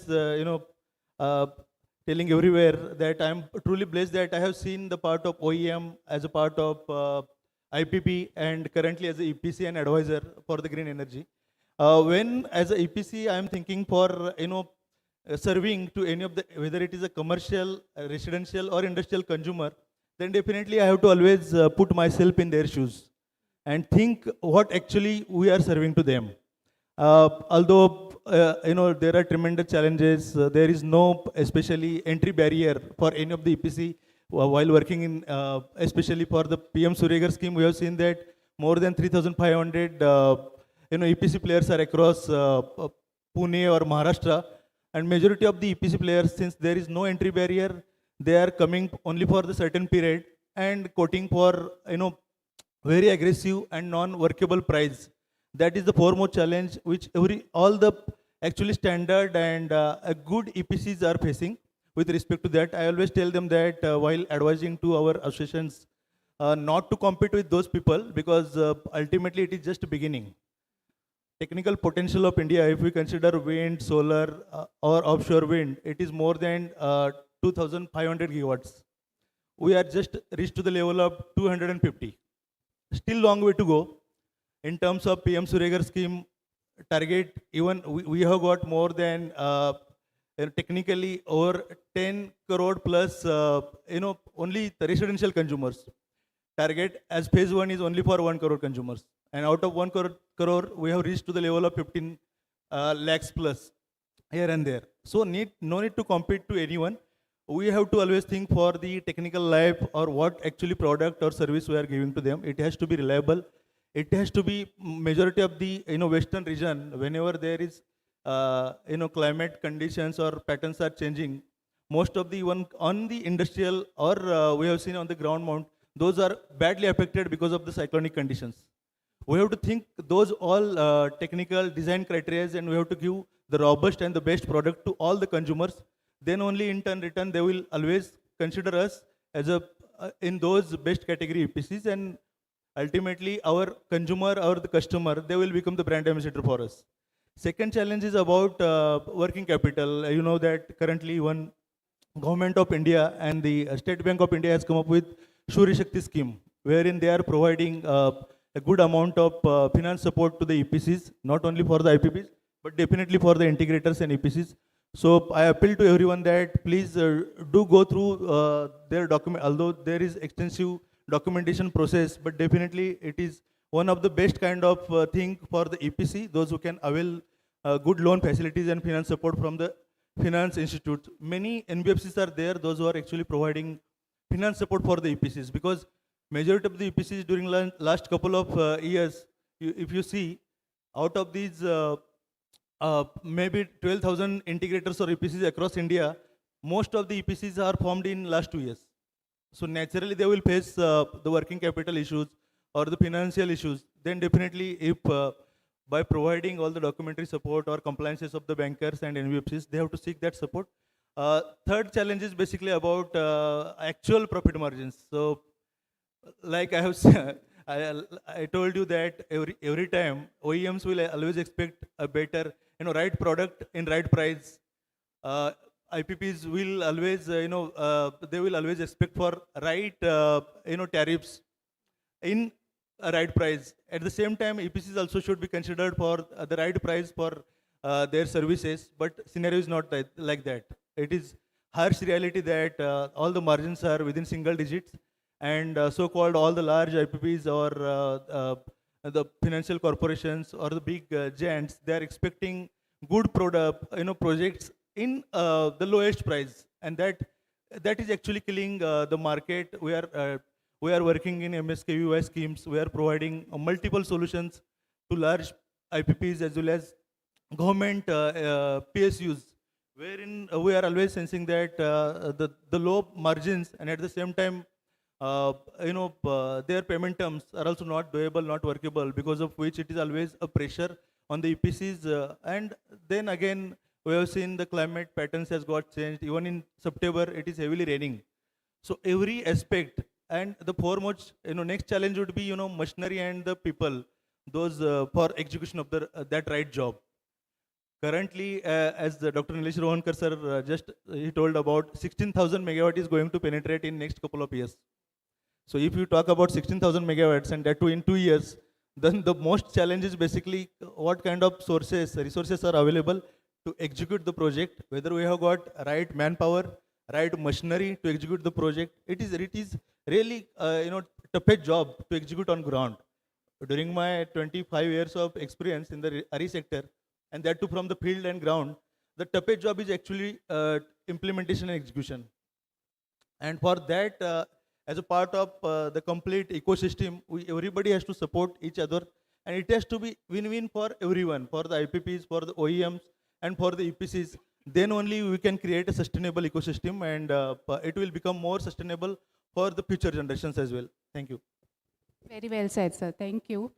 Of course, the devil is in the details. So when it actually is the implementation and execution stage is when all the difficulties need to be handled in the field. Maybe from the consumer aspect, Mr. Atish, I'll have the question directed to you. From the consumer side, what are the common misconceptions that C&I consumers have about green energy solutions, and in your experience, how to address them? Hello. So we at Oyster actually are developers who kind of offer hybrid solutions to C&I customers. So one of the key challenges that we face in terms of while we are talking to most of the customers is the fact that the price inflection. So technically the starting point for most of the consumers, means probably, coming back to your first question, if you look at it from a perspective within the market, there are 4 key parameters that drive a C&I customer and why he's looking at renewable energy. One is still a price inflection, and according to me, the majority of the market still moves on the price part of it. And they want to maximize the low cost power that they can, for which is the reason that they turn to RE. Second is, of course, which you mentioned earlier, is in terms of the fact that there is a sustainability objective that certain larger corporates have. Third is, of course, the market with the cross border mechanism that is being put in place in Europe and US. People want to also ensure that not only their carbon footprint is reduced, but to an extent their supplier's carbon footprint is reduced. So that's also pressure that is coming into play, which is one of the reasons why many of these C&I customers are turning to renewable energy. The fourth, but I'll turn back to the price part of it. See, price is a critical factor for them, not only from a perspective or increasing the competitiveness in India, but as was mentioned earlier in one of the speeches that was given, it's a key factor of production. And the fact that today there are tariff is a big point of discussion in the newspapers. For them to remain competitive enough in the market and to ensure that they can continue to export, they have to have price as a critical factor. So the low cost is an important role. So when the first thing when a CI customer tends to talk to us is basically price. And that's where it is kind of driving the market as of now, whoever can produce and give the lowest power. What problem is typically happens, whether it is in the case of developers as us or whether it's in the case of EPC contractors, is convincing the customers it is, while price is a factor, it also is the quality that is coming to you along with it. Because you tie up with any EPC player, I won't say any, but any player in the market just like that without a certain due diligence, you will figure it out that you have signed off of something and 6 months, 8 months, 10 months down the line, you have invested something and you don't get it. Either you don't get it or you don't get it to the quality. For example, there are certain people who go ahead and commit a certain generation. In renewable energy, committing a generation is actually, I won't say a sin, but it's a very difficult proposition. It doesn't make sense because as the earlier panel discussion, somebody mentioned at the end of it, that there has been a drop in generation in the month of September because of the extended monsoon. So you can't commit and you can't guarantee generation, but there are people who go ahead and commit. So these kind of expectations are unrealistic. Then there's other thing about them is, and that teaches a lot of education in terms of how this set-off happens, because renewable energy is technically intermittent. With the DISCOMs, and this is, in a way, it is necessary to ensure that the grid does not collapse and can operate on a level playing field, that there is a forecasting scheduling that is put in place. There's a 15-minute window in which it's to be done. This, along with the intermittent nature of power, means that the customers also have to still connect to the DISCOM to ensure that they get a stable power. So there is a set-off that works in that place. So sometimes what happens is there is an expectation that the savings that they expected do not happen to the extent because of the time in which the power was kind of generated and put in the grid, the point with which they basically consume. And now there's this time of day consumption pattern. So these mismatches do tend to happen. So there is a learning curve, and as was mentioned, there is one more thing that probably is going to be is as technology progresses, then this matching of generation vis-a-vis consumption to an extent can be balanced. The second thing, of course, is storage. And as we go along, storage will play a critical role in terms of ensuring that this balancing can be kind of met in a certain way. It will never be 100%, but it will to an extent can be met. So these are the 2 or 3 key challenges that C&I customers. One is in terms of cost expectation, one is in terms of the quality of the product, in terms of who's they are giving it. Third is in terms of course, the way the energy is supplied. So the top challenge I see is, of course, the unit cost. We need to bring that down, and the deviation penalties, maybe that needs to be sorted out, and that's where technology adoption can also take help with that. So thanks for that. So my follow-up question will be for Mr. Bose, sir. What are the key consideration for choosing between OPEX model and a CAPEX model for the project execution? What are the considerations for that? First of all, thanks. Thanks for the opportunity. OPEX and CAPEX would be, highly turbulent, if I say, in the finance term, because both are have to be analyzed first, that how this entire project will go, and the cost analysis is a factor where it plays a vital role, and obviously the project sizing matters a lot. That how it will be sustainable, and then only we can prioritize that how the cost would be. I would, as per my knowledge goes, and as far as my understanding goes, the sustainable model would be OPEX always, that we can execute with a minimal, the rate of interest, kind of calculating the hazards, and the financial part definitely. So cost incurrence and the encounter of those factors would be the major aspect on this. So submission into that, taking a very small time on this. So my submission would be always on the OPEX side. Coming into the manufacturing side, because we always be facing a challenge that if setting up any park or going for the open access, the land is the very the challenging part for us. Acquisition of land would be another very big challenge. So, and it costs. The moment you sign up and the moment you goes for the operation done, so you feel that how it will go, because the cost, maybe you have sized it up, went up to 5 or 7% more. So always I'll be emphasizing that OPEX will always be the better model. Thank you. I would like to just add a few yes, points here, yes. because there is one very crucial decision making which happens between OPEX and CAPEX. Basically, the decision depends on the cost of equity. It starts from there.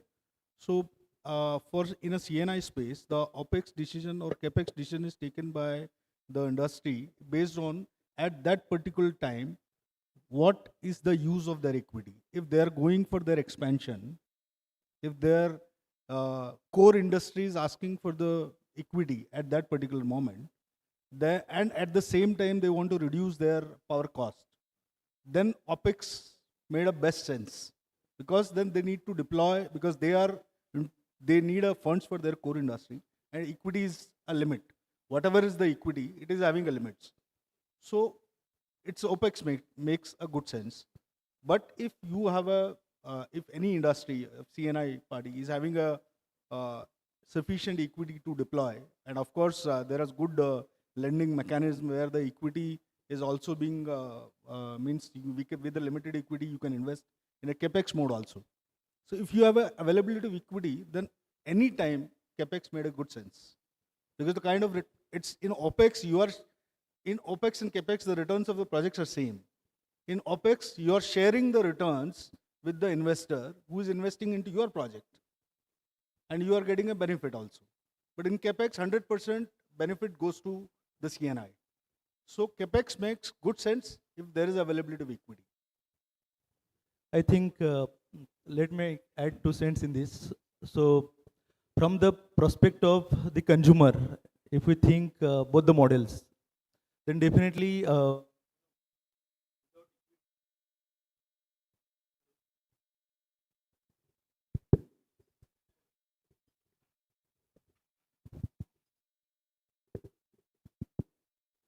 So cheapest source of power without any equity infusion or investment. But if you see the current era during last couple of years, ease of finance has become available in market in such a way that there are certain challenges about their credit ratings and the criterias. But definitely, I would say that before 2022 or before COVID era, the OPEX model was in such a way that, in fact, we have executed more than 40 megawatts only during 2 years, those time.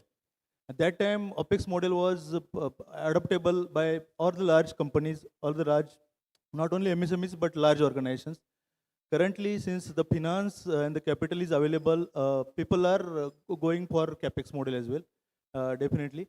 Yes, of course, there is certain criteria, maybe because of the IPP's criteria, above certain capacity, maybe 200 kilowatt and above. But below 200 or 100 kilowatt capacity for the MSMEs, they definitely choose for the CapEx only. Maybe Priyam, we can also have closing thoughts from each of the panelists, starting with you because it's top of the hour. So will that be okay? So I just trying to add one more point with Mr. Mittal and Mr. Nalaure. So mainly the CapEx versus OPEX, if it is the open access project, so then another major point will come as a regulatory risk-taking appetite.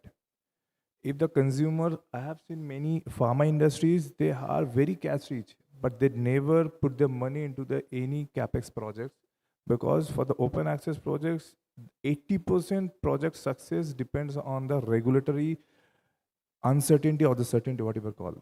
So that's another driving force for the choosing this OPEX model under this segment.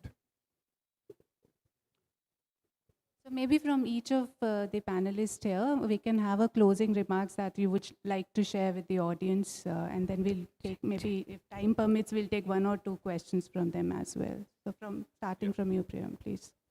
So as we discussed regarding the new technologies or how the CNI customers will get benefited along with all stakeholders across the state and the country. So my submission, because my company works as an IPP, Ampin Energy Transitions, and we are supplying services across 22 states in the country. So in our perspective, we generally offer our solution based on the customer's requirement and the state-specific regulations what we have. My submission is that we need a single window solutions for each state, and the policy and the regulatory should have a standardized for all states. Definitely, I can understand if each and every state, they have their limited resources. In Odisha, there is no option for the wind. Only solar is feasible. In eastern part of country, the solar is only feasible.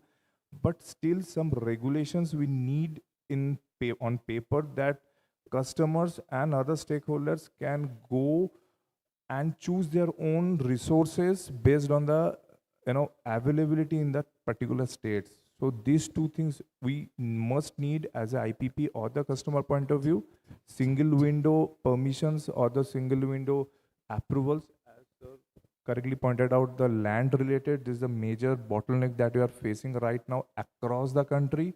So that is the another aspect that government should look into it.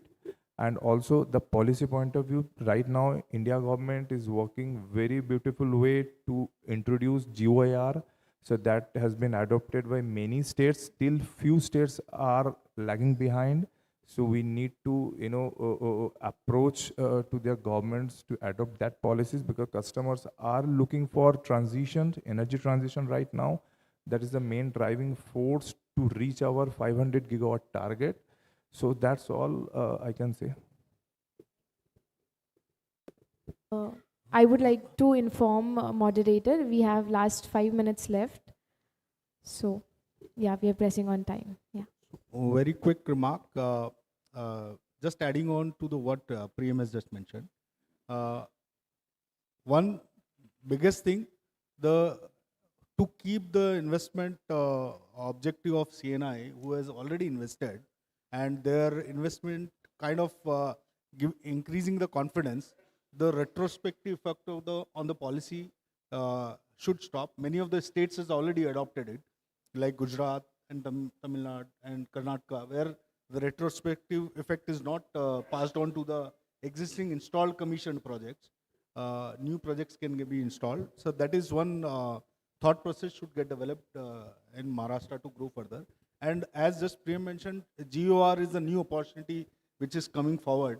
And this will again increase in market size where we all EPC look should qualitatively. And one more point is the delivery of quality projects. That will increase the confidence of the investors. Otherwise, in the price war, in the kind of, taking the orders, picking the orders at whatever prices and then delivering a project which is not giving the returns to the consumers, CNI, then it will again reduce the confidence. So it is a mission wherein we should deliver quality, and that will help us to grow together. Very shortly, because I think 5 minutes are there, so I will just take my share. So today, basically, if we see our industry is a very transit phase, and that transit phase is possible just like a husband-wife relations between the regulatories, DISCOM, clients, and then rather in fact developers like actually. So understanding is very important. Everybody should get his share. There should not be fear factor with say DISCOM that they will lose their benefits or market share. There should not be fear factor with the client that policy is likely to change after 5 years and what will be happen to my investment which already I made actually. There should not be the fear factor again with the clients that actually what quality of product I am buying, because today the only focusing on the cost part and no other areas like actually. So it's become joint responsibility of all stakeholders in this market. It says they are, I would rather say they are across table, they are the same set of table to promote this industry hand by hand. And while we are delivering all these things, everybody should be responsible to play his role, because this is the industry where Swarth and Parmarth both are together going. And this is the best example of this particular industry. So that structure of that particular deal to take away this particular industry ahead, it's a very important. And so we are not a competitors, we are a colleagues. That's everybody should keep in mind while we are doing all activities and our action in on ground. Thank you. Hello. From government, from DISCOM point of view, I would like to highlight here that a lot of new things are been coming forward.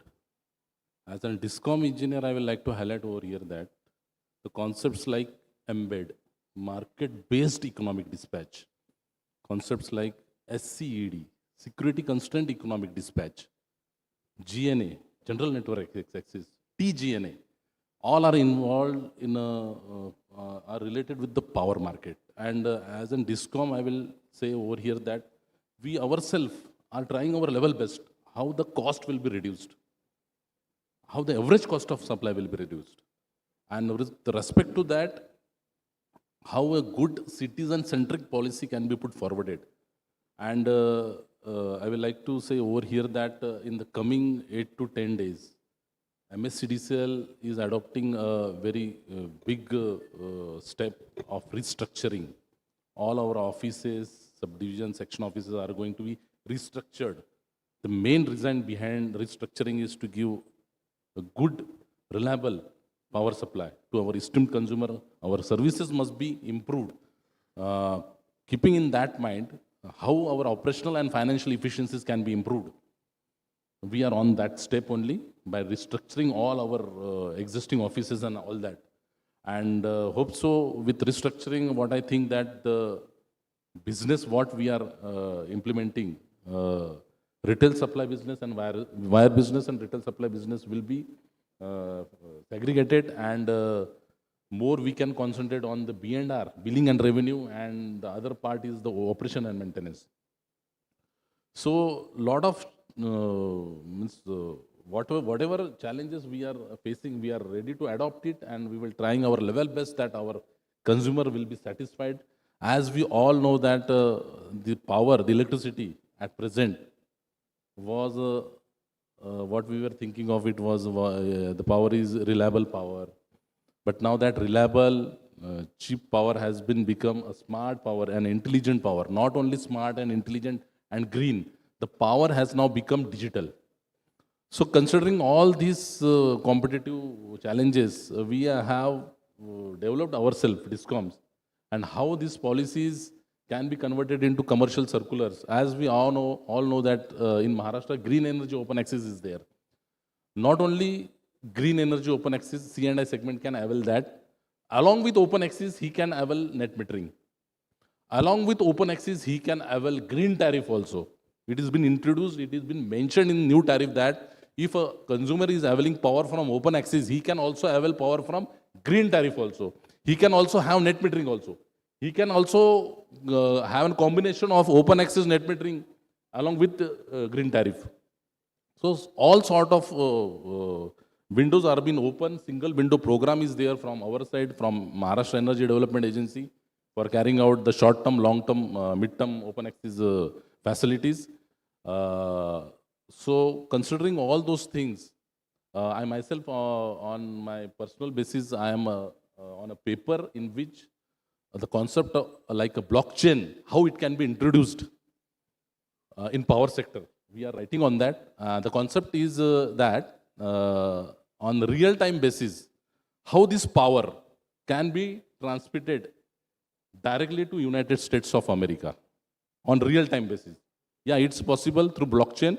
As we all know that till 2 years before, we were not having our digital currency. Now we have our digital currency, rupee, and the Central Bank of India has taken an initiative to introduce that digital currency and how that digital currency can be converted into electricity power and how it can be traded directly to across the border, across the oceans.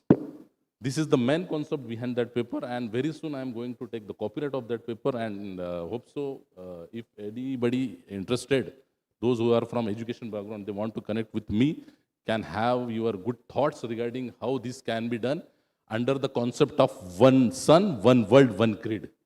So to make successful the concept of Solar International Alliance, the concept of one sun, one world, one grid is on the way of blockchain only. Yes, ma'am. Thank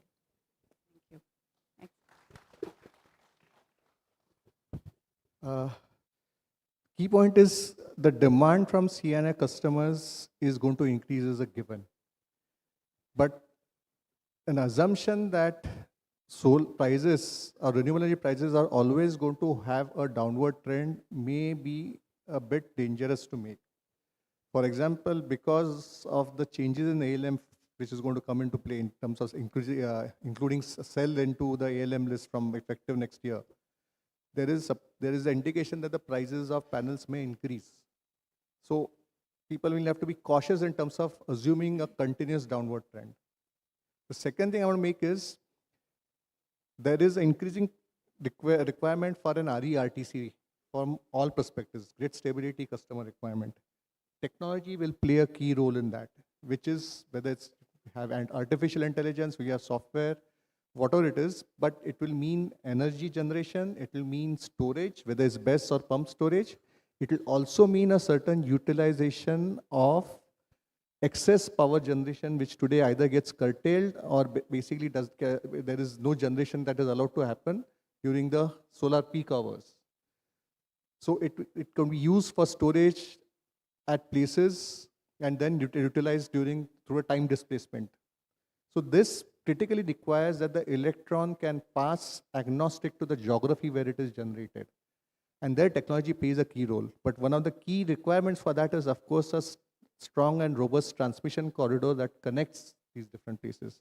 So that's also going to play a critical role in the way this whole space evolves. Thank you.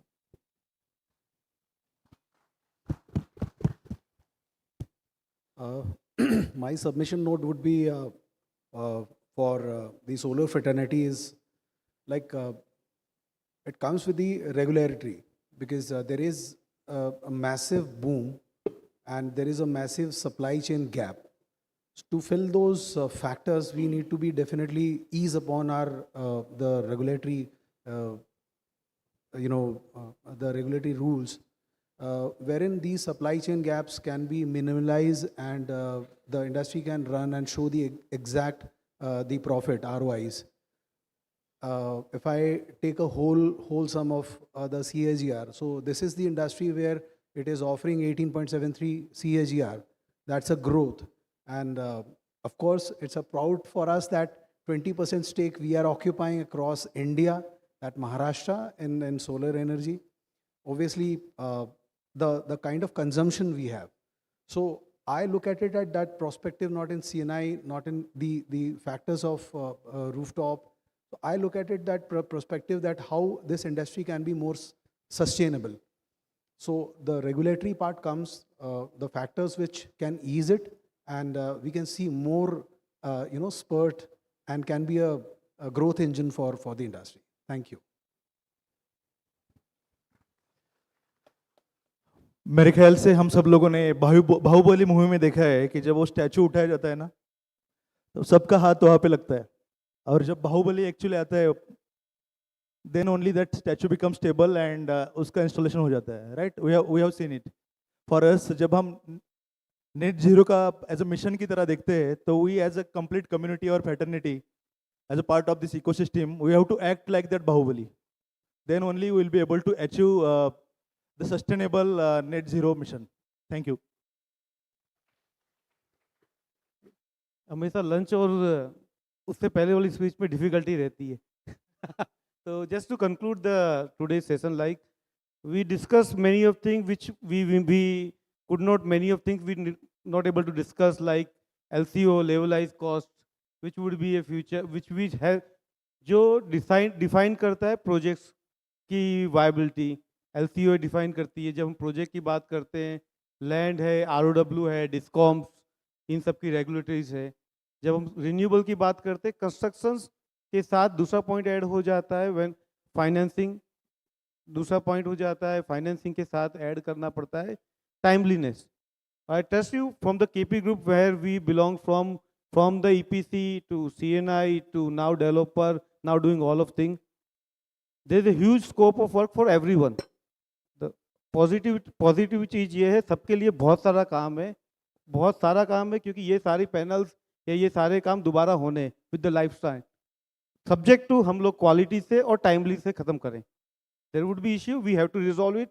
We need to sit together, being EPC, being developer, being the discom, being the regulatory, but there is a work for everyone who deliver on time with the quality. Thank you. The last, I would like to take the advantage of this stage that three things are been going on in MSEDCL. First one is MSKVY 2.0. The tender is live at present. For some reason, due to MNRE circulars, it has been stopped. But still, we have 1,000 of megawatt of steel. The capacity is to be, the LOIs has to be given. So all the investor developers over here take the advantage of MSKVY 2.0, where there are quite good returns for DCR and for non-DCR projects, where the project IRR goes near about to 11 to 12% and the equity IRR from 16 to 18%. So still some megawatt level is been pending. Take the advantage of that MSKVY 2.0. The second one is we have our BESS, Battery Energy Storage System tender live at present. 26th is the last date for that, in which we have to bid minimum 100 megawatt oblique 200 megawatt hour of the size. It is an utility scale project. Last year we were having a tariff of 2.1 lakhs per megawatt per month, and the tender was gone to Pace Digitech. But hope so this time on Monday we have amended the tender, and from 2 cycles we have brought it to 1 cycles, means 2 hours. And with respect to 2 hours point of view, a small size of 100/200 megawatt hour battery capex can also give you a very good returns of near about project IRR of 11 to 12% and equity IRR of more than 16%. So I will request all the investor developers over here, please participate in BSS and let's contribute towards the targets of our nation, of our state. The third one is we have a day before last week only, we have a government cabinet meeting. In that 75 smart villages were decided to be done in the coming 6 months. So out of that 75 villages, 11 villages are from Pune.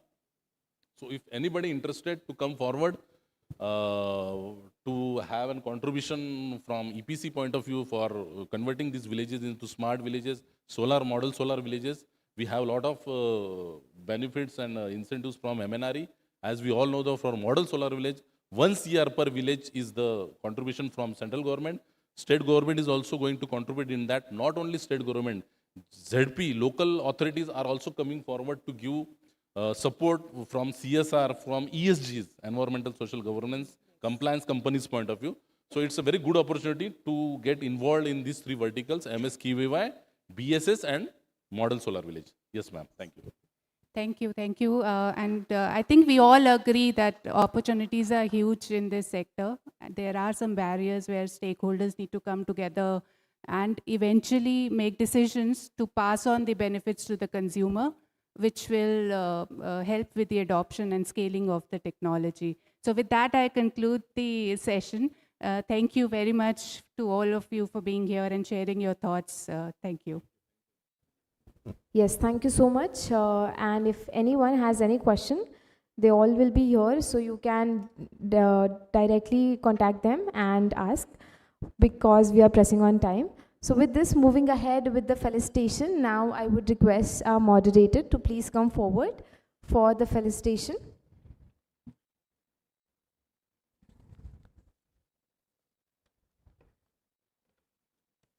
So I would request, as the names are taken, to please come forward.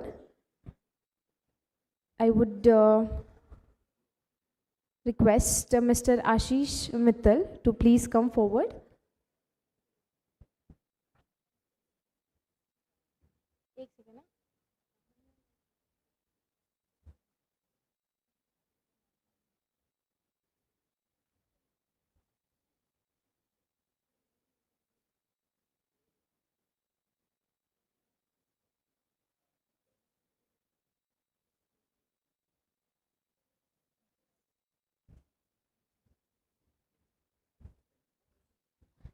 Yes, can we have a huge round of applause? Thank you. Next up, I would request Mr. Priyam Nandi to please come forward.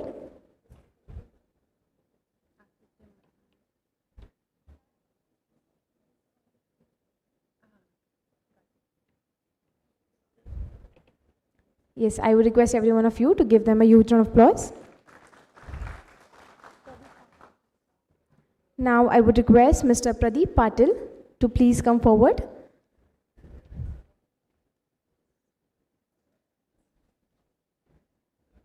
Everyone, you are requested to please give them a huge round of applause as we felicitate all our panelists. Next up, I would request Dr. Nilesh Rohankar to please come forward for the felicitation.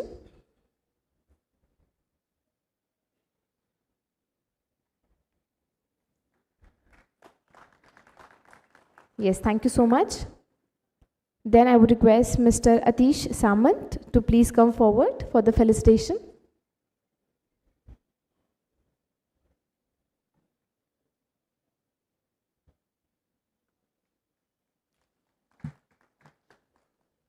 Yes, thank you. Next up, I would request Mr. Vishwajit Bose to please come forward.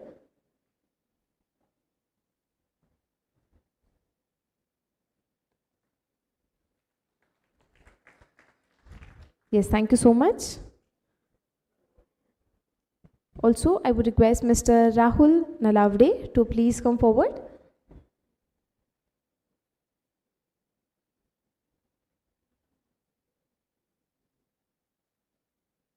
Yes, can we have a huge round of applause, everyone? And I would request Mr. Amit Kumar Khandelwal to please come forward.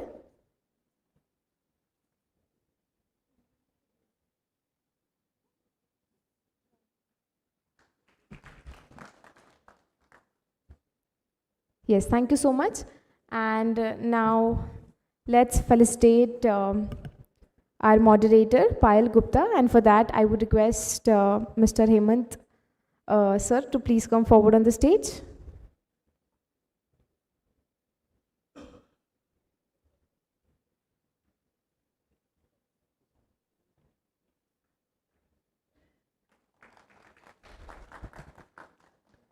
Yes, thank you. And now I would request all of the panelists to please come forward for a group picture, and then you can take your seats.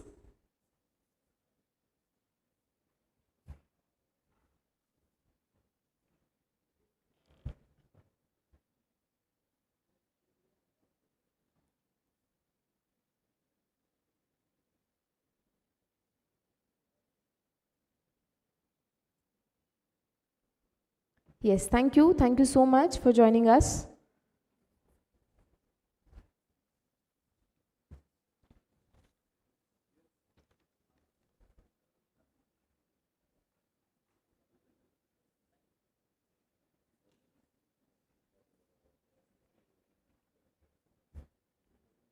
Yes, thank you so much for joining us on the stage. You may please take your seats.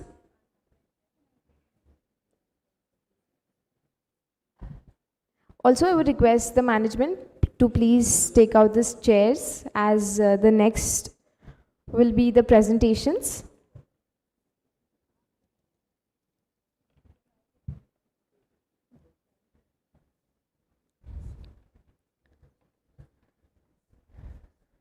So next up we have a presentation by Mr. Anup Bihare, who is the Area Sales Manager of Icon Solar and Power Technologies Private Limited. I would request him to please join us near the stage.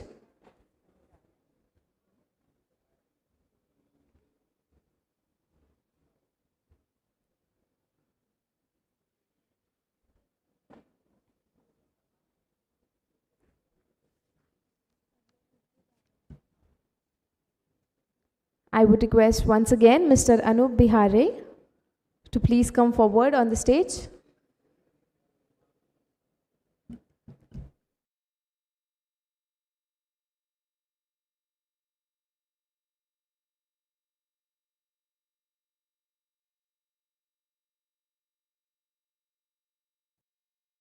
No.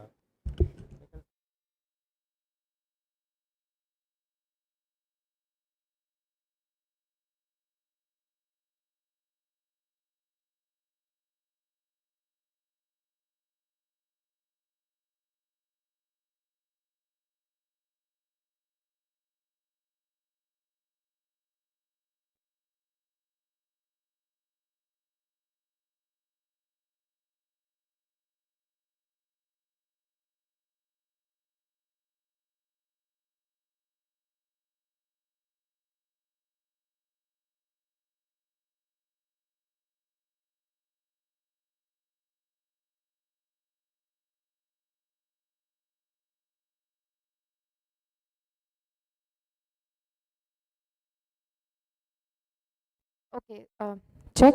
Okay, so ladies and gentlemen, we will go for a lunch break. So it will be for 1 hour. Thank you so much everyone for joining us. I would request every one of you to please get back in this hall until 2:45. Yes, thank you so much everyone. You all can enjoy your lunch. Thank you.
electron beam cross-linking technology. The system includes an electron gun which generates and accelerates electron beam using high voltage.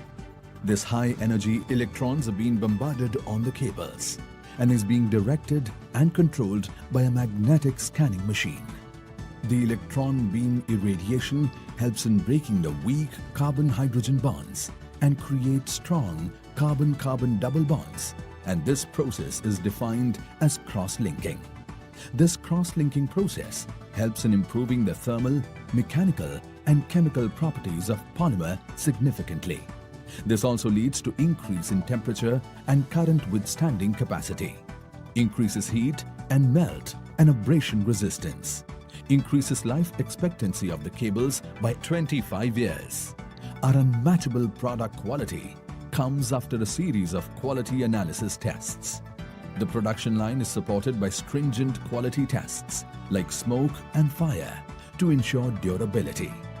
Every batch of the product that leaves our manufacturing facility is being tested at our lab to ensure the best quality and safety.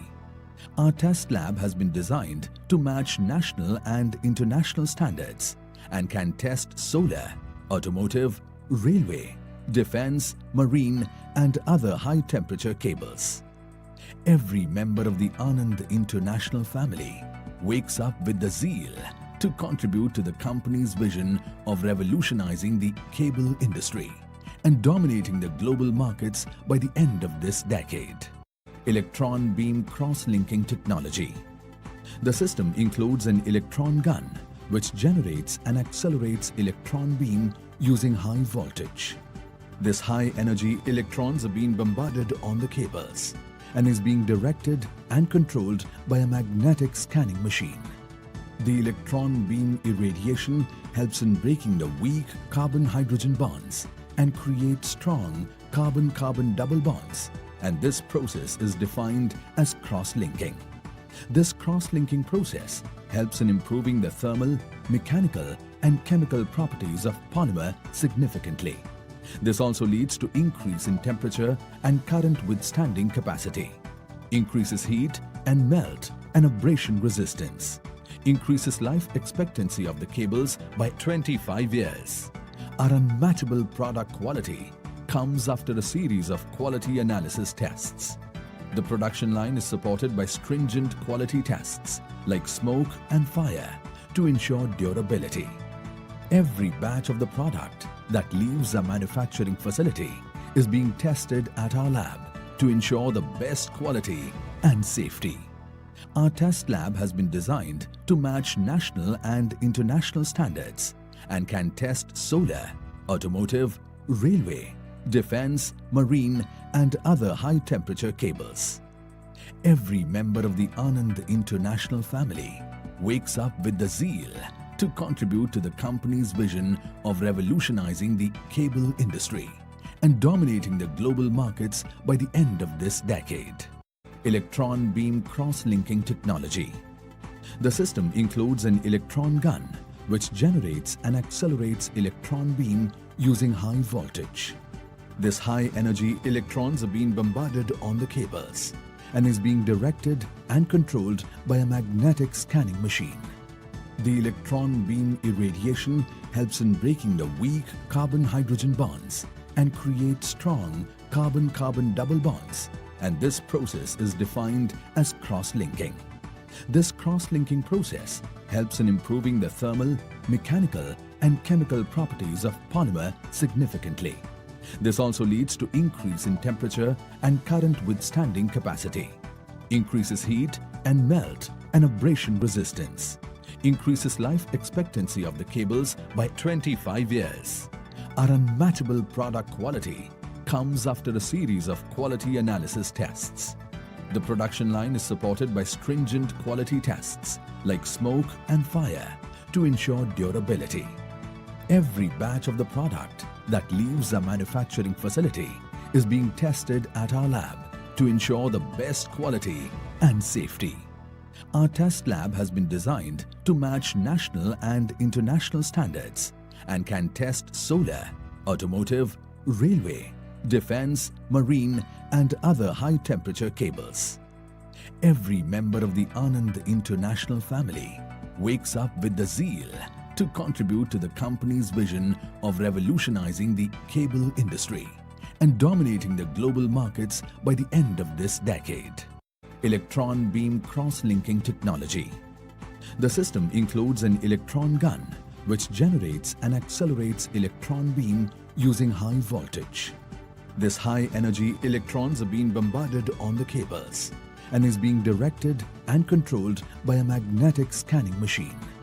The electron beam irradiation helps in breaking the weak carbon-hydrogen bonds and create strong carbon-carbon double bonds, and this process is defined as cross-linking.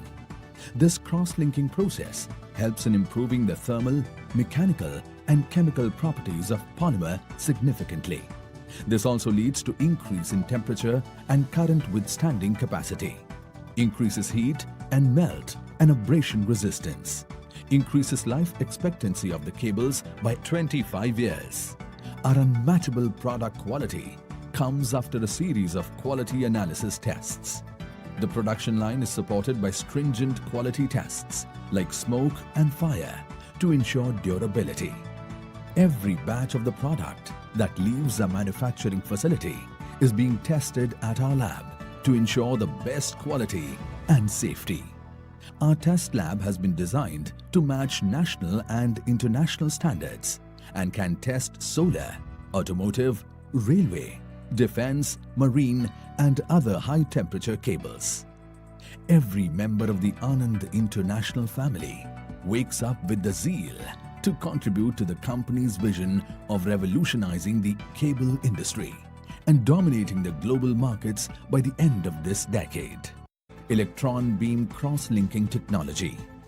The system includes an electron gun which generates and accelerates electron beam using high voltage. This high-energy electrons are being bombarded on the cables and is being directed and controlled by a magnetic scanning machine. The electron beam irradiation helps in breaking the weak carbon-hydrogen bonds and create strong carbon-carbon double bonds, and this process is defined as cross-linking. This cross-linking process helps in improving the thermal, mechanical, and chemical properties of polymer significantly.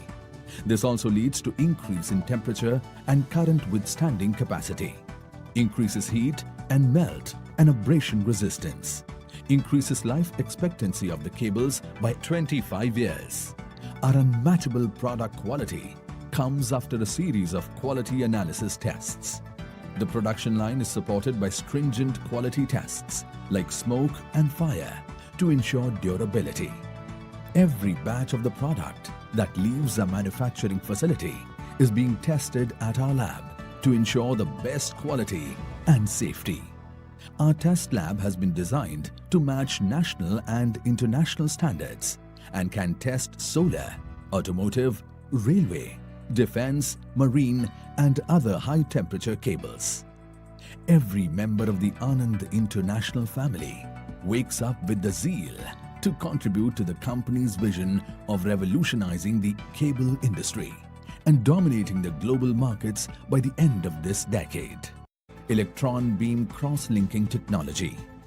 The system includes an electron gun which generates and accelerates electron beam using high voltage.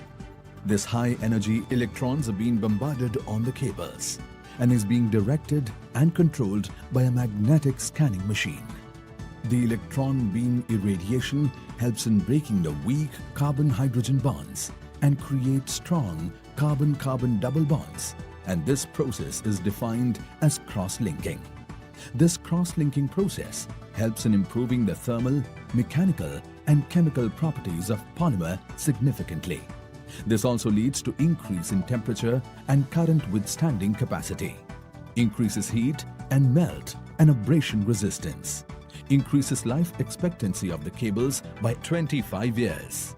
Our unmatchable product quality comes after a series of quality analysis tests. The production line is supported by stringent quality tests like smoke and fire to ensure durability. Every batch of the product that leaves a manufacturing facility is being tested at our lab to ensure the best quality and safety. Our test lab has been designed to match national and international standards and can test solar, automotive, railway, defense, marine, and other high-temperature cables. Every member of the Anand International family wakes up with the zeal to contribute to the company's vision of revolutionizing the cable industry and dominating the global markets by the end of this decade. Electron beam cross-linking technology. The system includes an electron gun which generates and accelerates electron beam using high voltage. This high-energy electrons are being bombarded on the cables and is being directed and controlled by a magnetic scanning machine.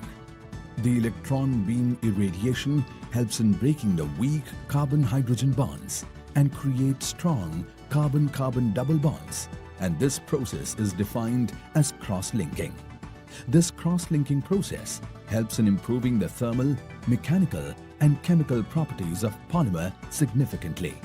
This also leads to increase in temperature and current withstanding capacity, increases heat and melt and abrasion resistance, increases life expectancy of the cables by 25 years. Our unmatchable product quality comes after a series of quality analysis tests. The production line is supported by stringent quality tests like smoke and fire to ensure durability.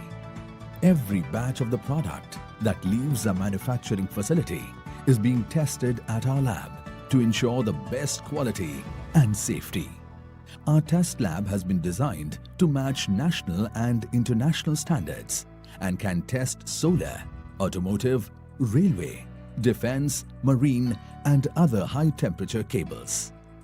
Every member of the Anand International family wakes up with the zeal to contribute to the company's vision of revolutionizing the cable industry and dominating the global markets by the end of this decade. Electron beam cross-linking technology. The system includes an electron gun which generates and accelerates electron beam using high voltage. This high-energy electrons are being bombarded on the cables and is being directed and controlled by a magnetic scanning machine. The electron beam irradiation helps in breaking the weak carbon-hydrogen bonds and create strong carbon-carbon double bonds, and this process is defined as cross-linking. This cross-linking process helps in improving the thermal, mechanical, and chemical properties of polymer significantly. This also leads to increase in temperature and current withstanding capacity, increases heat and melt and abrasion resistance, increases life expectancy of the cables by 25 years. Our unmatchable product quality comes after a series of quality analysis tests. The production line is supported by stringent quality tests like smoke and fire to ensure durability. Every batch of the product that leaves a manufacturing facility is being tested at our lab to ensure the best quality and safety.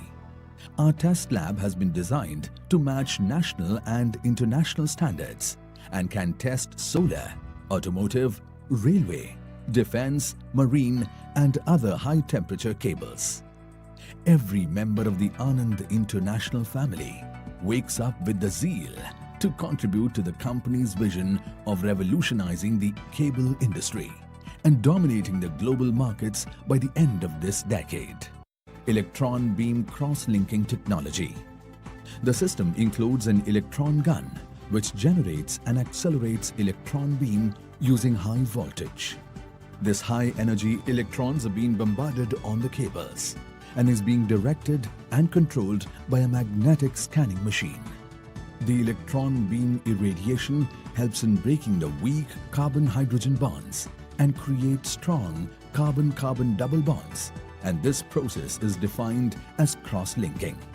This cross-linking process helps in improving the thermal, mechanical, and chemical properties of polymer significantly.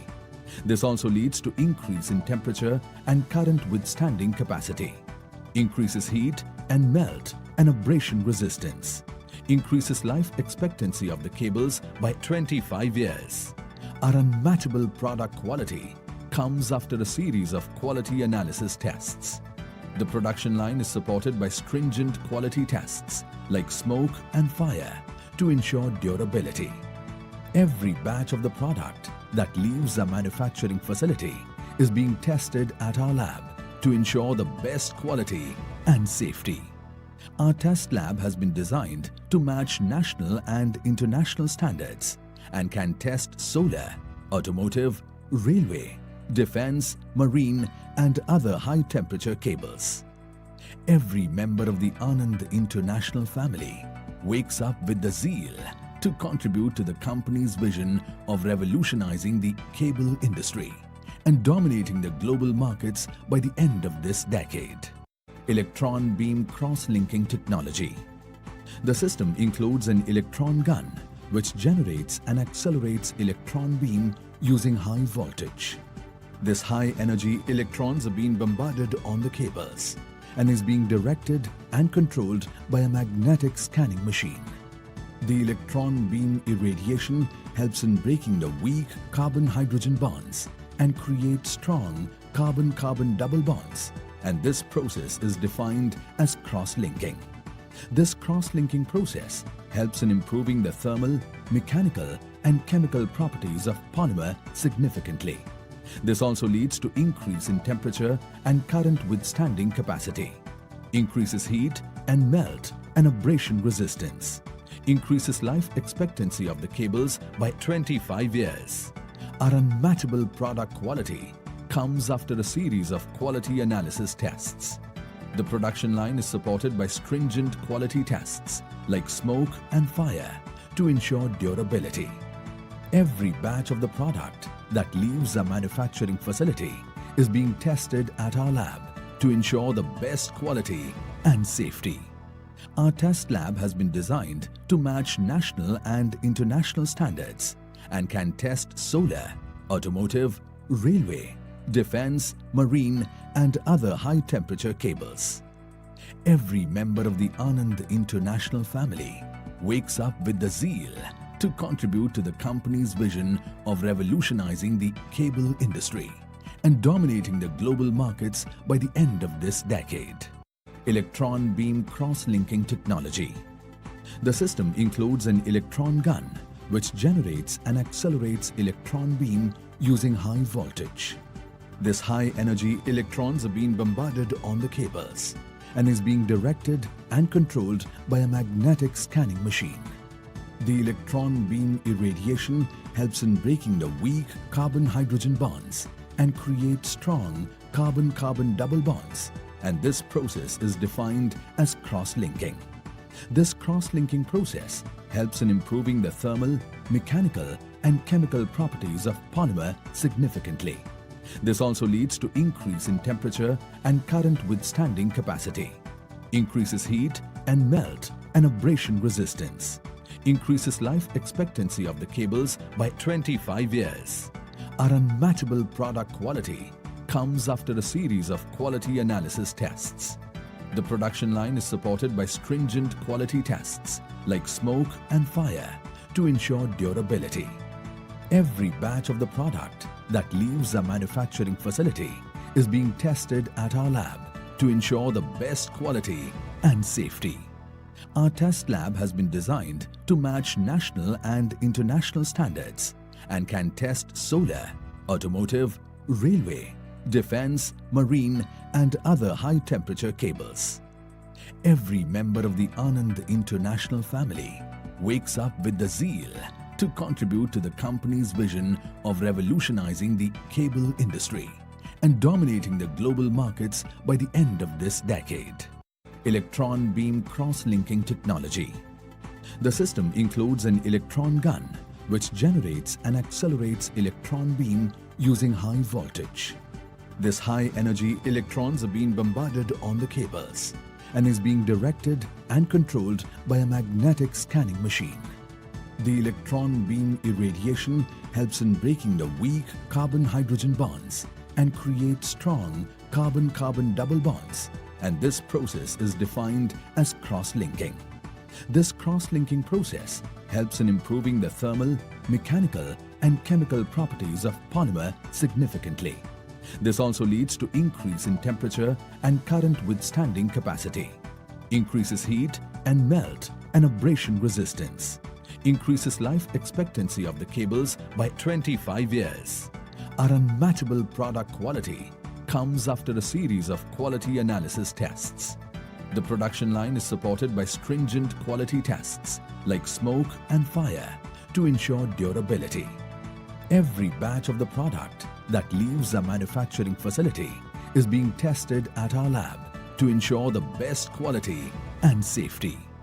Our test lab has been designed to match national and international standards and can test solar, automotive, railway, defense, marine, and other high-temperature cables.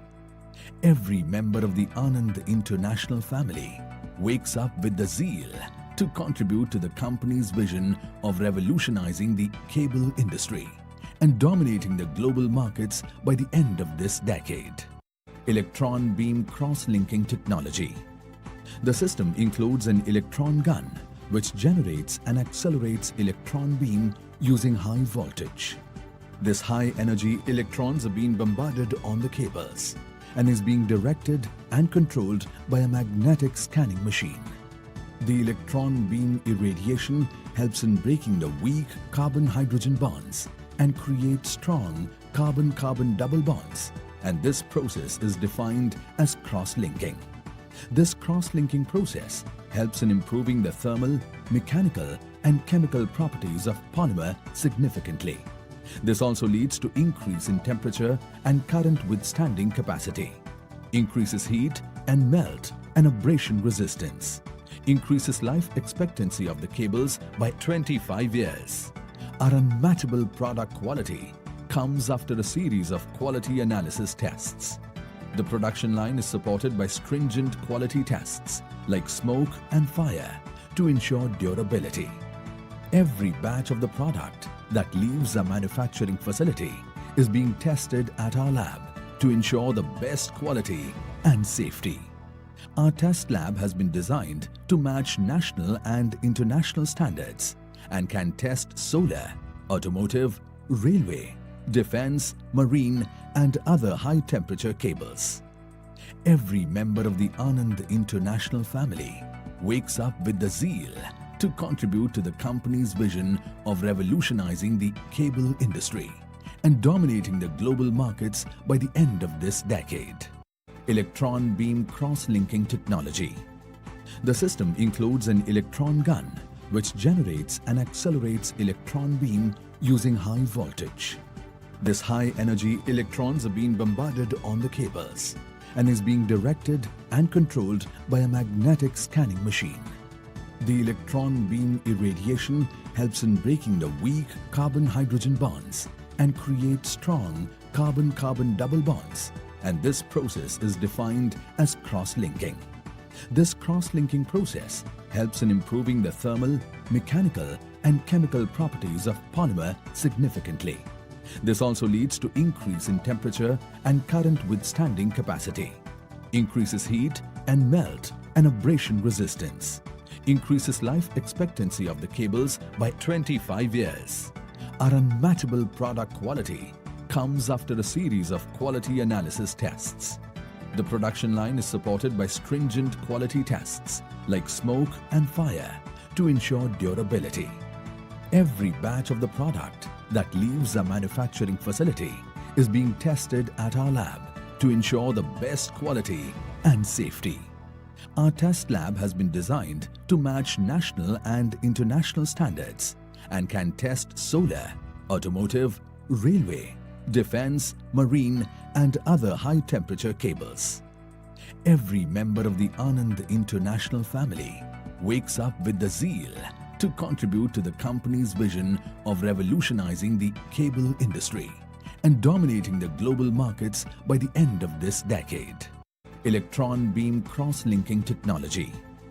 The system includes an electron gun which generates and accelerates electron beam using high voltage. This high-energy electrons are being bombarded on the cables and is being directed and controlled by a magnetic scanning machine. The electron beam irradiation helps in breaking the weak carbon-hydrogen bonds and create strong carbon-carbon double bonds, and this process is defined as cross-linking. This cross-linking process helps in improving the thermal, mechanical, and chemical properties of polymer significantly. This also leads to increase in temperature and current withstanding capacity, increases heat and melt and abrasion resistance, increases life expectancy of the cables by 25 years. Our unmatchable product quality comes after a series of quality analysis tests. The production line is supported by stringent quality tests like smoke and fire to ensure durability. Every batch of the product that leaves our manufacturing facility is being tested at our lab to ensure the best quality and safety. Our test lab has been designed to match national and international standards and can test solar, automotive, railway, defense, marine, and other high-temperature cables. Every member of the Anand International family wakes up with the zeal to contribute to the company's vision of revolutionizing the cable industry and dominating the global markets by the end of this decade. Electron beam cross-linking technology. The system includes an electron gun which generates and accelerates electron beam using high voltage. This high-energy electrons are being bombarded on the cables and is being directed and controlled by a magnetic scanning machine. The electron beam irradiation helps in breaking the weak carbon-hydrogen bonds and create strong carbon-carbon double bonds, and this process is defined as cross-linking. This cross-linking process helps in improving the thermal, mechanical, and chemical properties of polymer significantly. This also leads to increase in temperature and current withstanding capacity, increases heat and melt and abrasion resistance, increases life expectancy of the cables by 25 years. Our unmatchable product quality comes after a series of quality analysis tests. The production line is supported by stringent quality tests like smoke and fire to ensure durability. Every batch of the product that leaves our manufacturing facility is being tested at our lab to ensure the best quality and safety.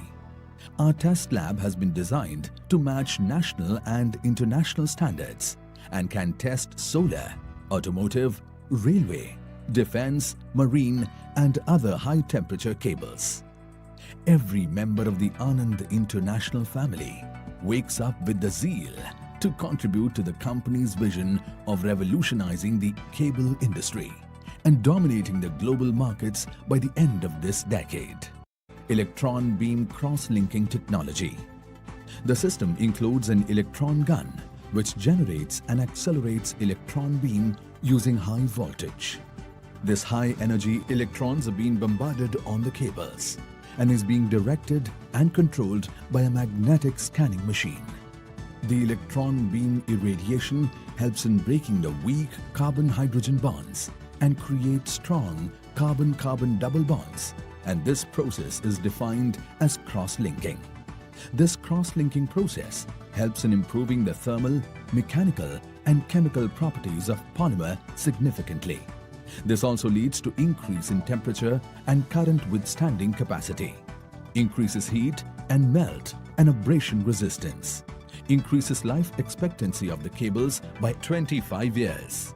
Our unmatchable product quality comes after a series of quality analysis tests. The production line is supported by stringent quality tests like smoke and fire to ensure durability. Every batch of the product that leaves our manufacturing facility is being tested at our lab to ensure the best quality and safety. Our test lab has been designed to match national and international standards and can test solar, automotive, railway, defense, marine, and other high-temperature cables. Every member of the Anand International family wakes up with the zeal to contribute to the company's vision of revolutionizing the cable industry and dominating the global markets by the end of this decade. Electron beam cross-linking technology. The system includes an electron gun which generates and accelerates electron beam using high voltage. This high energy electrons are being bombarded on the cables and is being directed and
He's not here.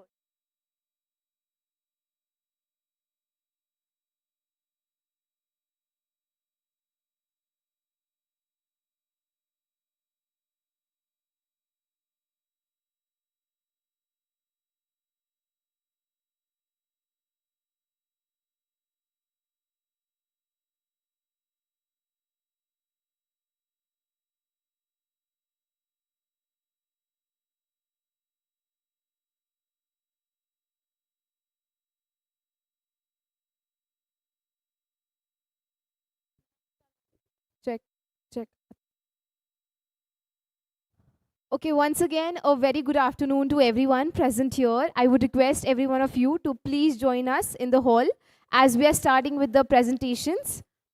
So I would also request Mr. Anup Bhilare to please join me on the stage for the further presentation. And everyone is requested to please settle down. Thank you.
Hello, check.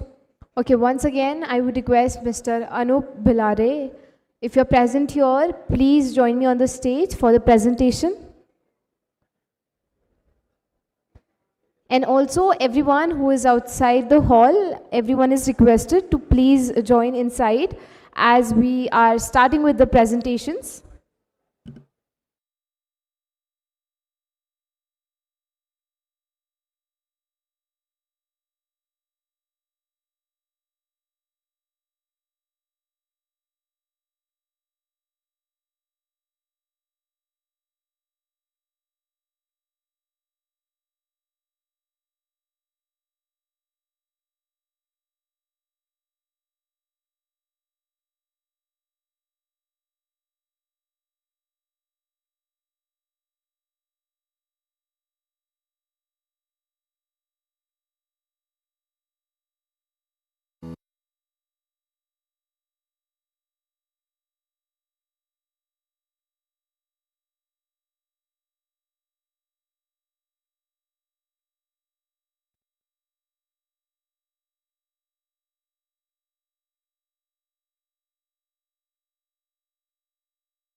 Okay, once again, good afternoon everyone who is present here and a very warm welcome to REconnect Summit 2025 Pune. Also, we are starting with the presentation now. So I would request Mr. Anup to please join me on the stage for the presentation. And also there is a request to all the people who are outside the hall to please join in inside as we are starting with the presentations in the hall. Thank you.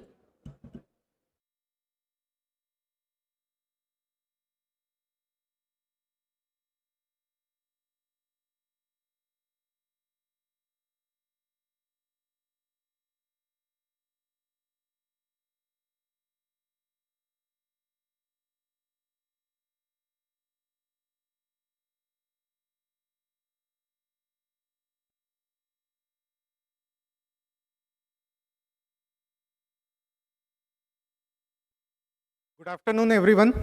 It is honor to be here. My name is Anup and I am representing REconnect Solar. Based in Raipur, Chhattisgarh, founded in 2014 with an initial capacity of 20 megawatt. REconnect Solar has achieved remarkable growth. Today, we proudly stand at the production capacity of 2.6 gigawatt.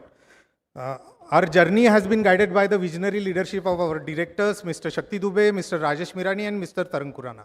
At REconnect Solar, we offer cutting-edge product range starting from 420 watt peak to 620 watt peak. One of our key differentiators is our commitment to customer convenience. Each solar panel is equipped with a unique QR code to enabling seamless after-sale service within 7 days across the India. We take immense pride to having completed over 40 lakh projects to date. Our dedication to quality is backed by the industry certification including BIS, IAC, and ALMM. Our fully automated machineries ensure that every product meets the highest standard. Our focus area remains innovation to stay ahead in the industry, efficiency to maximize the performance, sustainability to protect our planet, and research and development to continuously push the boundaries. We are committed to create a greener, brighter tomorrow. I have a request, please play the video. I have a small, our fully automated factory video. Please stay with us.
I invite all of you to visit our fully automated manufacturing facility at Raipur.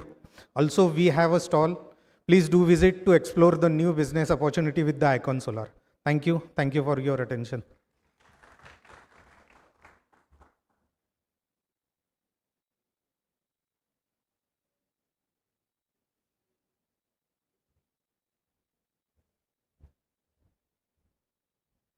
Yes, thank you so much, Mr. Anup Bihare.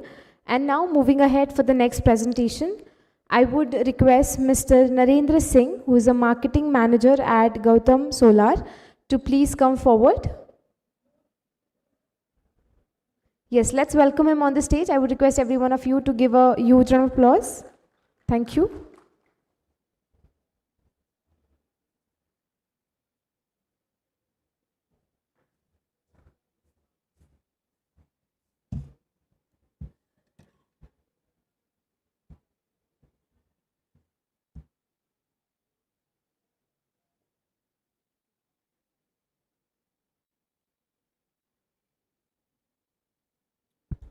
Well, good afternoon to all of you. I am Narendra Singh from Gautam Solar. Well, although you all are aware from Gautam Solar that it is a well-known brand in PV module manufacturing, but still I am going to give you an overview of this company, that how we are manufacturing PV modules. So, first of all, here we have a solar module business from 28 plus years old industry. It is started by the B.K. Mohanka sir from 1993. Well, there is a journey of our company. It is started in 1993 to 2005. We are into the polymers. Then we are transformed from polymers to the solar electronics. After that, we evolve into the battery manufacturing and then solar panel manufacturing. After 2012, we started to manufacturing solar panels like monopugs. Then we are the first mover to going for the top cons as well. After that, we also have an capacity expansion in 2022. Then currently we are having a 3.2 gigawatt of capacity manufacturing. We are also going to increase that capacity to 5 gigawatt very soon at the end of this year. Well, here are some reports from the solar industries magazines that shows that Gautam Solar is one of the top 10 manufacturers, PV module manufacturer. Now I am going to show a small clip regarding that how Gautam Solar is manufacturing its PV modules in their fully automated manufacturing setups.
This was the plant we are having in Haridwar, and we are also having a manufacturing in Bhiwani.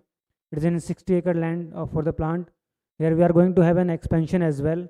And you can see now here is our strong top management. Includes Sir B.K. Mohanka, who have 50+ years of experience in business. Then Gautam Mohanka sir, who is CEO of the company, having 22+ years of experience. Then Sharad Mohanka sir, CEO of the company, with a 14+ year of experience. We are also a financially strong organization, which help us to use the latest machineries and the technologies which is available worldwide. So this is a plus point, having a strong and financial team. Then these are some financially strong because of we have 100% equity with the promoters, and we are in solar businesses from the last almost 3 decades. These are some details regarding the raw materials Gautam Solar is using. We are using A++ grade raw material, which includes solar cells, which are highly efficient, highly reliable, and high power yielding. Then EVA sheets are UV resistance and PID free. We manufacture both type of panels, glass to glass and glass to back sheet. Then it comes out frame. We are using anodized aluminum frame, which is corrosion resistant and durable as well. These are some machineries which is you have already seen in the video as well. These are tier 1 machineries like solar cell stringers or robotic layups. We are using latest technologies like half cut cell. Then NDC machines are used for those half cut cells and auto bushing machines. We are manufacturing technically advanced modules with the help of the latest machineries and the latest technologies we are using for that. We are also performing 30+ internal quality checks over the modules which we have manufactured, so that we provide the best modules to other customers. Then we are performing an AI assisted EL testing over the solar modules, which is done pre and post lamination, which shows that longevity of a panel, that if you are using a particular panel, it should be aiming for 25 or 30 years. So it should run in that long life. Then here are some are Gautam Solar patents and IPs which we done in the innovation. These are some business headlines for our Gautam Solar, like it is in business line or PV magazines, which is in solar industry magazines. Here are some BSI certified solar panels that shows that we are manufacturing BIS certifications, and we are under the particular ALMM approved organization. These are ALM certificates. Then we are also having a UL standard certifications. As Gautam Solar is supplying all over world panels, so that's why we are having a UL standards panels as well. These are latest compliance of IEC standards like transportation test, sand and dust test, ambient temperature changes test, then temperature humidity cycle test, and the cold test as per Indian standards. This is California Energy Commission list. In this, we are also registered for solar panels. We are going to expand our capacity of manufacturing from 3.2 gigawatt to 5 gigawatt by the end of this year. And it is currently, as I told you, that is 3.2 gigawatt. We are manufacturing 1 gigawatt of module in Haridwar and 2.2 gigawatt in Bhiwani, Haryana. This is the growth from 1.4 gigawatt to the 5 gigawatt plan we are having. We are also going to launch an IPO regarding the solar cell manufacturing, which is in 2 gigawatt line. This is the official news regarding that 1 crore faculty which we are going to invest in the solar cell solar panels and solar cell manufacturing line. Well, most important is to having a particular land area for the solar cell manufacturing. So we had finalized the land which is 54 acres in Gwalior, MP for our 2 gigawatt solar cell manufacturing plant.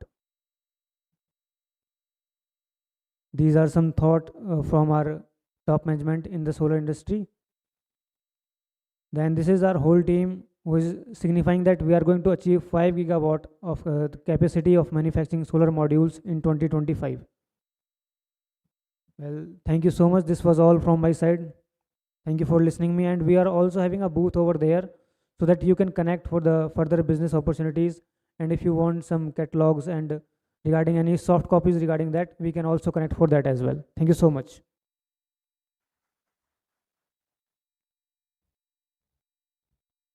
Yes, thank you so much, Mr. Narendra.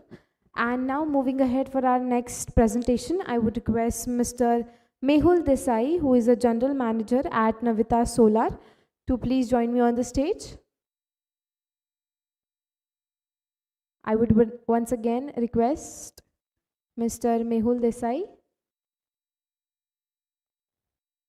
Yes, let's welcome him, ladies and gentlemen. Thank you.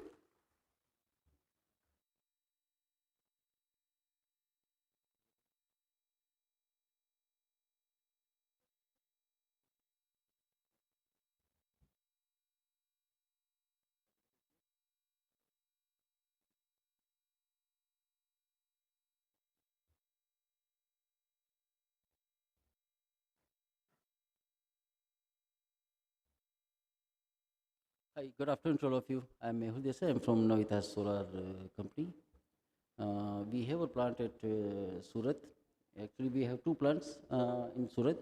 One plant we make mono-PERC panels, and another plant we make top-cone panels. We have a panel. We have a capacity of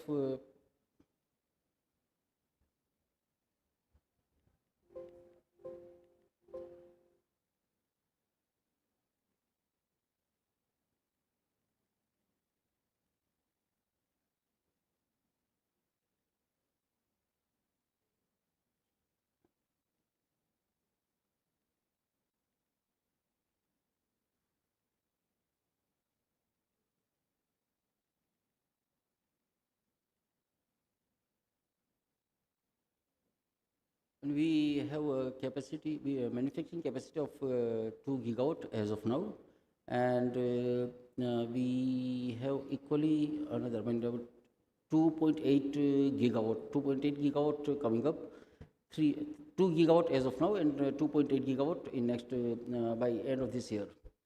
We are also in process of making solar cells. By June 26, we'll be coming up with full-fledged solar cell manufacturing capacity, having a capacity of 3.6 gigawatt. This will be purely top-cone panels, and we make panels in two plants.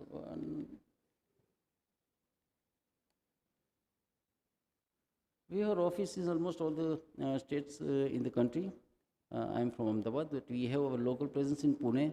And Maharashtra is a wonderful region because we did a lot of good business in Maharashtra. My colleague Sachin, he takes care of Maharashtra. He's from last 10 years with Navitas, and he's doing fantastic job. Maharashtra is one of the region where most of the panels we sell. We also established one unit in US and in process of establishing in African markets. You will be happy as we are in Pune. You will be happy to know that we are sponsors of Pune Repulton for Kabaddi matches. And prior to that, we were sponsoring Bangalore team for IPL.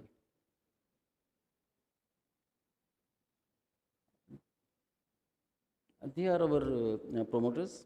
We have about 4-5 directors as partners.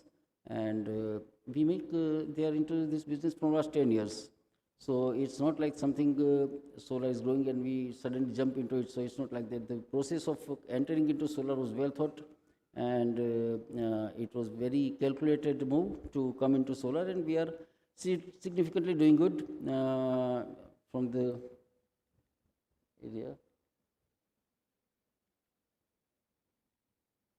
You know, there's something, some slides are mismatching, so it may be difficult to go slide by slide, but anyway, let me discuss in general. We have one session, one panel discussion on AI. When it comes to AI, let me tell you, I mean, the advanced version of AI is like automation. So as most of the solar companies doing, we as a Navitas also into the same category. And we have automation. We have one plant that is fully automated plant. Another plant is half automatic and half manual. When it comes to automation, I mean, there is at all stages, let it be testing of sales when we import or when we make sales. Then it comes to stringer, when it goes to stringer, then lamination, EL testing, all those things. So 100% automation we have, and this same automation we'll be having in sale plant also. As of now, we have 630 megawatt, 630 watt maximum panel, and we'll be coming up with 720 watt panel by another quarter or so. Can I have the video, please?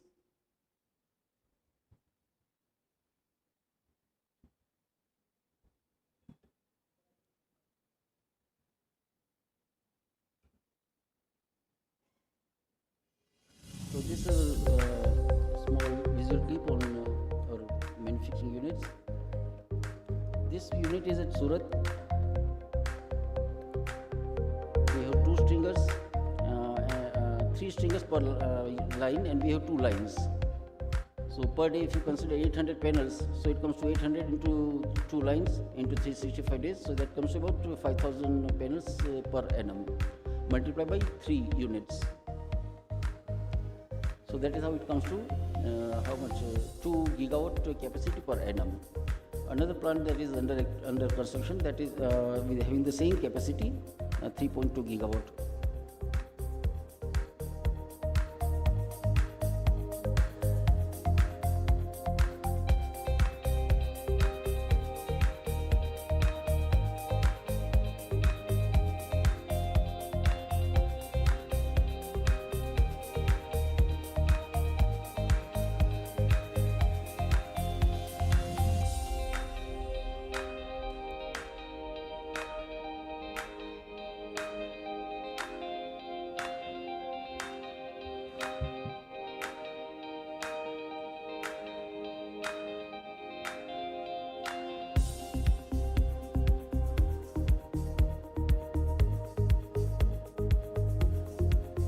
To add into with this, we also strongly believe in backward integration, and we ourselves make EVA sheets and back sheets. So just 2 things to take carry forward. Before we enter into solar cells, we already started making EVA and back sheets.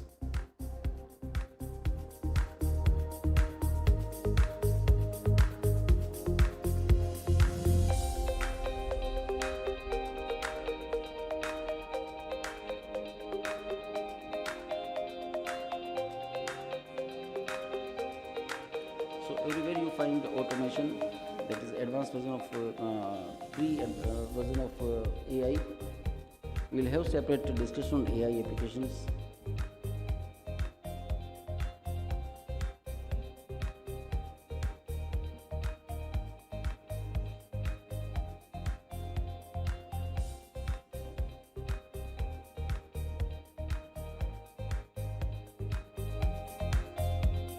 All the panel manufacturers has almost all the certification like ALMM or EL kind of all the certifications. So I need not have to repeat all those certifications what we have, but whatever the industry need, what the government norms suggest us, we have all the certifications. So we, as I said, I mean, we have our office in Pune, being headed by my colleague Sachin, and we have our 2 plants at Surat. We invite all of you to come to our plant to see the things practically and to build up the confidence more than what you have already shown in our company. Thank you so very much.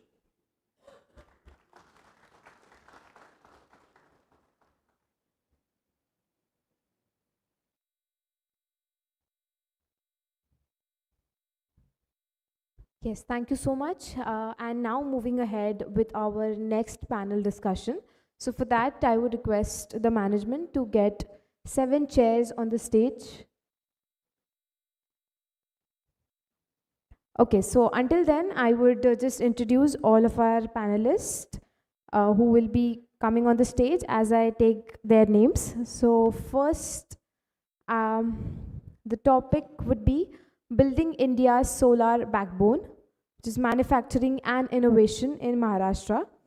So let's invite the moderator, and for that I would request Dr. Satish Suri, the Managing Director of Green Path Energy and Sustainability Services, to please join me on the stage. So Dr. Suri is an engineering professional with over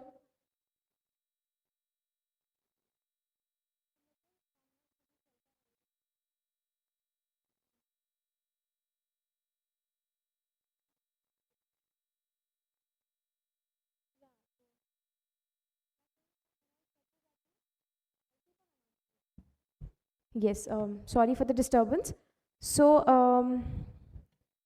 Dr. Suri is an engineering professional with over 22 years of industrial experience in the field of operations and maintenance, facilities management, energy environment, and sustainability audits with environment, health and safety professional audits and solutions. Apart from the above, quality initiatives in implementation like Six Sigma, TPM, TQM, 5S workshops. So, ladies and gentlemen, let's invite Dr. Suri on the stage. Can we have a huge round of applause for him?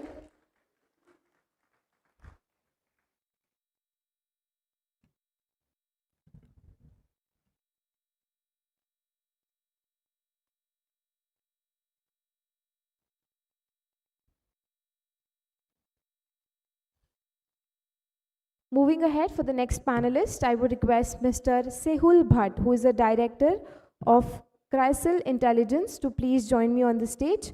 So Mr. Bhatt has been 12 years experience in the industry analysis, company research and engaging bespoke research assignments with an array of clients. His area of work ranges across macro and micro leakage to sectoral trend analysis in the energy, commodities, and infrastructure sectors. He also manages cross-sectoral analysis for corporate India on revenues and margins. So in addition, tracking the financial profile of corporations and their investment cycles is area of interest. So let's welcome Mr. Bhatt on the stage. Everyone, can we have a huge round of applause? Thank you. Moving ahead, let me invite our next panelist, which is Mr. Niket Shah. So Niket Shah is a promoter at Atmanirbhar Solar Private Limited. So with over 15 years of leadership in the renewable energy and technology sectors, Mr. Niket has been at the forefront of driving sustainable innovation. As a promoter of Atmanirbhar Solar Private Limited, he is leading the company's mission to manufacture high-quality solar PV modules and expand its footprints in the green energy market. So under his direction, Atmanirbhar Solar emphasizes innovation, strategic growth, and community empowerment through renewable energy solutions, aligning with the global transition towards the sustainable future. Yes, let's welcome him on the stage, everyone. Thank you. So moving ahead, we were expecting Mr. Amit Kulkarni from MASMA, but unfortunately he couldn't make it today. So we have a colleague. Let's invite Mr. Sahaj Mutha, who is secretary. Let's invite him on the stage from the Maharashtra Solar Manufacturers Association. Can we have a huge round of applause for him? Yes, thank you. Moving ahead, now let's invite Mr. Mehul Desai, who is a general manager at Navitas Solar. So Mr. Mehul brings over 28 years of professional experience in sales and marketing, including 2 decades dedication to the non-conventional energy sector. As a general manager at Navitas Solar, he specializes in business development, strategy, and building strong sales and service networks. He has a proven track record of analyzing market segments, identifying opportunities and blind spots, and developing effective business models. So let's invite Mr. Desai. Can we have a huge round of applause? Yes, thank you. Moving ahead, let's invite Mr. Manesh Dani, on the stage, who is a Vice President at Sales and Marketing at Solar Yarn. So Mr. Dani is an accomplished sales and marketing leader with over 30 years of experience across renewable energy, electrical vehicles and electrical products, with proven track record of driving revenues exceeding rupees 350 CR and leading teams of 100 plus professionals. He has played a pivotal role in introducing innovative technologies to the Indian market. Over the course of his career, Manish has spearheaded foreign collaborations with leading German brands, bringing advanced switchgear, time switches, and industrial plugs and sockets to India. At Howdy Innovations, he has spearheaded the launch of solar on-grid inverter systems under the Solar Yarn brand. So let's welcome Mr. Dani on the stage. Yes, thank you. And now let's invite Mr. Mahendra Bharaskar, who is the head of business development at Anand E-Beam Cables Limited. So Mr. Mahendra leads business development at Anand E-Beam Cables India Limited, driving the company's vision to delivering advanced cable solutions for India's clean energy transition. With expertise in polymer technology, he brings market insights, regional growth, trends, and strategic to expand Anand's reach across the nation. So under his leadership, Anand E-Beam Cables is pioneering the adoption of electron beam, which is called E-Beam, cross-linked solar DC cables, which are transforming India's solar landscape by offering superior thermal, UV, and mechanical resilience, extended lifespan, and safer and halogen-free designs. So let's welcome Mr. Mahendra. Yes, thank you so much. And I guess all of our panelists are here. And now I would request Dr. Satish Shuri to please take over. Thank you so much. So the entire time of this entire panel discussion would be 1 hour. Yes, thank you.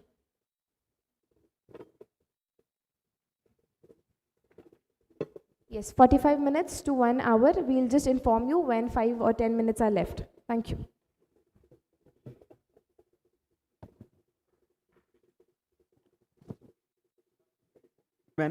I am very happy to be here and part of Energetica and inviting for me for the panel discussion. And now I would like to take up this session. And of course, it's a very tough time to have a session kind of thing after having a delicious lunch from Energetica and to the hotel team. So we'll try to make it crispy and point to point. So our concept now, this panel discussion is about to talk on the backward integration. So it's a purely backward integration, manufacturing and innovation. So how manufacturing and innovation can go hand in hand. Otherwise, our targets like 500 gigawatt target by 2030, it is very difficult to achieve. So backward integration is always a backbone for the industry, for any kind of industry, especially for the RE industry. So let us start with how the innovation is happening and what is the manufacturing excellence we have and what is the manufacturing strategies we need to adopt for the across RE industry. Maybe we will limit it to renewable energy, solar industry, but of course, entire RE spectrum is to be balanced in the manufacturing strategical development for the nation's target of ambition of 500 gigawatt. And moreover, this 500 gigawatt is not the number, it is the timely required to the global warming. So GWP, global warming potential, and mitigating the renewable, GHG emission inventory, this is one of the biggest strategy. Apart from that, there are other strategies, but we will limit to here to this strategy.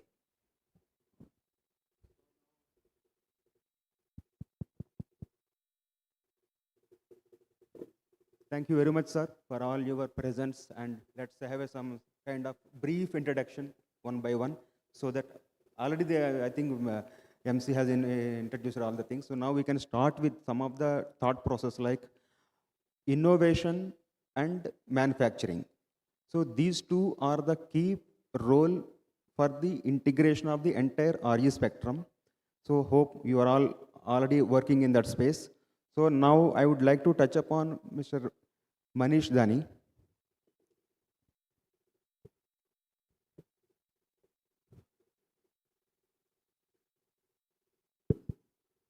So what are the challenges or opportunities in the manufacturing spectrum in with respect to the renewable industry and limited to solar industry? So what is your thought process on that, and what could be the scenario in next 5 years? To answer, this is a wonderful question, although, and when we look towards the 500 gigawatt attempt, what we are going forward, and when we are listening to various government offices and all, it seems that we are determined to achieve this. अब थोड़ा सूरी साहब हिंदी में भी बात करते हैं, गाड़ी तो चल पड़ी है फुल स्पीड पे, अब हम सोच रहे हैं कि इसकी ब्रेक कैसे नहीं बनाएंगे, कहाँ एक्सीलरेटर रखेंगे, क्या है. So we have started this journey with the full throttle, and now we are looking forward either backward integration, innovations and the manufacturing setup. Punchline ये है, इंपोर्ट बढ़ेगा, 500 गीगावाट प्रोडक्शन होगा, असेंबली होगी और हमारे वहाँ सोलर का एक क्रांति होगा. ये हकीकत है, ये मेरी समझ के हिसाब से. In my opinion, this is going to happen. We have a lot of debate, we have got a lot of deliberations. Sometimes we talk patriotic also. We always should talk patriotic, nothing wrong into that. But when we look at it, to address this backward integration, manufacturing challenges, manufacturing तब होता है जब कुछ innovation शुरू हो, कुछ R&D शुरू हो, तब जाके ये हो. R&D करने के लिए भी वो सेटअप 2030 तक पूरा करे और फिर वो प्रोडक्शन करे, और वो produce product time and tested होने से पहले तो हमारा जो वैलिडिटी पीरियड है, प्लान ड्यूरेशन जो है 2030 तक का, वो तो ख़त्म हो जाएगा. आज हम जो भी प्रयास कर रहे हैं वो ऐसा लग रहा है, या जो बन रहा है यहाँ पे प्रयत्न, कि अगले 5 साल में 2030 में शायद हम 100 गीगावाट का स्टैंड अलोन सिनेरियो क्रिएट कर सकते हैं, जिसमें वेफर से लेके पैनल के बाद इन्वर्टर के बाद BOS वगैरह का पूरा कॉम्प्रिहेंसिव सॉल्यूशंस हम बना पाएँ. जिस हिसाब से, जिस रफ्तार से हर एक स्टेट आगे बढ़ रहे हैं, मैं आपसे मध्य प्रदेश में भी मिला था, कुछ दिन पहले मैं तमिलनाडु में भी था, उसके पहले लखनऊ में भी था. हर एक प्रशासन, हर एक राज्य की सरकार बहुत तनतोड़ मेहनत कर रही है सोलर का प्रोग्रेस करने के लिए. साथ साथ backward manufacturing point of view वो लेवल का सेटअप नहीं हो रहा है. ऑल्दो मेरे साथ आत्मनिर्भर वाले बैठे हैं, मेहुल देसाई बैठे हैं, they are very giant and stalwarts in this industries. They are also investing lot of money and all that. उनका फुल फ्लेज प्रोडक्शन होने के बाद भी 2027-2028 में हमारी जो कैपेसिटी बनने वाली है, in terms of what gigawatt we are looking forward, it's, in my opinion, Dr. Suri, is really challenge for us. Thanks for your detailed, elaborated on the manufacturing sector backward integration. So we are always thinking for the forward integration, but backward integration is the key successful factor for the any industry successful implementation. Thank you, sir. Sir, Mahendra ji, so I know that you are into the manufacturing of the very key component, vital component of cables. Apart from that cables, how, I mean, even including cable manufacturing also, how do you see that availability and affordability? Availability and affordability of the, to make it faster manufacturing process.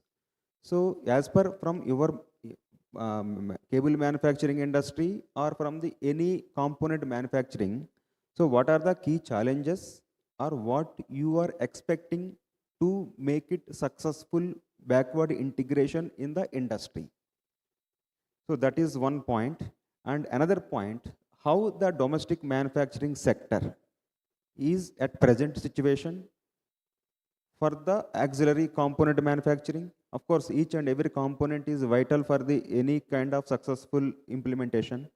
So as per from your industry perspective point of view, what are the challenges and what could be your suggestion? Thank you, Dr. Suri.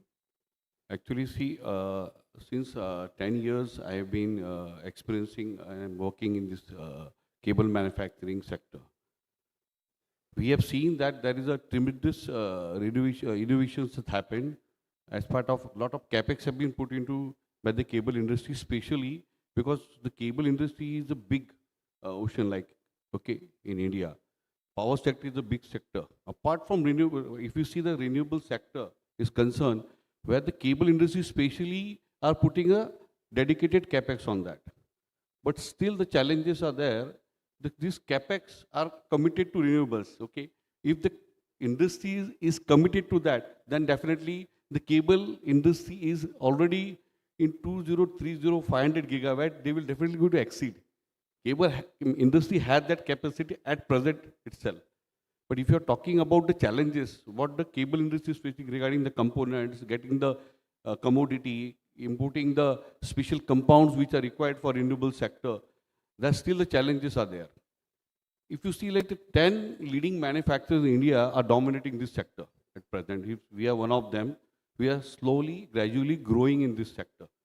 Okay, right now, when we started our journey in 2015, Anand was just like a 5 CR company which was servicing the cables. We were educating the cable industry in India that we were importing the compounds, we have the e-beaming facility, and that time we have seen that lot of education still need to be put into the cable industry. Like leading manufacturers already adapted the technology, and e-beam cable, only 5 or 6 e-beam manufacturers were there in India.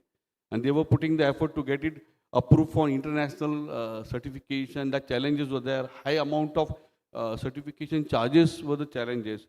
Now it has lowered down. It has been simplified. Still the challenges are there for the small manufacturer to come into this whole journey of DC cables and other specialized cables. Still there the challenges are there. Regarding the logistic point of view, still if you see one of the component, like a lot of leading manufacturers like Navitas Solar and many other are putting the effort to expand their capacities. But there is another component which comes under the panel, that is the junction box, where half a meter of cable is still required to fit into that junction box. Now again the industry is asking, like they have, like Navitas is putting their plant in US. So something very good achievement, they are doing it. But for UL, special UL certification is required. If you want to go for UK, the cable industry has to again apply for BASEC. So these are the certifications, like in Europe is special, again in US is separate, and China is also playing an important role here because they have taken all the certification. Whereas the Indian cable industry is concerned, they have to put a lot of effort to get the cable certified. Capacities are there, no doubt. We are also expanding. Even all leading manufacturers are expanding themselves, and all are on task. Definitely, a cable point of view, 500 gigawatt is a easily achievable task for cable industry. So, and all have done the backward integration. When we were servicing the cable, now we are manufacturing the cable. And soon by 2030, we will also putting our capex on this sector. So I hope definitely it is achievable. Sir, in the same way, like ALMM and ALCM is mandatory from next June, 2026 June onwards from the cell manufacturing in India. Do you see or do you expect anything backward components also to be made in India? Like, so that now this will boost up the entire ecosystem of the especially for the manufacturing sector. So do you expect or something, or do you have any idea on what the government can proactively take on this kind of thing? Can you throw some light on this area? Like the government has just done some GST reforms, okay, but still the cable is in the same bracket. Okay. The EPCs are still struggling how to compensate that price, how to compromise on that. Their profit or margins are still the same. But one of the cable like structure is again, it is into 80% slab. So this reformation, I don't know how we calculate it and how the EPCs will going to encash those and pass on those credits to the end customer. Regarding, if you see the commodity is a challenge. Like commodity is depending upon on the dollar rate at present, the exchange, what we are doing it. Again, it is volatile at every stage. Even the structure manufacturers are also struggling with that the same. And the second part, I will just have to please repeat the second part of your question. I mean, maybe in certifications point of view. So there are a lot of certifications for this cable manufacturing and all the component manufacturing, like module manufacturing. So do you see any kind of challenges in that and incentivization from the government point of view? Because most of the state governments are offering incentives for the certification program, certifications, especially product certification. So in this, anything gap or something where the manufacturers association can approach the government to make it happen, make in India kind of product? You rightly highlighted, but there is a gap in between government. Like government recently had taken a good effort that they brought a BIS into picture. And it was just a replica of the international standard. Yes. Okay, it implements to like for solar modules, for inverters, and same goes with the cable.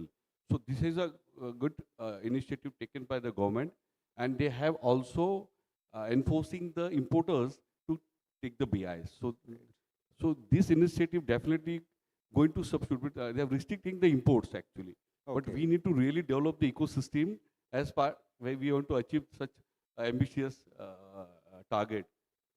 So in certification, definitely BIS will play a very important role. Only thing is that the implementation at the ground level, still there is a monitoring system need to be put into, because we are still struggling with BIS and EN, and again, something more certificate are being required. Like, I will just give a realistic example. When initial days, when solar DC cables were not readily available, so there was a type 3 type of compound was used, type 2, type 1, and these all cables were put into the projects. Right. I think so now the decade, more than a decade has passed, some of the cables will definitely go into fail, because that kind of construction is not a justified construction given actually used by the EPCs. So I request EPCs not to compromise on the cable part or else other components, because you have to commit for a lifespan of the project, as in 25 years. So I request everyone to just never compromise on quality. I know that the profit margins are shrinking, but still you have to start putting your efforts and always emphasize on quality. Right, sir. Because safety standards are very, very important, especially for the cable manufacturing, because that is a major component which transfers the entire energy. So that is also very vital role. So now, Shehul ji, I would like to understand, because Maharashtra is one of the leading renewable energy industry. First one is maybe by numbers, Rajasthan is first one, second Gujarat, and third one Maharashtra. So Maharashtra is one of the trendsetter for any kind of state in the RE policies, especially from the DISCOM and operational point of view. So how you see that further, how RE industry can grow in Maharashtra? I'm talking about Maharashtra. What are the prospectives to be taken from the DISCOM, transmission systems and distribution? So what are the major reforms or further reforms to be taken in this segment? Sure. Thank you, Dr. Suri. I think if you look at three things, first, the resource profile of various states of India, definitely Maharashtra comes up in the first quartile. However, if you look at the manufacturing setup and capacity, it is not the same ranking. Okay. If you look at the latest data of ALMM, I think 110 gigawatt of a manufacturing capacity of module is available. Yes. If you divide this by state level capacity dispersion, the first name is of Gujarat, almost 45 gigawatt. Then we do not see Maharashtra. Then it is, I would say, between Tamil Nadu and Rajasthan, second or third ranking would be there. And Maharashtra will be possibly fifth or sixth. So this is the second area in which you see a variation in the ranking. Third, if you look at the demand profile, we spoke of supply and manufacturing, but if you look at the demand profile, you have a domestic base which is strong. You have a very strong CNI base. But despite all of this, the manufacturing is still not in Maharashtra. Now, the growth drivers for both these sectors are quite different. For RE asset, which is RE project localization, you have dynamics related to land availability, availability of, I would say, competitive pricing. Second aspect is the regulatory one. And third is with regards to charges. Very critical aspect which IPPs and some of the developers have been indicating is the last mile connectivity, or the STU or the CTU connectivity part. And when we interact with state government or many large developers, we understand that from an industry, as rightly mentioned, if you leave it to industry, the target of 500 gigawatt is easily achievable, because from a scale, from an economies and from a performance point of view, the scale is available. But if you look at the amalgamation of industry and the ground reality, then there is a caution. Caution is on account of the fact that land is not easily available at a right price, because we are talking about a couple of basis paisa of differences. Second, in many locations, the plant might be ready, but the response we get from the regulator is that the last mile STU or CTU connectivity will come only after 2 years. What will I do with this plant? And the third is beyond only policy and regulatory framework. Nowadays, everybody is looking, especially from a corporate side, they are looking into not just EODB, which is ease of doing business, they are looking at TODB, which is time of doing business. Given the fact that if someone had to put battery plant, say 1 quarter back, the pricing everybody is aware of. And if I have to take the same decision today, the calculation will change because of the volatility that we have seen. And this is reflecting in terms of some of the challenges that we see on ground. And that's where, as Sir rightly mentioned, if we see ground realities, then the view would be slightly different compared to the achievement ratio. Coming to our question on what can be done in Maharashtra, I think if I look at the best practices followed by Gujarat, Tamil Nadu, Rajasthan, very distinctly, they ensure that the land is rightly available. Second, it's also about the promptness of approval and the ease at which the corporate investments are allowed. Third, because manufacturing of solar module, wafer or cell, is a capital intensive, power intensive, technology intensive sector. It is not only about power cost, but also about quality of cost, quality of power availability. Raw material availability also. Yes, yes. So I think at what price and at what quality of power that supply is being made to the industry, that's very critical. The last point of difference of preference of state here would be the objective of exports. As you see, large part of our production is also getting exported, largely to US. This requires not just the export dynamics, but also given that import dependency we have on large part of your backward integrated raw material as well as capex opex items, your trade and infra related logistic requirement comes in. So I think that's the reason why Gujarat comes up relatively different, and that's why you see a skewness in terms of way in which manufacturing capacities are spread. So that's fine, but one more point. We have always, I mean, India is facing the threat from the other countries like China and all. So that is a competitive edge again. So these domestic policies can favor the international, I mean, supply chain system. So how you can link the domestic policies to the international policies, making the seamless gap for the supply chain mechanism. So this is also back-end integration again. So how you can see that, how we can cope up with the international supply chain system? So any thought on that? Right. I think in current context, the supply chain dynamics is a very important point. To be honest, 6-7 years back, when in similar forum, the concept of DVA was discussed, which is domestic value addition, nobody took very serious note of that. But today, across all industries, be it solar manufacturing, electronics, battery, the DVA becomes very important part of even government incentives. So there has been staged manner execution that government has done. Initially, they said that I'll start disincentivizing low quality imports. Then they said I'll start putting trade barrier. Then the non-trade barrier comes in, which is ALMM form and other structures. And the last mile is you allow domestic manufacturing through incentives, which is PLI. Very few sectors, including solar manufacturing, has actually seen all these 4 steps supporting the dynamics of the industry. And that is the reason why somewhere else globally, you will see oversupply or a distinct, I would say, the share of production maybe being loaded towards China. But these policies have ensured that the backward integration in India happens. And there is lower risk involved with regards to price pressure. If you leave it to market dynamics, this ecosystem would not have developed. But I think this is how we have gone back. risk still continues because there were instances where when we wanted to backward integrate, capital goods or equipments were a concern, as some of you would know for the last few years. We also heard that critical manpower or experts were getting restricted to travel to India at some point of time. And as we move ahead, as we are aware that from module now from wafer to module and then from cell to module and now from wafer to module will be backward integrating. But the last mile, which is polysilicon ingot, that's going to take some time because each step that you take backward, the capex intensity per gigawatt goes up significantly. And to have very meaningful economies of scale of polysilicon ingot, it requires significant capex, which I think may not be required immediately. We have already done good job for the last 4 or 5 years, and that should be enough for 2030 target to be achieved. Yeah, nice explanation of the supply chain system and international competitive edge. So that's fine, sir. Now I would like to have a talk on with Mr. Mehulji. So how you can see that manufacturing entire system localization. So now we are talking about globalization, but especially when it comes to backward integration, we need to talk on the localization.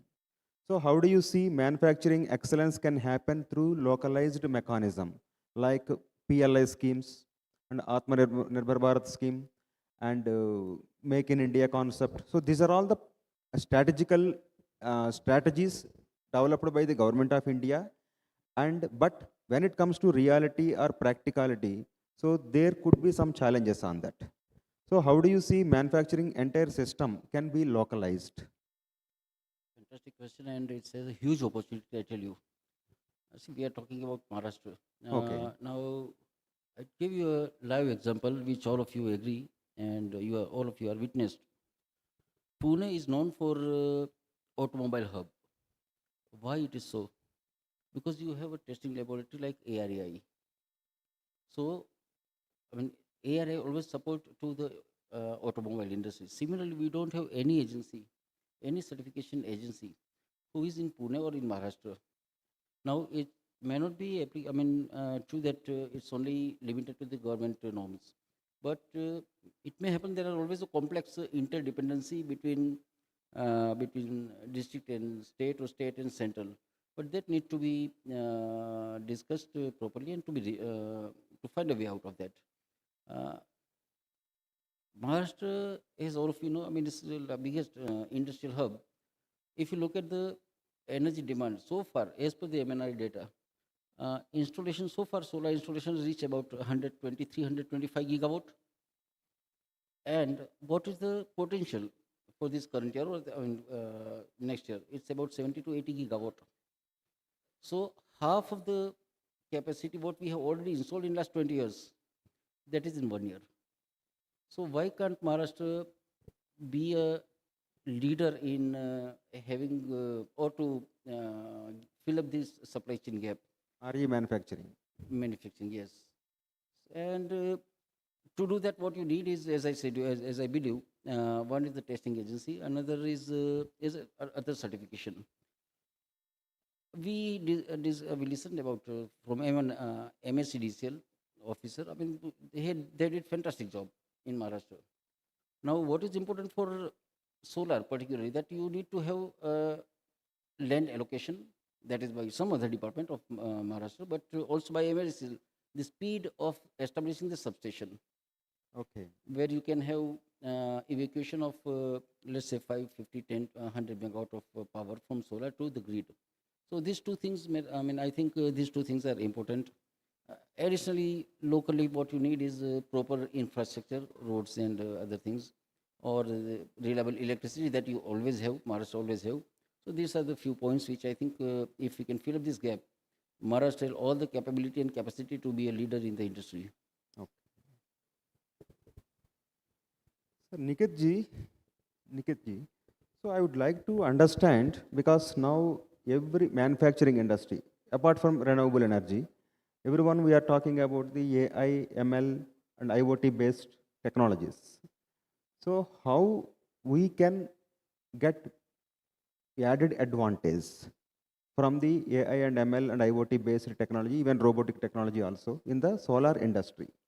So what is your ideology or what is your observations in the across the global market and Indian market scenario? So can you put some points on that, how AI and ML can also enhance the efficiency of the plant and reliability and availability of the plant. So this is also very, very important for the grid integration part. So how this can help out to the industry? As per my view, I think AI, IoT, and other advanced manufacturing automation will evolving because two main reasons. One is a quality of module, and the second is a capacity of the production plant. Now talking about the one quality of module, now each and every manufacturer are going with the AI facility in their expansion plan. So I think more than 8 stationers now with AI powered. Now AI means the machine is comparing your module with your ideal module. There is no manpower, so you don't have a choice to reject them because all machine is already rejecting this module. So earlier, all manufacturers are giving the warranty of 25 years. Now all are giving 30 years because of this advanced manufacturing line. And because of this, the quality of module and production of quality are now improving. So the one thing is quality. The second is capacity of the module. Earlier, we have started with the 100 megawatt plant, and now and then we expanded to 400 megawatt, and now we are expanding to 1.6 additionally with AI facility. We are proudly say we are the first one in Madhya Pradesh to establish our 1.6 gigawatt with AI facility. So very less duration, the 1.6 megawatt with AI capacity can be installed now with the same amount of land and same amount of infrastructure. So I think as per my point of view, the quality and the production capacity is major role in this AI and advanced automation plan. So you mean to say that AI and ML also the part of integrated mechanism of the industry, for the backward industry or forward integration? All manufacturing. Even not only for the manufacturers, for the utility scale also. It can be also benefited to EPCs and starts from EPC players. When once manufacturing is completed, it starts from EPC operations, EPC and then operations and maintenance. So operations and maintenance also plays a vital role in the national energy security and grid availability and affordability also.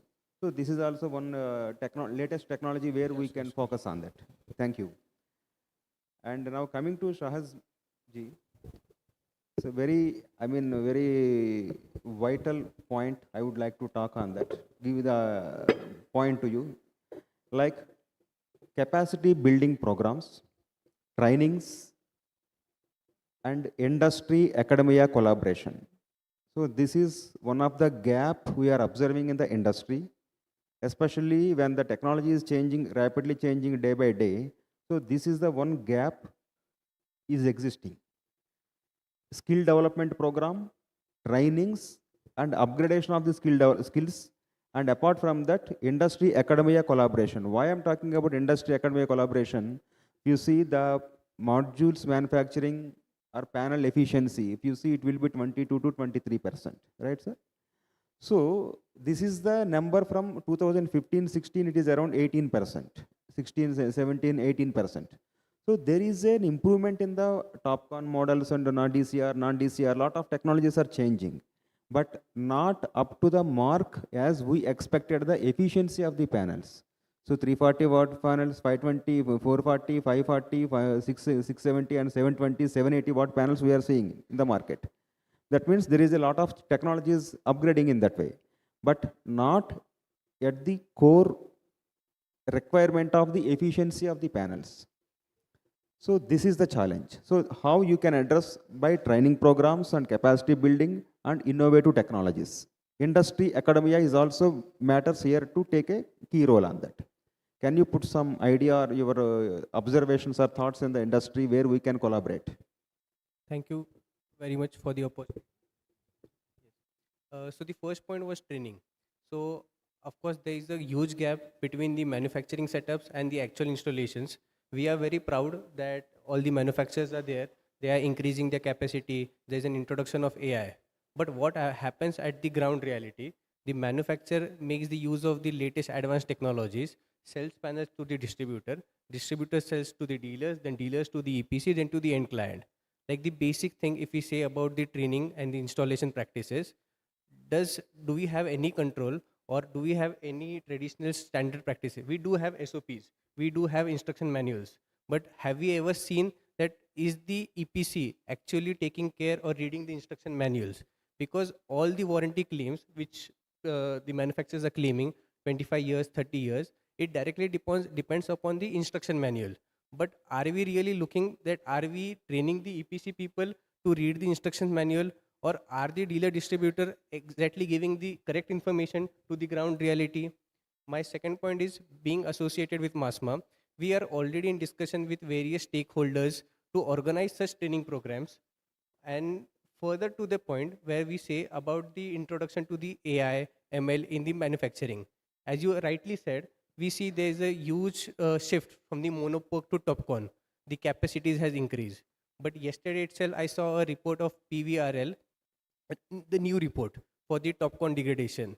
So one side we see the manufacturing capacities are increasing. There are huge players that are investing, having good manufacturing setups. But on the other end, there is also solar panels are treated as a capex product, like a commodity product. बना दिया, factory डाल दिया, date आ रहा है 2 साल में, ROI आ रहा है, बेचा जाएगा, 30 साल का बाद में देखा जाएगा. Are we really looking into the solar panels as a product or as a energy as a service? So we duly say that there are TOPCon, HJT, the new technology per square cells are into the discussions. But like there was a simple calculations done, like, or a simple observation. When we see the foreign countries, we do not have 620 panels, 620, 50 panels. Of course, right now we say manufacturers have the pressure from the other competitors, so they make 620, 650. But is it really possible to lift the panels? Technically, the TOPCon modules which was introduced was 580, 590 watt peak with the M10 cells. Then we came with the M12 and we increased the size to 620, 630 watt peak. But whenever the panels will be installed, there will be micro cracks. So there is a huge gap when we say from the manufacturers, dealers, distributor to the end clients. We definitely need such types of trainings to educate. My further point, the manufacturing has increased tremendous fold. Monopoc came last year, faded out, TOPCon is coming, people are talking about the next technology. But the inverters are not yet still equipped to that technology. We are not seeing the inverters that. Of course, these policies are changing, made in India is coming, as regulations are there, domestic is there. So we look forward for such opportunities. Right now, some ago I met with sir, we were discussing about cables. So how many people actually know the difference between type 1, type 2, EN cables? We just go DC cable kitne mein hai. So there is a awareness that to be needed. Manufacturer has the BOM list of the IS standards, IC standards, BIS standards. Does the manufacturer actually uses the same material what is stated in the BIS or IC standards? So these are all the things which we need to address, not just as an association, but as stakeholders and the EPC to rightfully ask the manufacturers. Thank you. And moreover, there is a gap, skill development skill gap is there. So what is your, I mean, it is maybe to the entire panel. So what is your thought process on the, to fulfill the gap and upgrade the skill set for the operations? So any thought process on that? Because I didn't see much, faster movement in this segment. So there should be some kind of mechanism, like policy kind of. So every manufacturer also should be the part of that, from the cable manufacturing to module manufacturing, cell manufacturing. So that is also gap is there, and we need to collaborate with industry, with institutions like IITs and IIMs. So where there is a possibility for the incubation centers from the all the technological universities. So because they can elaborate as the complete scientific principles and application of the product. So they are into the R&D, research and development programs. So they can also help us. So industry should come forward with the proposal, and all the universities are now ready to spend time and dedicate the resource for this kind of innovations. So that is also one of my observation. Because recently, yesterday I went to Neckmar University. So now they are ready to do some kind of collaborations with industries as well as industry associations and bodies. So this is the one opportunity where we can utilize this kind of thing. And of course, last time we had a talk with Hemant ji also. He is also, as an organization, Energetica India is also ready to part of the skill development program. So this is the one kind of opportunity we need to go and look into the direction for the implementation part. So that is what my observation. You said it rightly, sir, because if the training programs are done, not just the customer, but the manufacturer indeed also has the over an advantage over the warranty period itself. Right. See, Dr. Suri, as a matter of fact, everyone is trying and putting their best efforts in the interest of the system. Like here, I know this gentleman, Mr. Ajit Bahadur, he is over the last 1000 days and more putting an attempt to train the people. We as a manufacturer, as an inverter manufacturer, we always put in our manuals, SLD, how to mount it, where to mount it, what the additional surrounding space to be provided for the ventilation point of view. So, Jagrutta hai. Everybody is putting and trying to put their attempt so that the end user or the mediator or the electrician or the system integrator can go through, can read it and do it, so that do it yourself.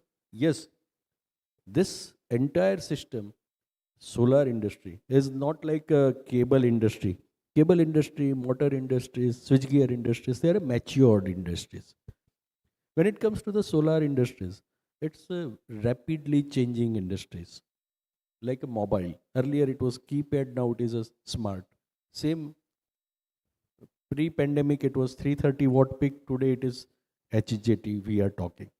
And probably what we are listening and observing in other part of the world, we are just trying to put it inside in our country.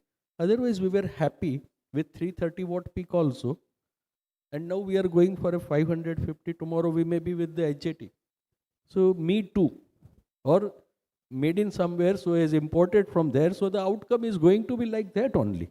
If you have installed the machineries which are suitable for HJT, उसमें 330 watt peak आने वाला नहीं है, आता तो चलता नहीं, ये परिस्थिति है. अब PLI scheme, this scheme and all this, within 5 years it has been modified, remodified, re-rolled out. So the manufacturers are also sometimes dancing on the tune, and at the end of the day, their huge investments are also at a stake. Like those who are setting up a wafer plant or the cell manufacturing plant, it is a huge investment, as well as the time frame for getting those clearance. I have heard Mr. Aniket also, they have started funding for this project. It's more than 1.5 years. Now in this 18 months, this is a lot of vibrations as well as the apprehensions remain. कल को उठ के कोई और नया technology आ गया तो मेरा क्या होगा, ठीक है? So there are opportunity, there are the threats also, and by and large we are again me too in this syndrome. But as you rightly said, if any rooftop system or any system which has been installed, which has got a service life of a 25 years, and when it has been installed, we should be responsible. Entire stakeholder or the involved people should be responsible that they do their best so that it lasts at least for 25 years. So to answer that, yes, there is opportunity, people are doing also, and to take it forward morally as well, right, to the entire system. Masma tries, someone else tries, everything. But unless and until the EPC system integrator, their team are not getting, they are not serious, then things will never happen. Thank you. Yeah, thank you. Mehul ji, I have one point which is always a challenging kind of thing between state and central. So the policy framework done from the central and the implementation, and again state policies are there, and always there will be would like to observe some kind of gap between these two implementation part. So what do you say on that? This will impact on the entire backward integration? like supply chain system and all. So what do you say on that? How you want to be, I mean, how the industry can See, the make it backward happen? integration that also depends on the volumes, because the industrialists or the entrepreneurs who invest his money, I mean, obviously he has to look at his investment and ROI and I mean all those returns. If you take the case of, for example, Gujarat, 2011, Gujarat solar policy Charan ka solar park was announced. Now you see 48% of the solar manufacturing that is in Gujarat, because there is a scope. I mean, once there is what was the scope of Indian EPC companies?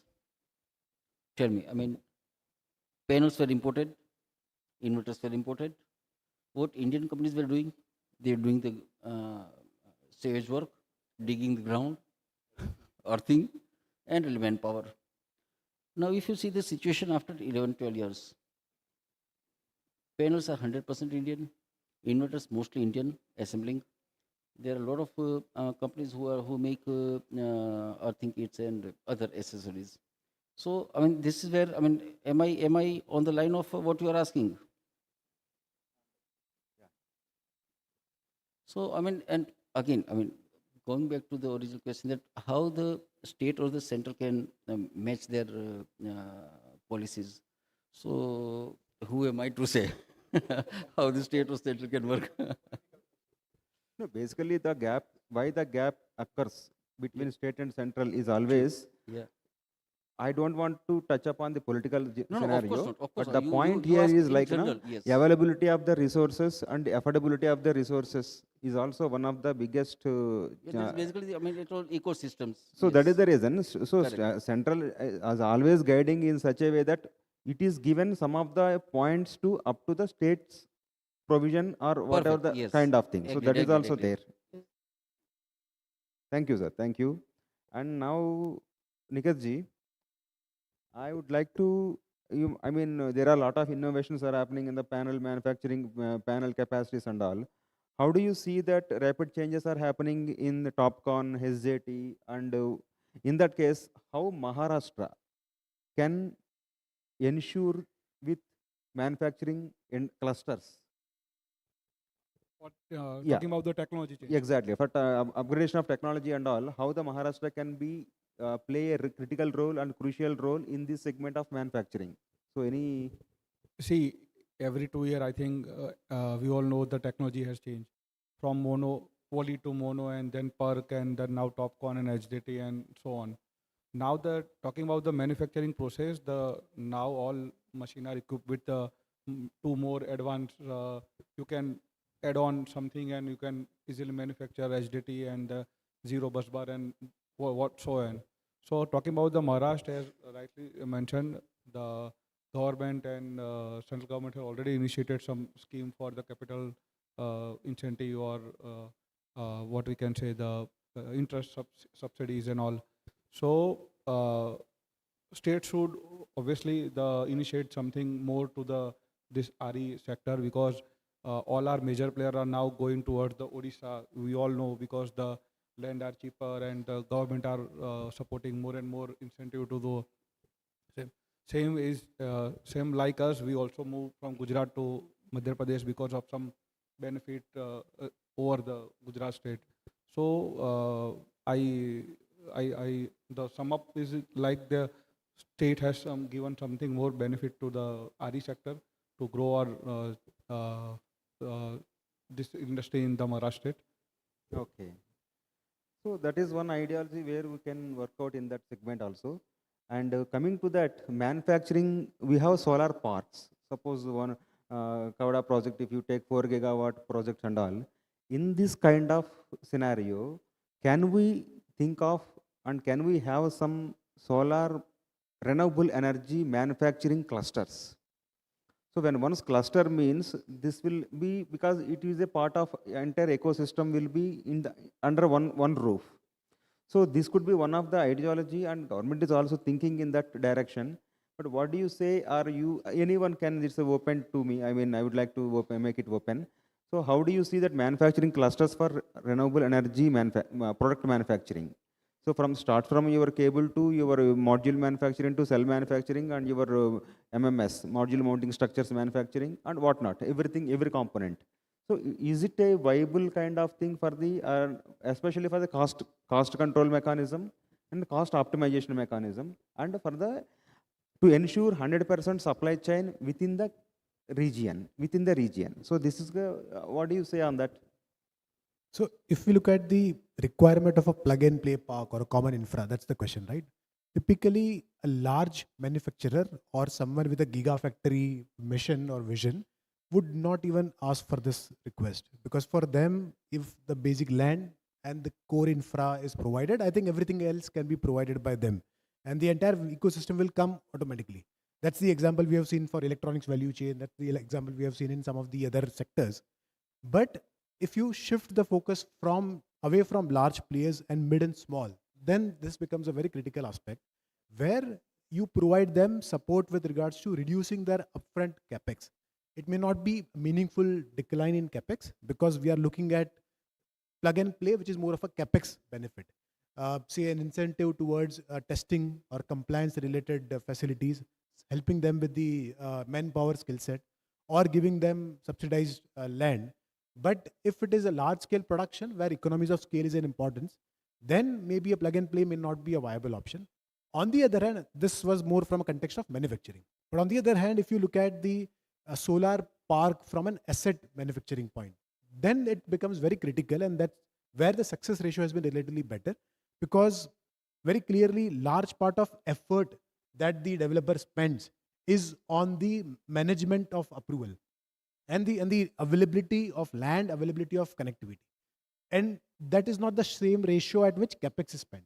So the capex and effort ratio are different. My effort is more on managing the approval, managing the connectivity. Once I get the approval, once I have that site available, then the overall TAT is very less. So I think this is where the solar park plays an important role, where the entire headache of management of infra, land, and the common structure is provided as a one common input, and the strength or efficiency of the IPP or a developer is only into the setup or commissioning of a project. So there the TAT can be significantly reduced. Sir, by this, I would like to conclude the session and innovation and manufacturing, how this entire ecosystem can be, make it a very robust mechanism. And now I would like to open the floor for one or two questions from the panel members. If you have anything, just please. Yeah.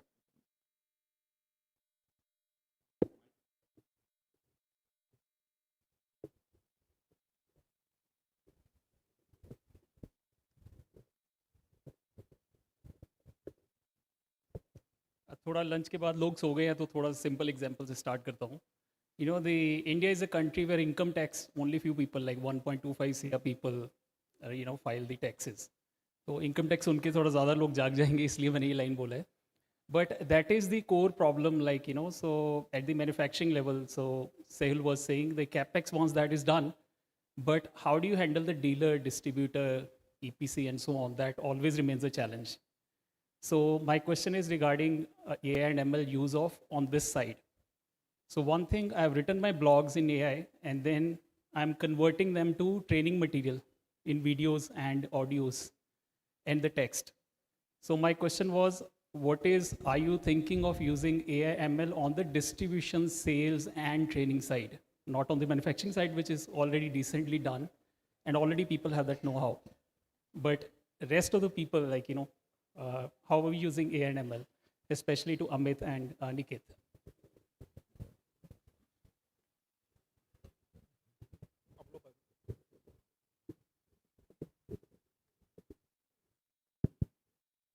Mr. Aniket has invested on the manufacturing side, so probably he is.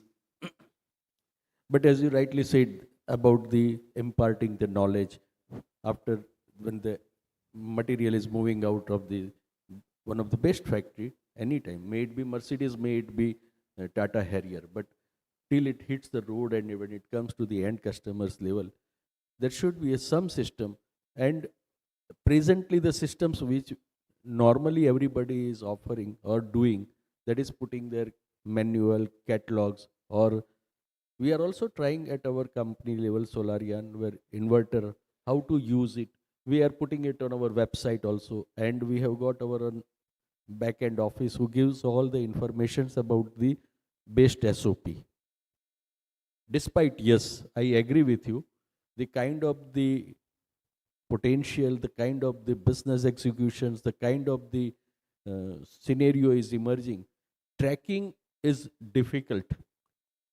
So, yes, we need to do something more on that side.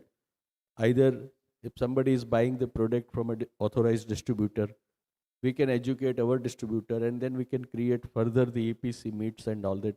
So knowledge imparting is necessary, and more if we do it, it will be very much useful.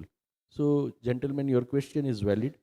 AI is used at where the large scale capex is installed, because there are a lot of things are there, because it's a mass production. But when it comes to the last mile, there should be the knowledge following should be there.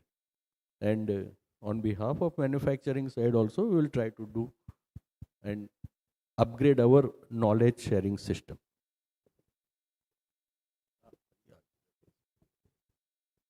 I just like to add something on that part. Actually, very important point been raised. Actually, a lot of EPCs like newcomers which are coming into this whole segment. Like I've recently attended one conclave. A company like RM, they are developing a platform. Means just you say that you want to develop a project of 100 kilowatt, you just give them the information. So complete solution is on your table, means including your quotations also. So this kind of training platform like AI will definitely help such kind of beginners to how to design the project.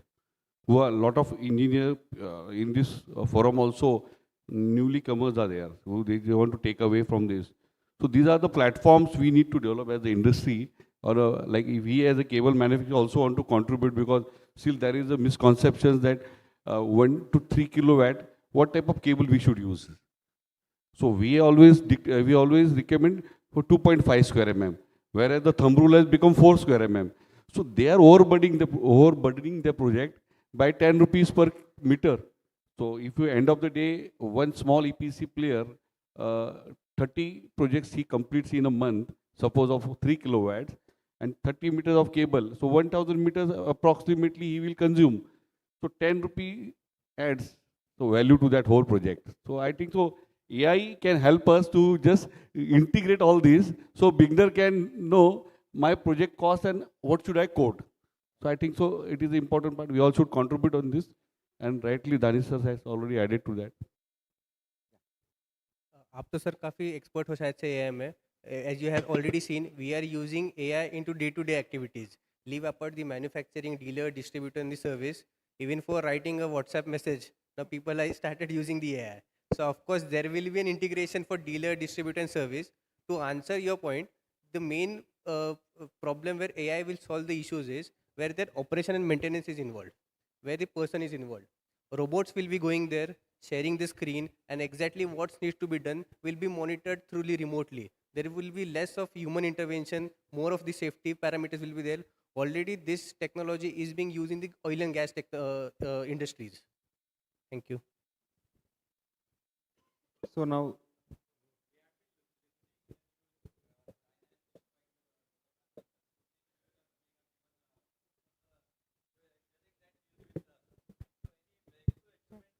Check. See, a lot of news are coming. So new technology has come and is much more efficient and all those things. So any changes, drastic changes expected in next 5 to 10 years? See, we all are known for the followers. We are not makers, because each and every time, every 2 years, technology changes because of the China, not the India. The monopoly comes, mono comes, per comes, Topcon, and now SJT. People are India or earlier depending on the raw material from China, but now the government initiated very good initiative, become a Make in India. Then each and every part should be made in India. So whole complete panel would be made in India. But we are never spending our R&D part. We are not spending single digit percentage in on our R&D part, that is our problem. Next 5 years, if India are now spending more than 25% of their budget in our R&D, then no one can beat us because we have a good ecosystem now set up in for the RE sector. So next 5 years, I think we are not depending on China right now. So that's my suggestion. More or more, I think I request all manufacturer and all people focus on R&D. So R&D department. So I think China क्या कोई भी हमको beat नहीं कर पाएगा. Yes, So- I'm so sorry to interrupt, but we are pressing on time. Yeah, So we are the closing question now. answers we should conduct afterwards. And with this, we'll be ending this panel. I would request every one of you to give them a huge round of applause. Thanks to all the panel members for taking the session in a meaningful and fruitful way. Thank you very much. Yes, also now I would request our moderator to one by one felicitate all the panelists. I would request you to please come forward, and as the names are taken, you also can come forward. So first I would request Mr. Sehul Bhatt, the Director of Crystal Intelligence, to please come forward. अच्छा सभी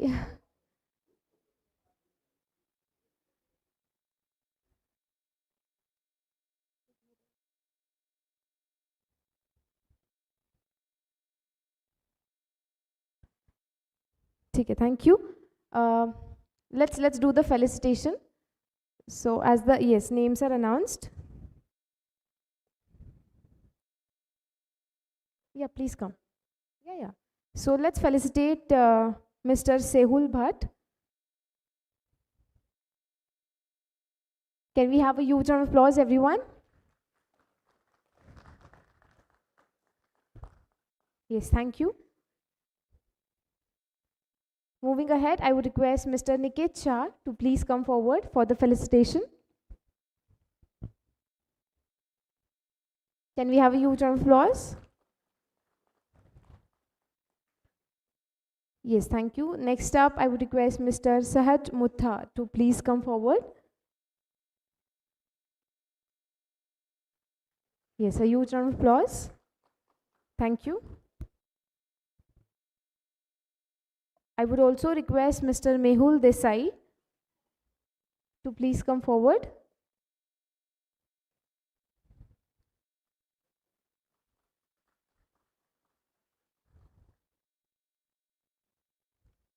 Yes, thank you. I would request Mr. Mahendra Bharaskar to please come forward. Yes, ladies and gentlemen, can I have a huge round of applause? Thank you. And now with this, I would request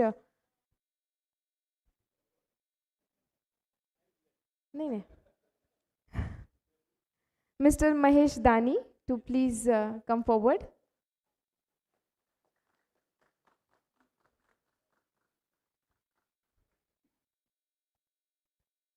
And now I would request Miss Kanchan Bhosle to come forward to felicitate our moderator, Dr. Satish Suri.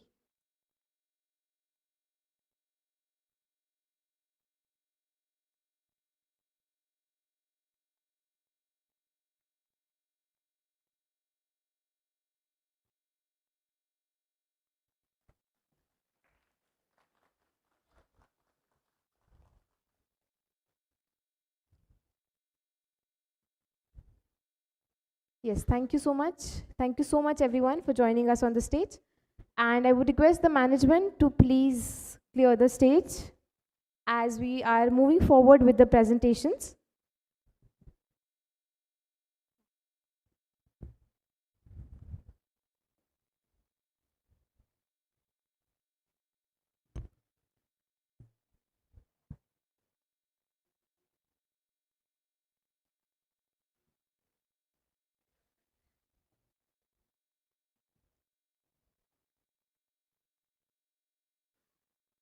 Yes, so for the next presentation now, I would request Mr. Vishwajit Bose, who is the head channel sales of ECE Solar to please come forward.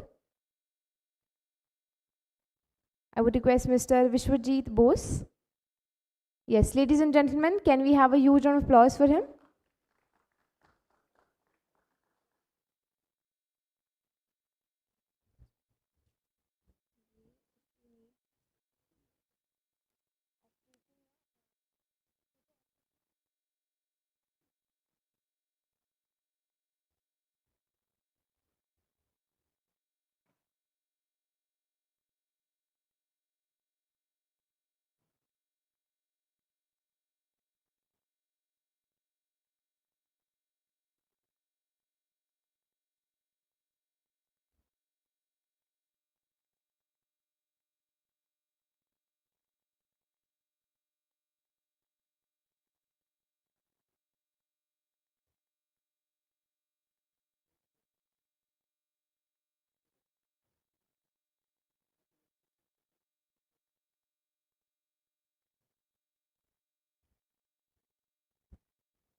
Over. So I don't know how much I would create an impact, but I'll try to be more connected, and I try to put my message clear. So here on I'm presenting, I'm Vishwajit Bose, I'm presenting, representing EC India.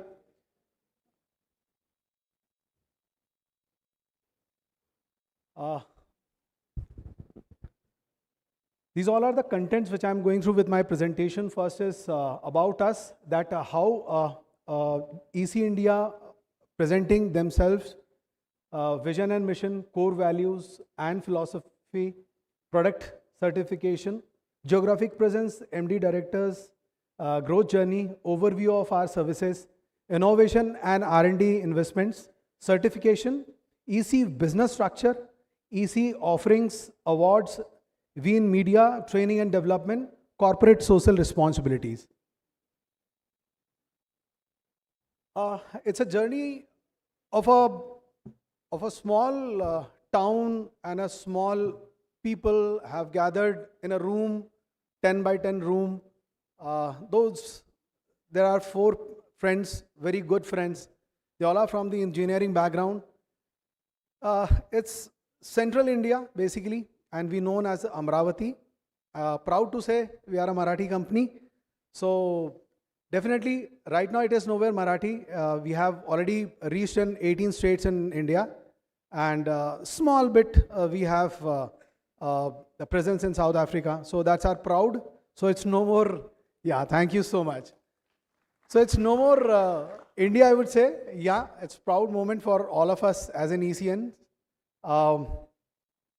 When this journey starts, 2010, the concept coming in that how we can give a good, renewable energy or renewable impact or net zero to the environment. What should be the payback to our social environment? So that thought comes in, and obviously the MD has started thinking of it. 2015 was the era where they have sat together, and they thought of why not it putting into the paper and register as a company. So they have registered it, and finally we got in paper that EC India registered, and we have started. 2018 was a journey. Then we have journeys since 2018 till 2025. So it was incredible journey we had here on. So when 2018 we have set it, so now I would say the capacity we have 450 megawatt. That's the capacity we have, and we are increasing capacity every year. This year also we are in a position to build up our capacity. So it will be 1.2 gigawatt.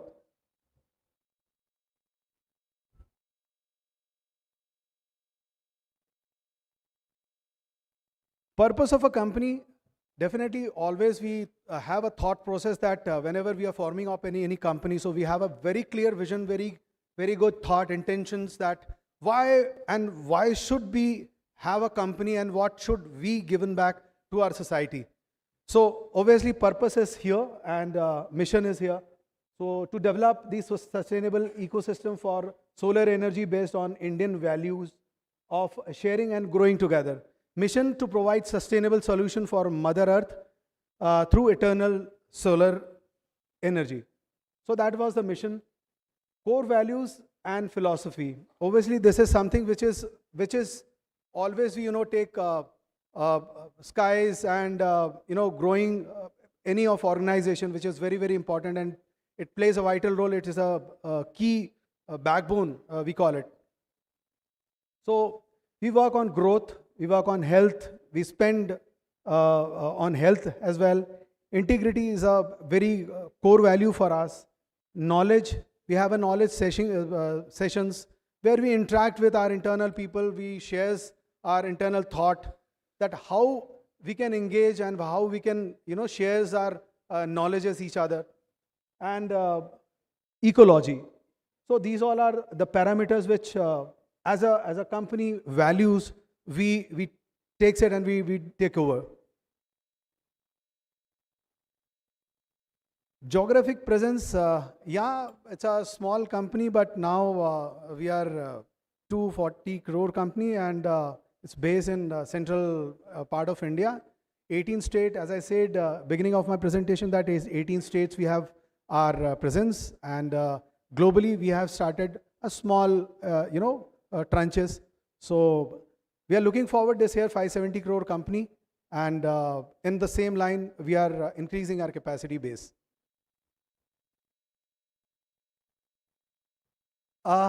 Any company, I really proud to say that yes, he is the man behind the company, Mr. Amit Arokar, Managing Director of EC India. The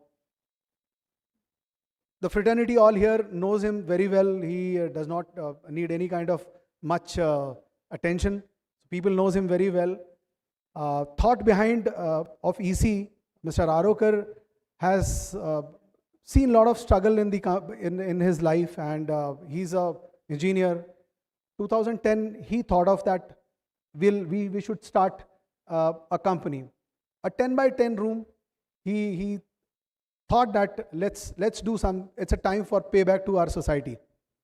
So then how the journey started, and 2015, this incredible journey has taken shapes. And we register our EC company.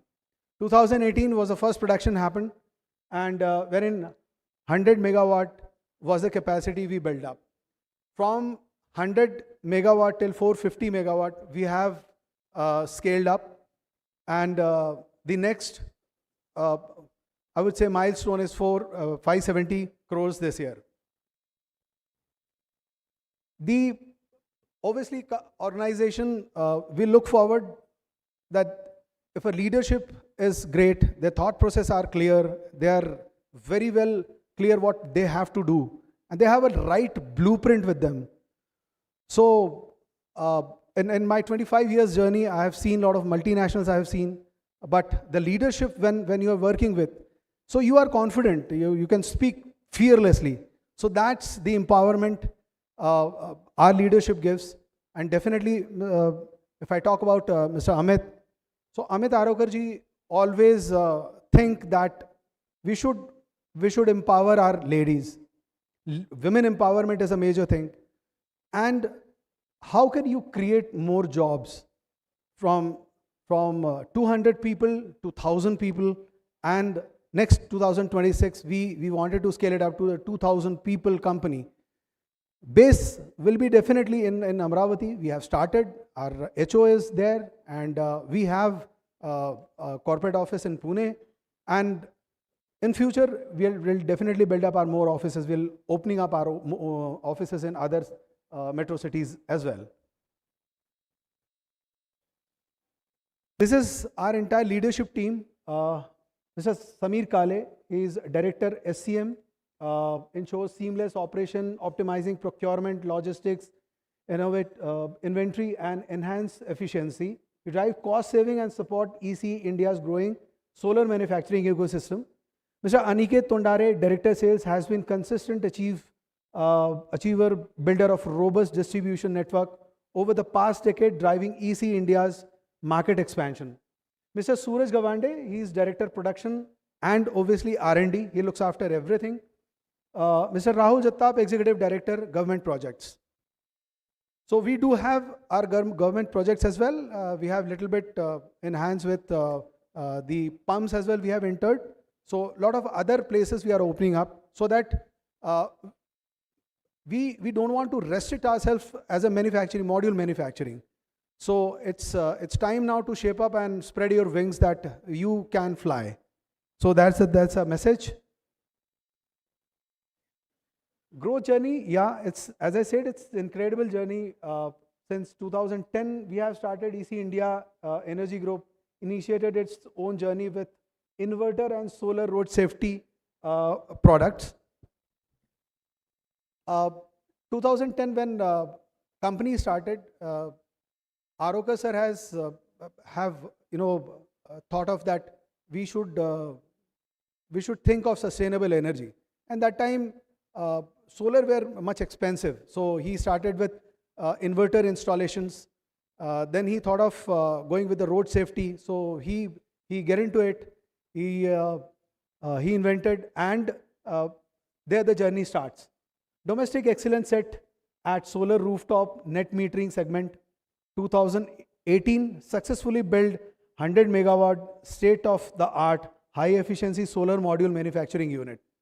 2021 was a very, very crucial time, which everybody have seen it, the downs, industry downs, career downs, but we stabilizes ourselves by doing hard work and to set the ethicalness of our services. So new automatic manufacturing facility at Latur featured on Z Business and Josh Talks. You can see the talks are still there on YouTube. 2025 and 26. This is companies benchmarking themselves as a 5 gigawatt manufacturing capacity expansion plan with nationwide and international market presence. So that's the capacity, and that's a clear vision we are taking up, and we are geared up. I'm just taking the slides back because I just forgot one thing which Amit sir always says, that the good shairi it is, Ghalib चला था अकेला इस रास्ते पर, लोग जुड़ते गए कारवा बनता गया. 10 बाय 10 के एक कमरे के अंदर में कभी हमने नहीं सोचा था ये ऑर्गेनाइजेशन आज एक 700 एम्प्लॉयज़ की या 1000 एम्प्लॉयज़ की एक कंपनी बन जाएगी. विजन 2000 कंपनी एम्प्लॉयज़ का है और आगे 1000 करोड़ तक पहुंचना है.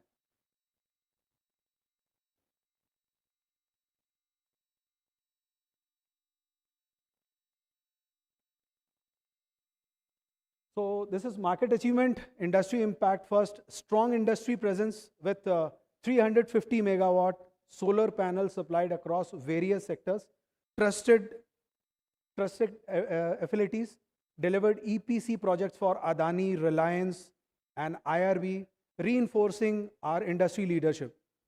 Third is innovative products with pioneered solar blinkers and street lights, setting new sustainability standard. Fourth, social impact, created 2000 plus direct and indirect local jobs, empowering communities and reducing migration. Fifth, empowering rural India, contributed to rural electrification and India's clean energy goals. So that's the impact that we have created in the industry, not only supplying modules, but of course, going through with certain good work, which I'm definitely covering up in next slides. Overview of our services, solar panel, as I said, starting from TopCon, monopoly, bifacial, BIPY, ranging from 20 watt to 650 watt. Solar products, home lighting systems, solar cookers, solar lanterns, insect killers, solar blinkers, solar on-off grid system, solar street lights. So these all are product category. Solar projects, utility scale installation, and solar parks. AMC services for rooftop solar solutions. So this is our services. Solar panel manufacturing, EC Energy follows the streamlined process for solar panel production, including material sourcing. High quality raw material are sourced for efficiency and durability. Just want to take an attention that we are only in Maharashtra, that when we say 550 watt peak, so it will give you 550 watt peak. Why? Because the efficiency and the raw material purchasing, which is very, very sacrosanct basis. We choose if any of problem we find, so we immediately reject entire stock. We don't take as a random basis. So that's a standard we maintain.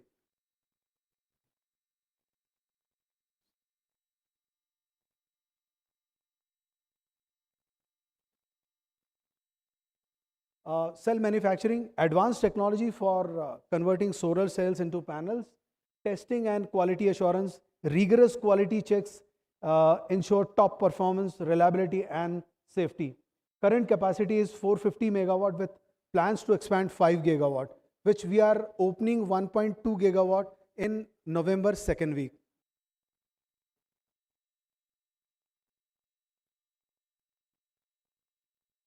Quality assurance processes, EC India Energy ensures the high standard in its products through robust quality assurance process, including raw material. All raw material undergo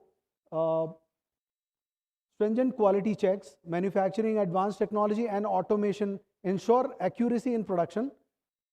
In process monitoring, continuous inspection to maintain quality benchmarks. Final product testing, rigorous performance is conducted on all products. Certification and standards. Adherence to BIS, IEC, ISO, ALM and other global certification for quality compliances. Customer feedback, of course, that's a major thing.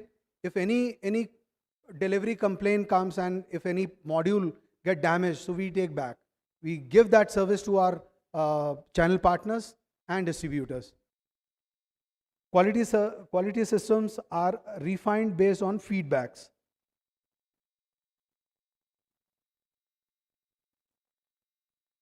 This is infrastructure we have for our 450 megawatt plant based in Amravati. All automated plants we have. Happy to share that we have increased more than 250 numbers now. So on the PPT it is 200 showing. So along with the products are displayed in the PPT. Innovation and R&D investments at EC India Energy's innovation, the cornerstones of our growth strategy.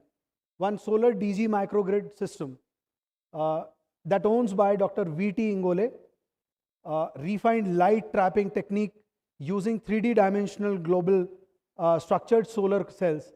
Applicant, inventor, Mr. Suraj Gawande. Wireless chess, that's an exciting thing. That has patent owned and applicant inventor by our director Aniket Tondare. Knowledge-based wireless traffic control signal that been owned by Mr. Amit Arokar, Aniket Tondare and Suraj Gawande.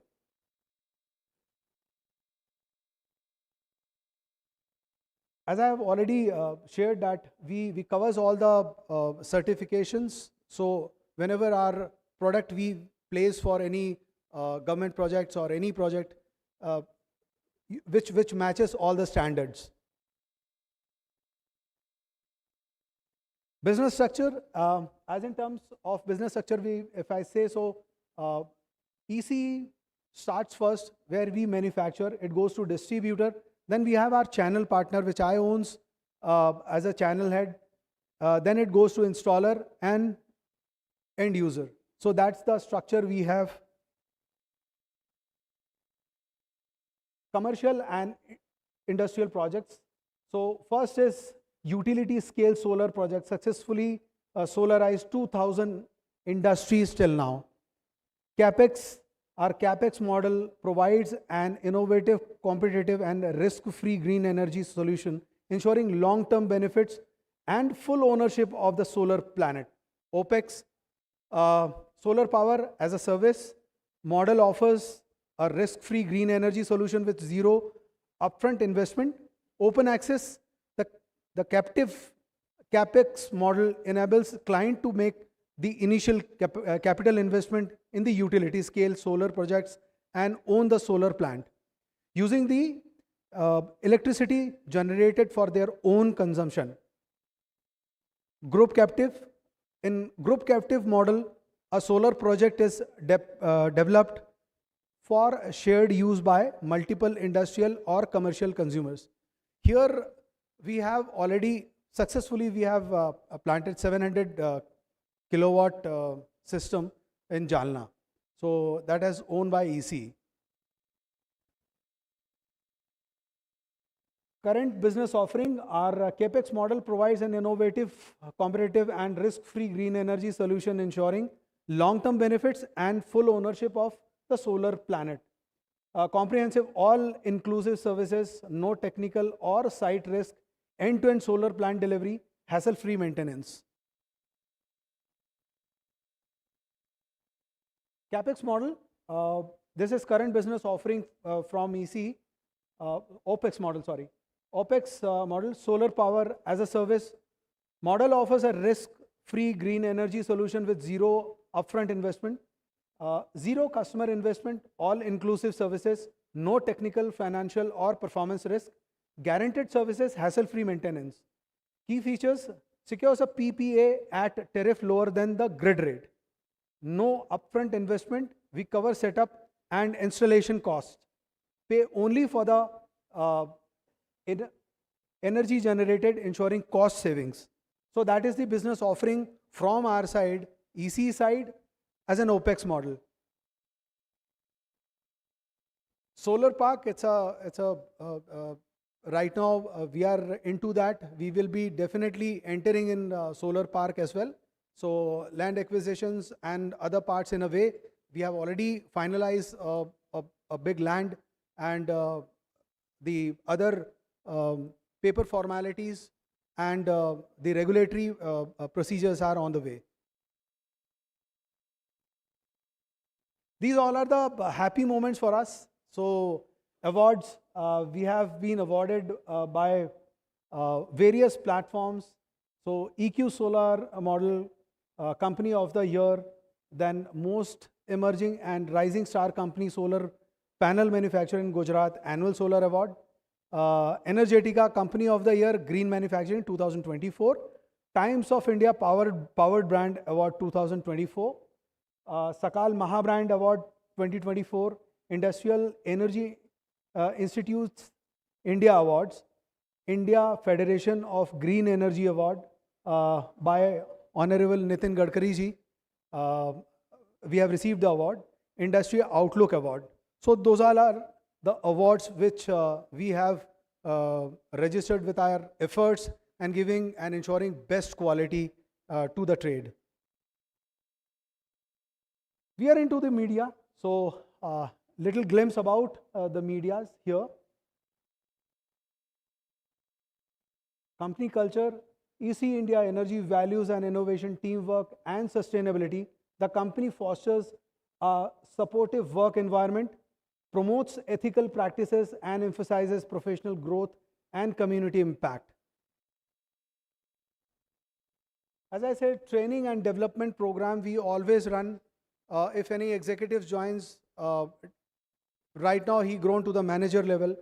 His growth story are always been inspiring for the other new joiners. So when they see that if he can grow or she can grow, why not me? Because the country is growing, the sector is growing, the CAGR is 18.73%, it's growing. So there is a huge scope, and we develop our own employees by training, skill development, with their management, the management program, various management program running. So we have been continuous, that's a continuous process to grow and equip and develop our employees.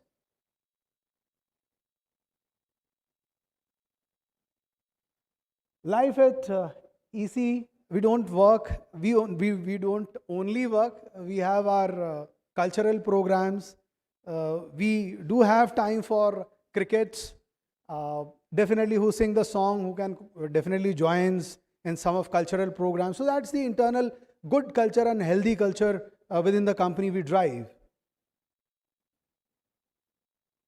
Corporate social responsibility, which is the core area for every company right now, but we don't say, we implement it strongly.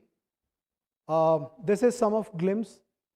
EC India Foundation is dedicated to fostering sustainable development and social transformation root in the innovative ethos of EC India Energies. We aim to drive meaningful change guided by our unwavering core values.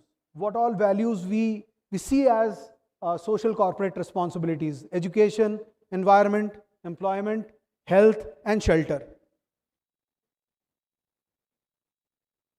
Key initiative and impact metrics: impact of over 10,000 students educated through various programs, which we funded through EC Foundation, 2,500 livelihood created through skill training and entrepreneurship support, 5,000 individuals received free healthcare services, 10 homes built for families in need, reduction of 20,000 tons of CO2,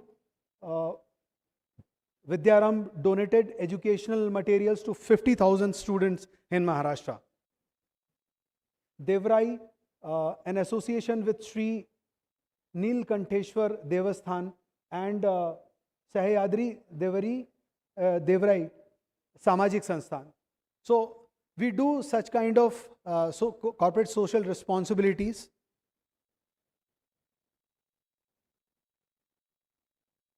Celebrating social change makers. So obviously we have been awarded in other forums and social forums as well. So that's the social change maker for us. It's all about EC India.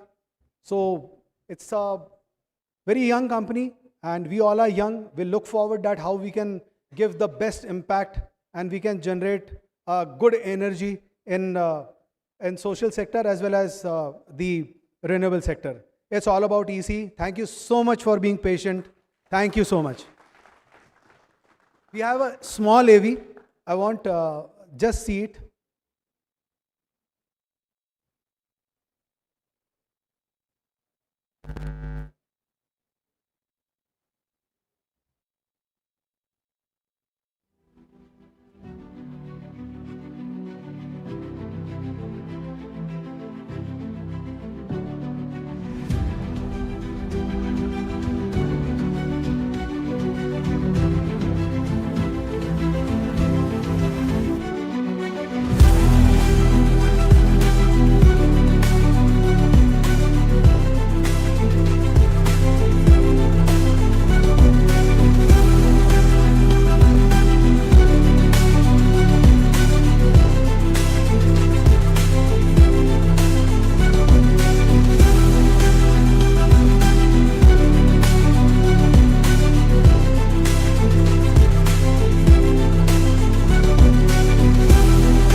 Yes, thank you so much. And now moving ahead to our next presentation, I would request Ms. Ketki Lande, who is Head Business Development Promotion at Feston SEV. I would request her to please come forward.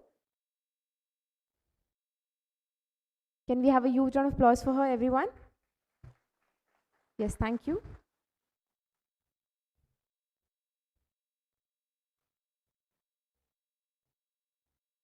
Hello, good evening.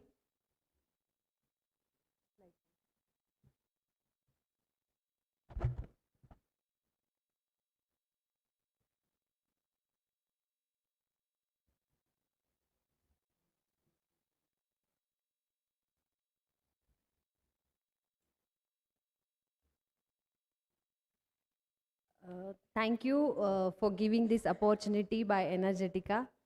आणि first of all जास्त वेळ घेणार नाही तुमचा, already खूप late झालं आहे. सगळे खूप पेशंटली थांबलेत. थँक्यू. आणि एक 10 मिनटात मी इंट्रोडक्शन देते. मी केतकी लांडे, मी बिझनेस डेव्हलपमेंट हेड करते. आणि Feston is a manufacturing company of solar inverters. Basically, Feston is an elite brand in solar inverters, and we are established in Chennai. Our manufacturing plant head office is from Chennai, and we have a group of experience having more than 25 years experience, and in different industries like automobile, education, R&D. A lot of different companies have in our bucket. So Feston is one of the manufacturing arm. So these are the companies in our bucket.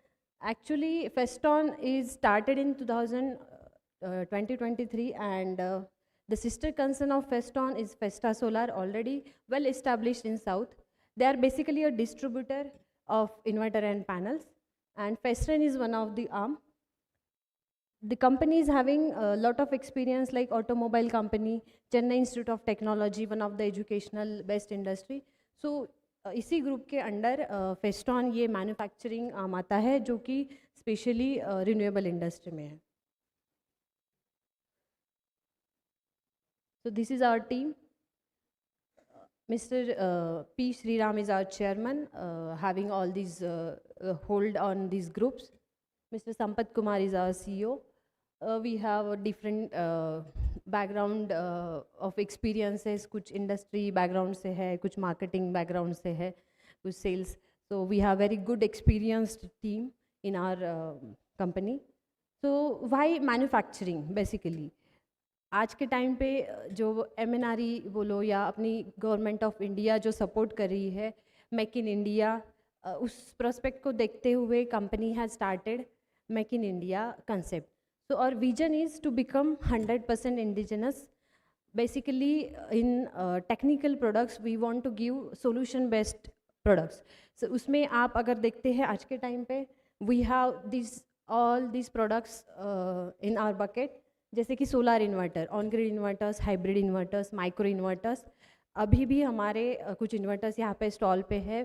Please visit and you can feel and you can see the products. अगर कुछ queries भी है तो you can please meet us to discuss. बाकी next phase में हमारा अभी BSS battery energy storage system, container based megawatt scale, utility scale, उस रेंज में भी हमारे हैं. Then batteries, lithium ion LFP batteries, and EV chargers also. So all the technical products and technical solutions is our company's motto to give in sustainable energy.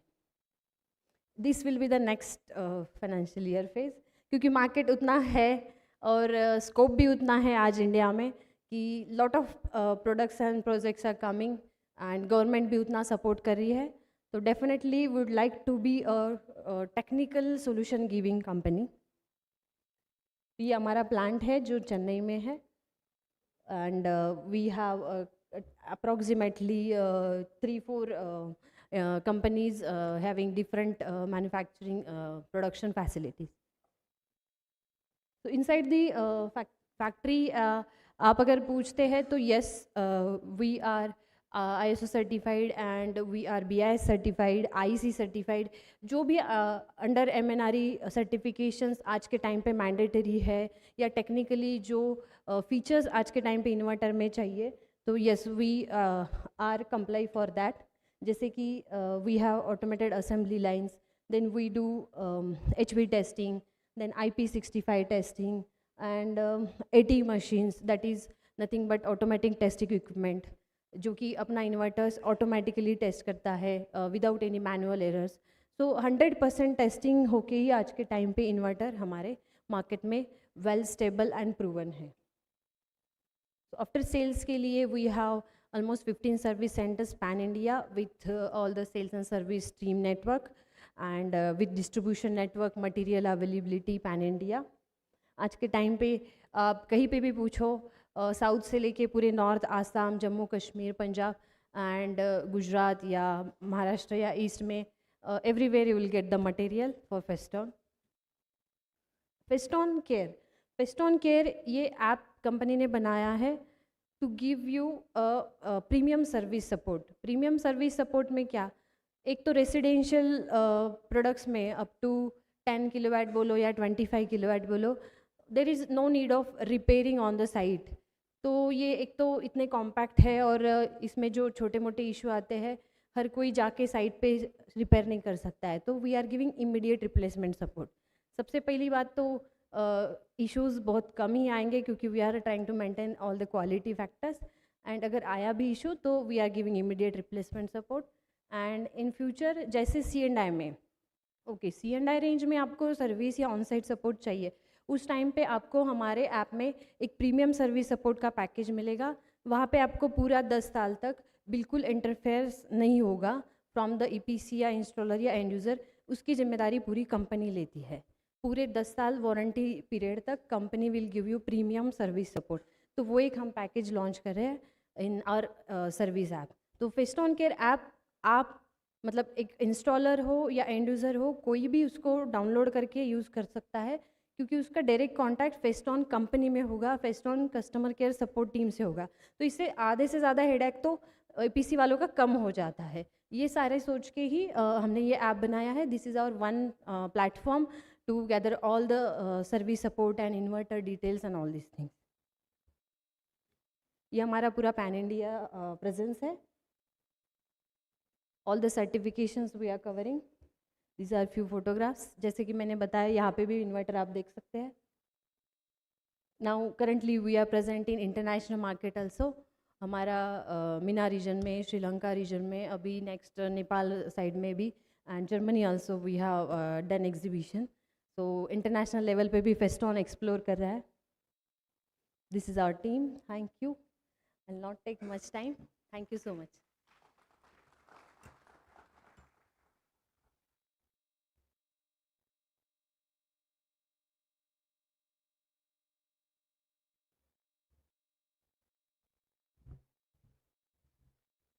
Yes, thank you so much. And moving ahead to our next presentation, I would request Mr. Girish Ananthan, who is the General Manager. Okay, so I would request Mr. Amit Desai to please come forward.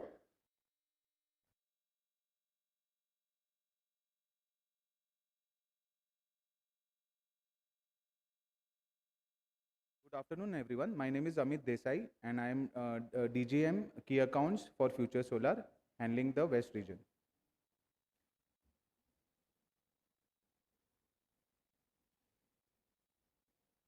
So, Future Solar is basically Baroda-based manufacturing company. We have capacity of 4.8 gigawatt, 4 lines of 1 gigawatt each, and fifth line of 800 megawatt.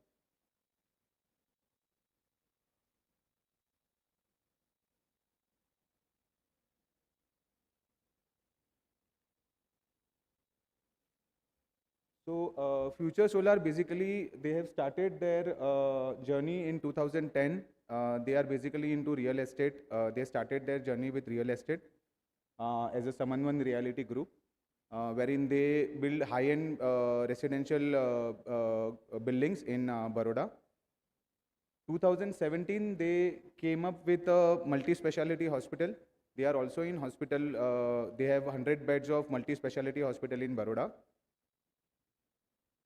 In 2020, they have a manufacturing capacity of specialty chemicals in Baroda. And when we talk about solar, they came in 2024. So in last October, we have started our sales operation.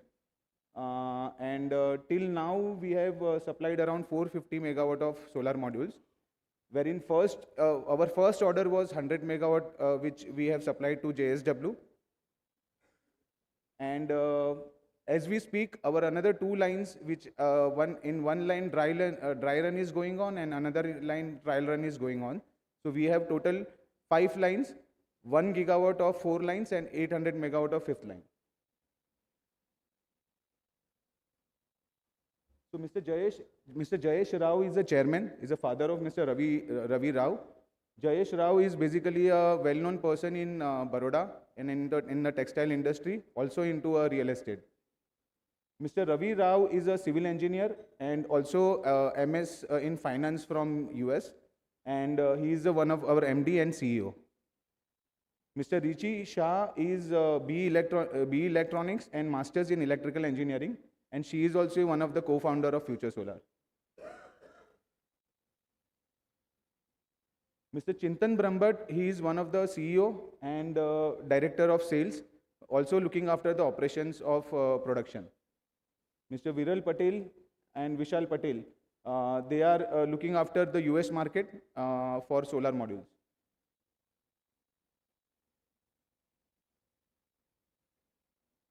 So right now we have two main products, M10R and G12R.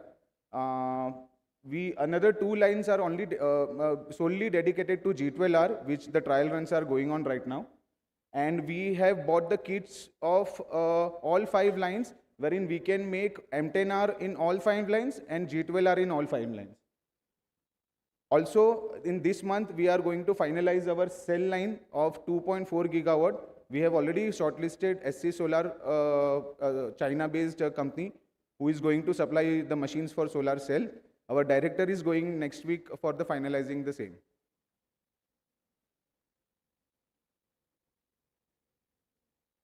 So our factory is in a place called Karjan, which is around 35 kilometers from Baroda.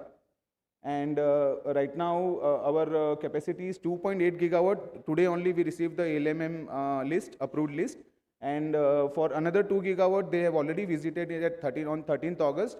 Soon we are going to get the approval for the same.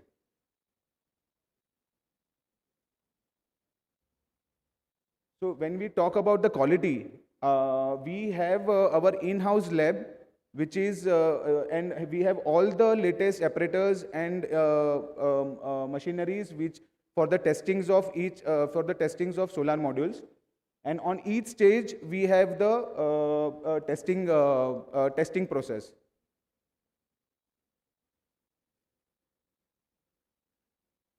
These are our products, 560 in the range from 560 to 620 as of now, because we are not getting the cells for 680 watt peak. The cells which we are getting is giving us output of maximum of 620 watt peak.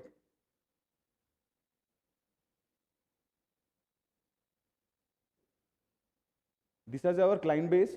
JSW being one of the top customer, who is also, we are on the verge of finalizing another 1.5 gigawatt of order maybe next week. All the terms and conditions are done. It's right now the final phase of negotiations are going on. And these all are the other customers to whom we have already supplied.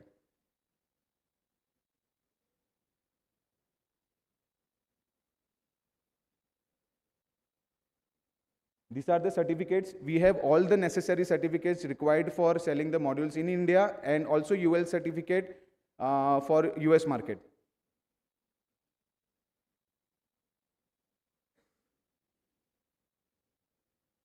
So we have warehouses in Chennai, Kolkata.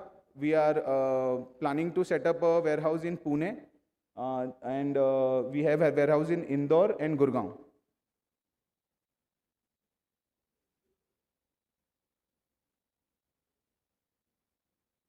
Yes, so this is a basic presentation I wanted to give. One more thing I wanted to add is company has not compromised in anything.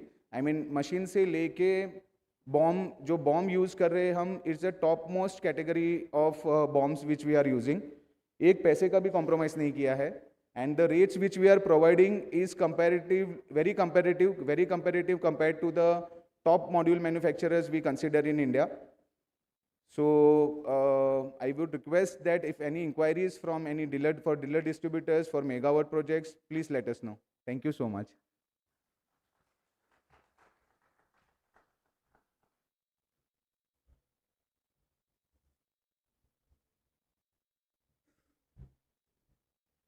Yes, thank you so much.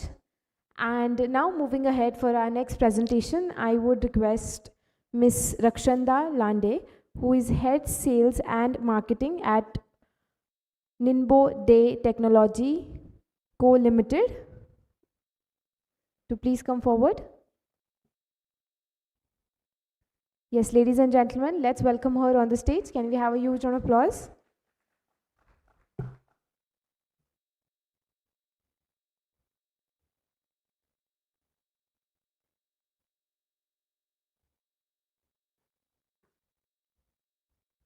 Namaskar, good evening. I know it's tea time, so we will finish it in short.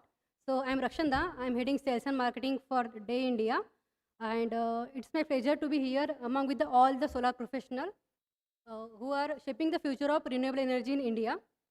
So before moving to the slide, I will let you know about the Day, the global existence, and in India. So like Day Group has been founded in 1990, which is well known for like dehumidifier, then HVAC, again industrial refrigerator, and they came with the solar in renewable energy in 2007.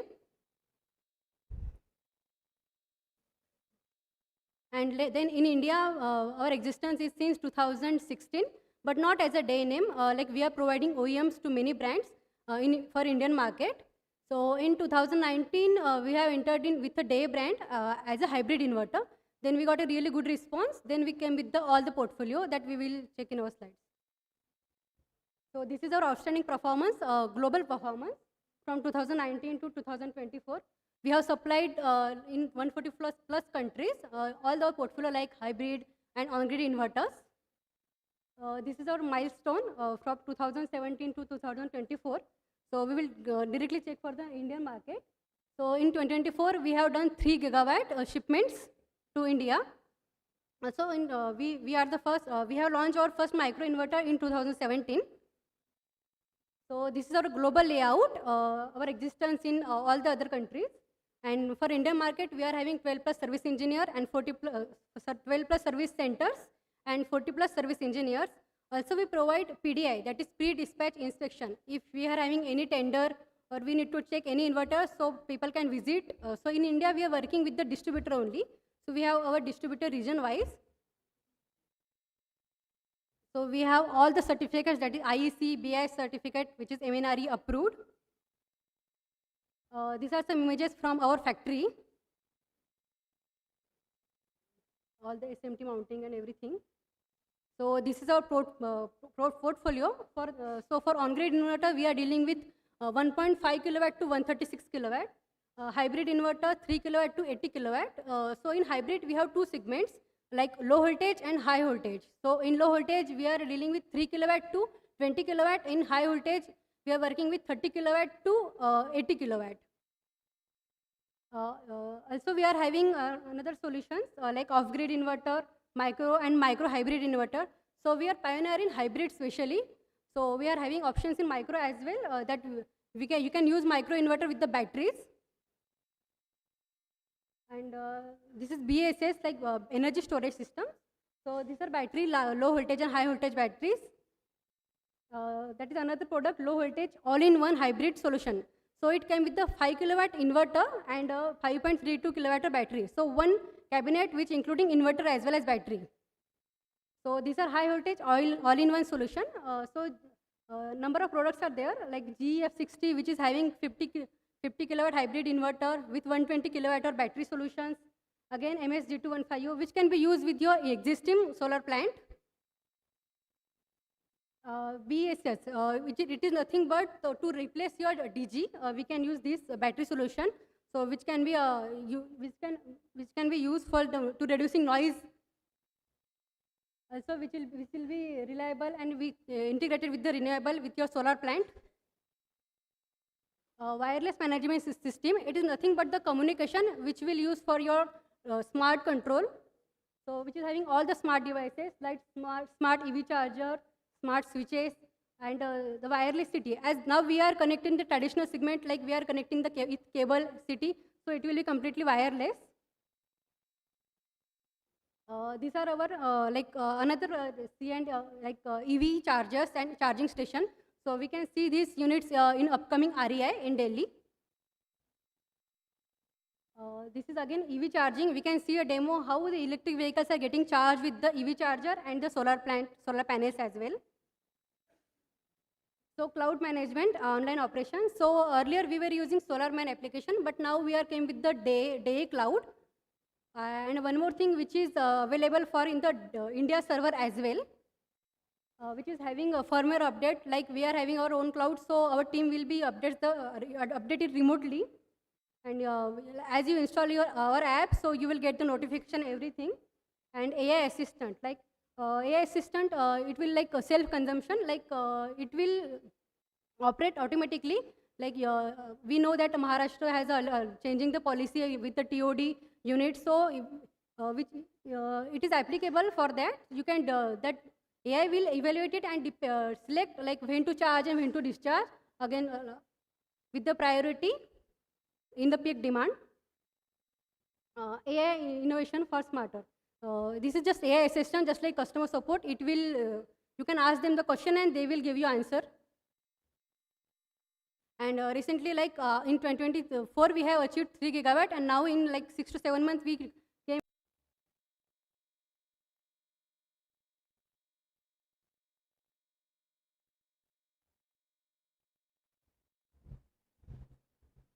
Yes, thank you. And now moving ahead, we have a special video. So the video would be about SolarYan corporate. Can we just please play the video?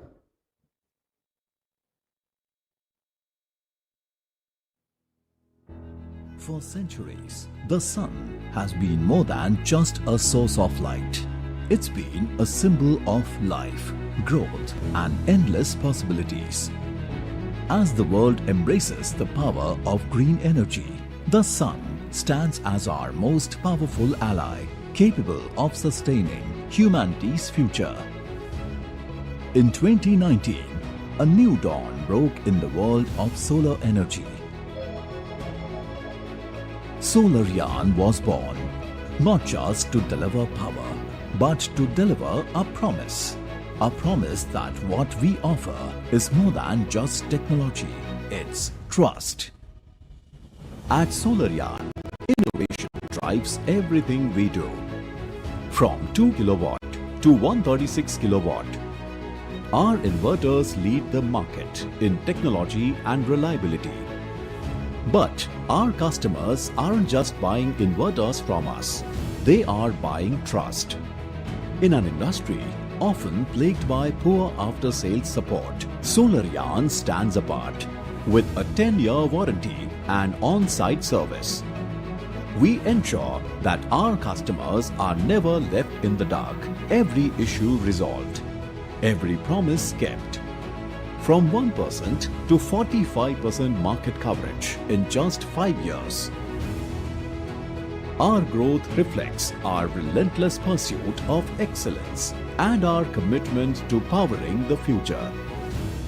Looking ahead, we are building a 1 gigawatt manufacturing plant near Ahmedabad, poised to contribute 20 to 25% to the PM Surya Ghar Yojana. At SolarYan, we are not just creating products, we are empowering the future. With every innovation, every service, and every satisfied customer, we are bringing the power of the sun into homes and businesses around the world. And above all, we are building trust. SolarYan, powering your tomorrow today. Yes, can we have a huge round of applause for this amazing project? Thank you. And okay, so now before we move ahead, I think we need some energy in this room, right? So before moving ahead, let's do a small activity. First of all, I would request everyone to take their both the hands up. Sabhi log, dono haath upar, dono haath. Yes, and can we have a huge round of applause, everyone? Can we have some? Yes, thank you. And now with this, moving ahead, so we have planned a small quiz for all of you. And also we will be distributing the gifts as whoever knows the answer. So I'll give you 4 options. Question pada jayega, and whoever knows the answer, just raise your hand and you can tell me the answer from your place itself. You just have to stand up. Okay, so let's start the quiz. And the first question is, what percentage of energy in Maharashtra planning to generate from renewable sources by 2030? And your options are 52%, 62%, 32%, and 50%. So, yes. 52? Yes, sir. आपका नाम क्या है? Okay, Rahul ji के लिए एक बार जोरदार ताली होनी चाहिए. That's a correct answer. Can we please give him the gift?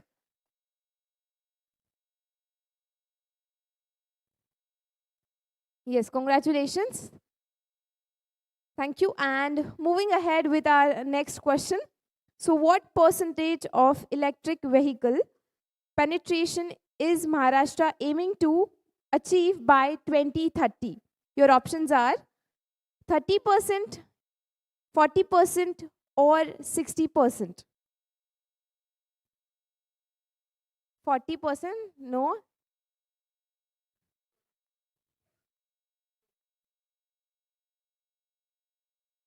Okay, and the correct answer is, yes, so your name?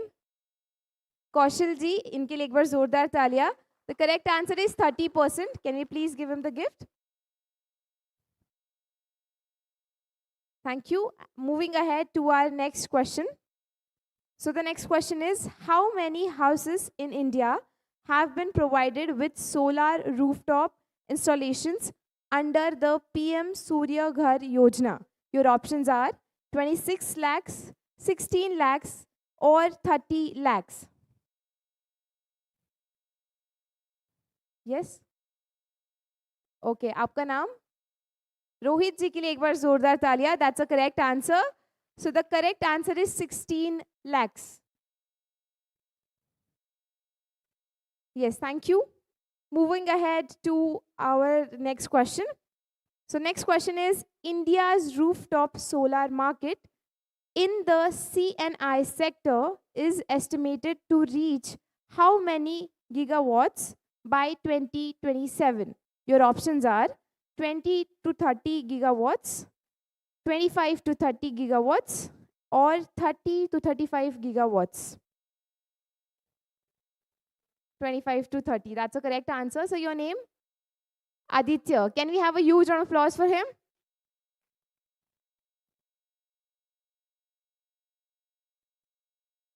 Okay, and the last question is, how much assistance is being provided by the central government in Maharashtra for 3 kW solar installation? Options are 75,000, 77,000, 78,000, and 80. Now, whom should we give the gift? Who was the first one? Yes, I think आपने without option बोल दिया था. So the correct answer is 78,000. Can I know your name? Sunil ji के लिए एक बार जोरदार ताली होनी चाहिए. Congratulations. Yes, thank you so much. With this, we are ending our quiz here, and congratulations to all the winners. Moving ahead now.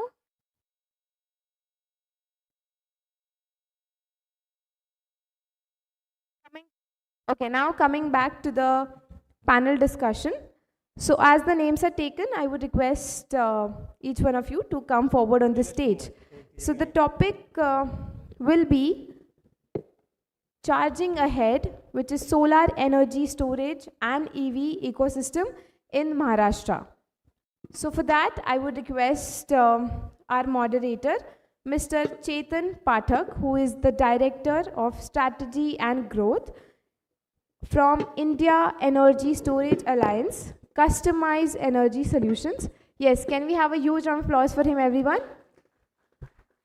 So Mr. Chetan Pathak has 14 plus years of experience in distributed energy resources, non-wired alternatives, renewable energy generation and electricity distribution companies.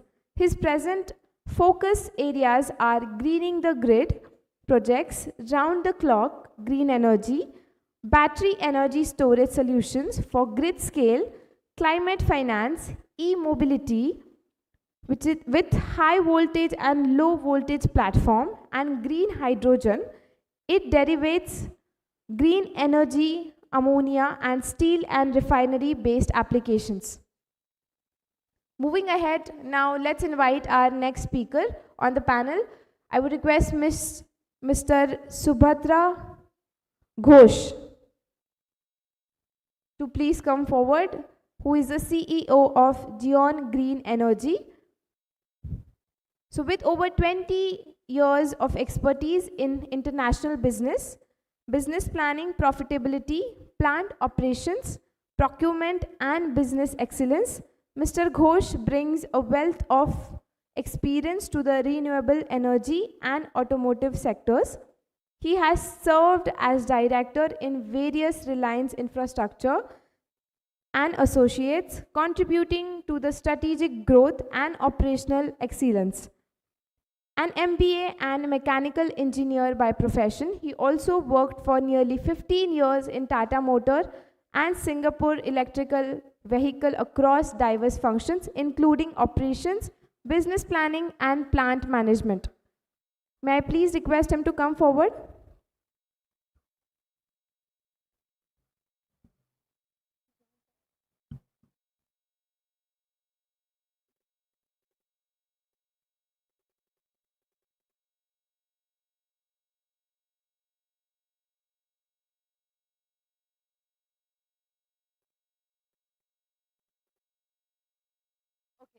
Check.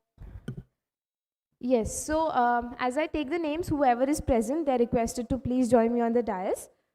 Moving ahead, so we had invited Mr. Rahul Sherge, founder and MD of Emperor Energy, but unfortunately he could not be present here. So now let me invite you, Mr. Neeraj Agarwal, who is the technical director of Emperor Energy. I would please request him to join me on the stage.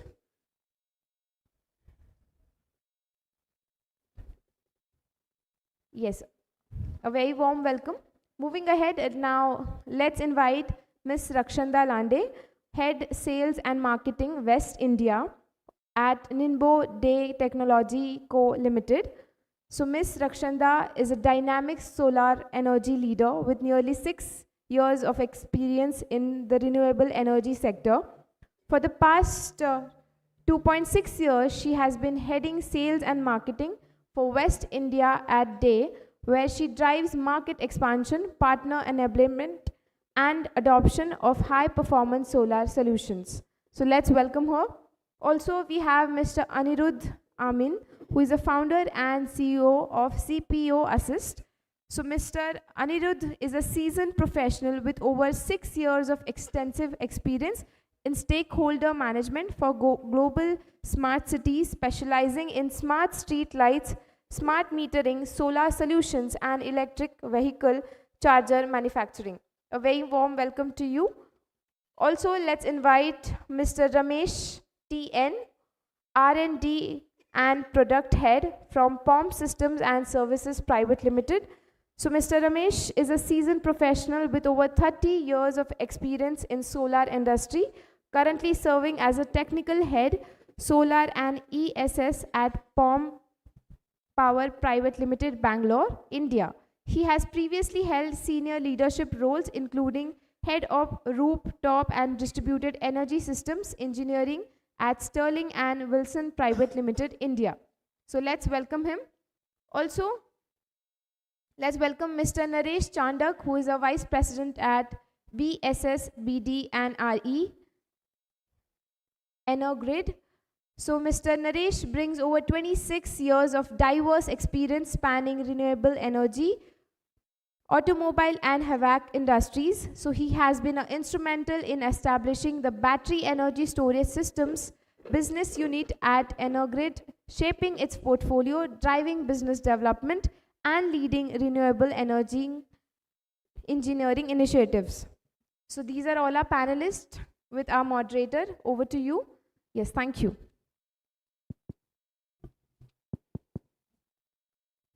Thank you. So it's always tough to moderate the last session with very limited interest and the real stars sitting across both sides. Those who really want to get involved and have a learning on various aspects. So once I would like to have a round of applause for those who are sitting in the hall right now. So they are the true testament of learning and having a know-how about the complete ecosystem. And this, you want to say something? Yeah, I'm so sorry to disturb, but as we are very short of time, so we only have 30 minutes for this panel discussion. That's a humble request from us. Thank you. Understandably so. But then we will be trying to be very focused in our discussion. And what has transformed in the last 5 years or so, we have lot of advanced technologies, whether it is solar as a solar modules, battery energy storages, electric vehicles, or digitization of our grid system, which we have seen have transformed the way we look at renewable energy or the emerging technologies as a whole. So my questions will be very pinpointed towards these innovations. I will first of all like to ask Neeraj Agrawal ji from Ampere R on a very pertinent point wherein they have also established their names in providing the technology landscape in the battery energy storage field, and specifically on the next gen technologies. I have a pertinent question regarding the battery intelligence, life cycle management, and local supply chain development, which you see developing in India, and the roadmap which lies ahead for the sector to learn, adopt, and improvise based on the competition which they get from the international counterparts. Over to you. Thank you. So I think it's a very very good question because see nowadays battery energy storage is growing like anything. So whenever initial developer sees a battery energy storage system, it sees this as a capex. Okay. So and the technology is very new. The people are not that much aware with how the battery is going to perform. What will be going to happen tomorrow? Because if you see, there are lots of certifications which are binding to the battery energy storage product. So if you see the market-wise, US, you can have a UL certifications, you can have a UL 9540, UL 9540A, UL 1973. If you come to the UK market or IC market, then you can have a IC 62933-5-2, 5-1, 3-2, 3-1, 2-1, 62619, 63056. Okay, so there are a bunch of certifications. So if you see battery as a product, then it is very important to have a battery intelligence. So when we talk about intelligence, so it's all about the data. So how intelligence will help? It will help in a prediction. So you can able to predict the degradation of a battery. You can able to predict the health of a battery, that what is the health of my battery? So whether my sum cell is going to get what I can say, it is going to have a lower SOH earlier. It's nothing but a degradation. Then whether I'm getting a right performance or not. Prediction of a degradation, prediction of a health, then prediction of what I can say the efficiency, okay, performance of a thermal management system, performance of a firefighting system. So there are lots of parameters which are playing a very critical role in the battery. So battery is not just like installation of a container. So it's a system. It's accumulation of a number of multiple systems together. If you see the IEC 62933-5-2 or 1, they have very specifically defined the battery energy storage system. So it's having a different parts. It's having a ESS, which is nothing but it's an energy storage system. It may be electrical, it may be mechanical, it may be chemical. Then you have a thermal management system. It may be liquid chilling, it may be air cooling. Then it have a protection system. So it may be the battery management system. So there are lots of things together. When they put together, it's become a battery energy storage system. So the intelligence plays a role because you should have a system which can able to predict. And the prediction can be achieved only by collecting right data at a right time, putting AI and ML together. And what we are doing the same thing here because we have our own product. We have our own baby of a EMS. It's called as the Elena Edge. So we have a Elena Edge and we do 100% integration with the BMS. So we have all data of battery energy storage system.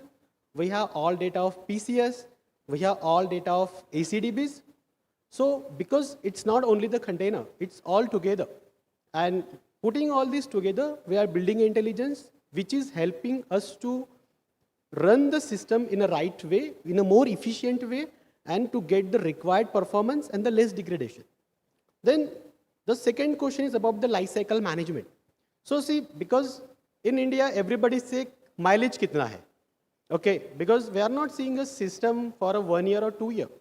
We have a project for 12 years, 15 years, 25 years. If you see the projects which are happening in US or UK, they are not more towards fixed performance. They are most towards the supporting the grid. So, but we are very much, I need this much of RT every year. I need this much of degradation every year.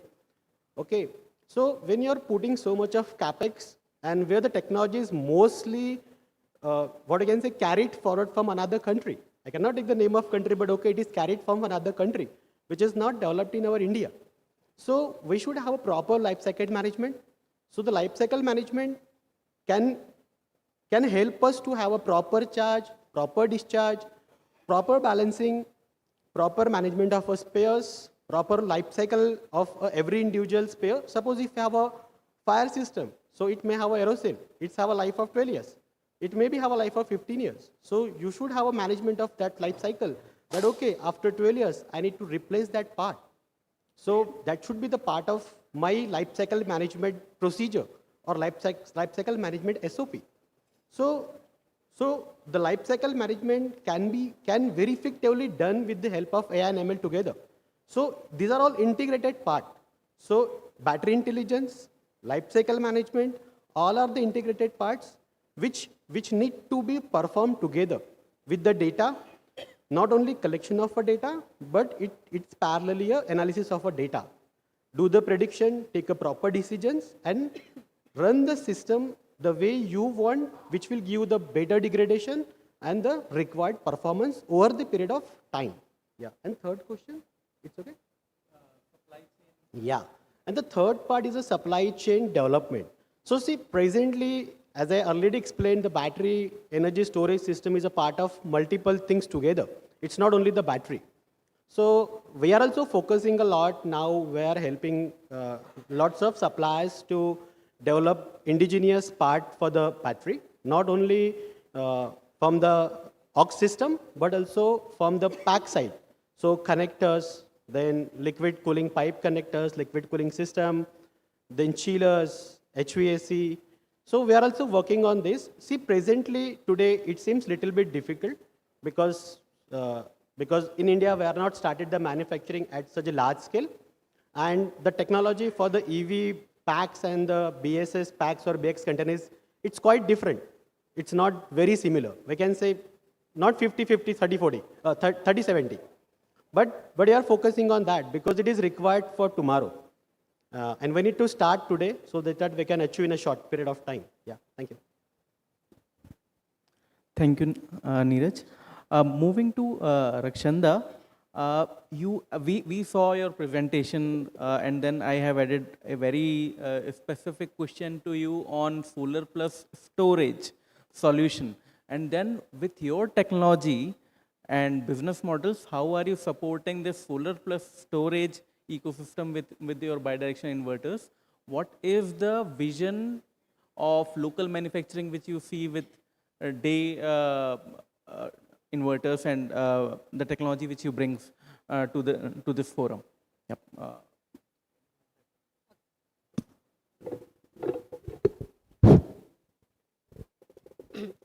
Hi.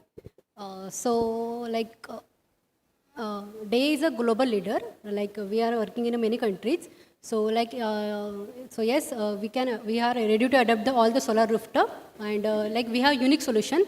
It is on grid, off grid, and hybrid, which is flexible to the end user or customer, and it will be free independence to them, so they can use the hybrid inverter whenever there is power outage. So it is feasible and free independent. So what is the other question? So you have a manufacturing facility in India? Actually, we are directly importing, but we have plans for the manufacturer. Okay. Thank you.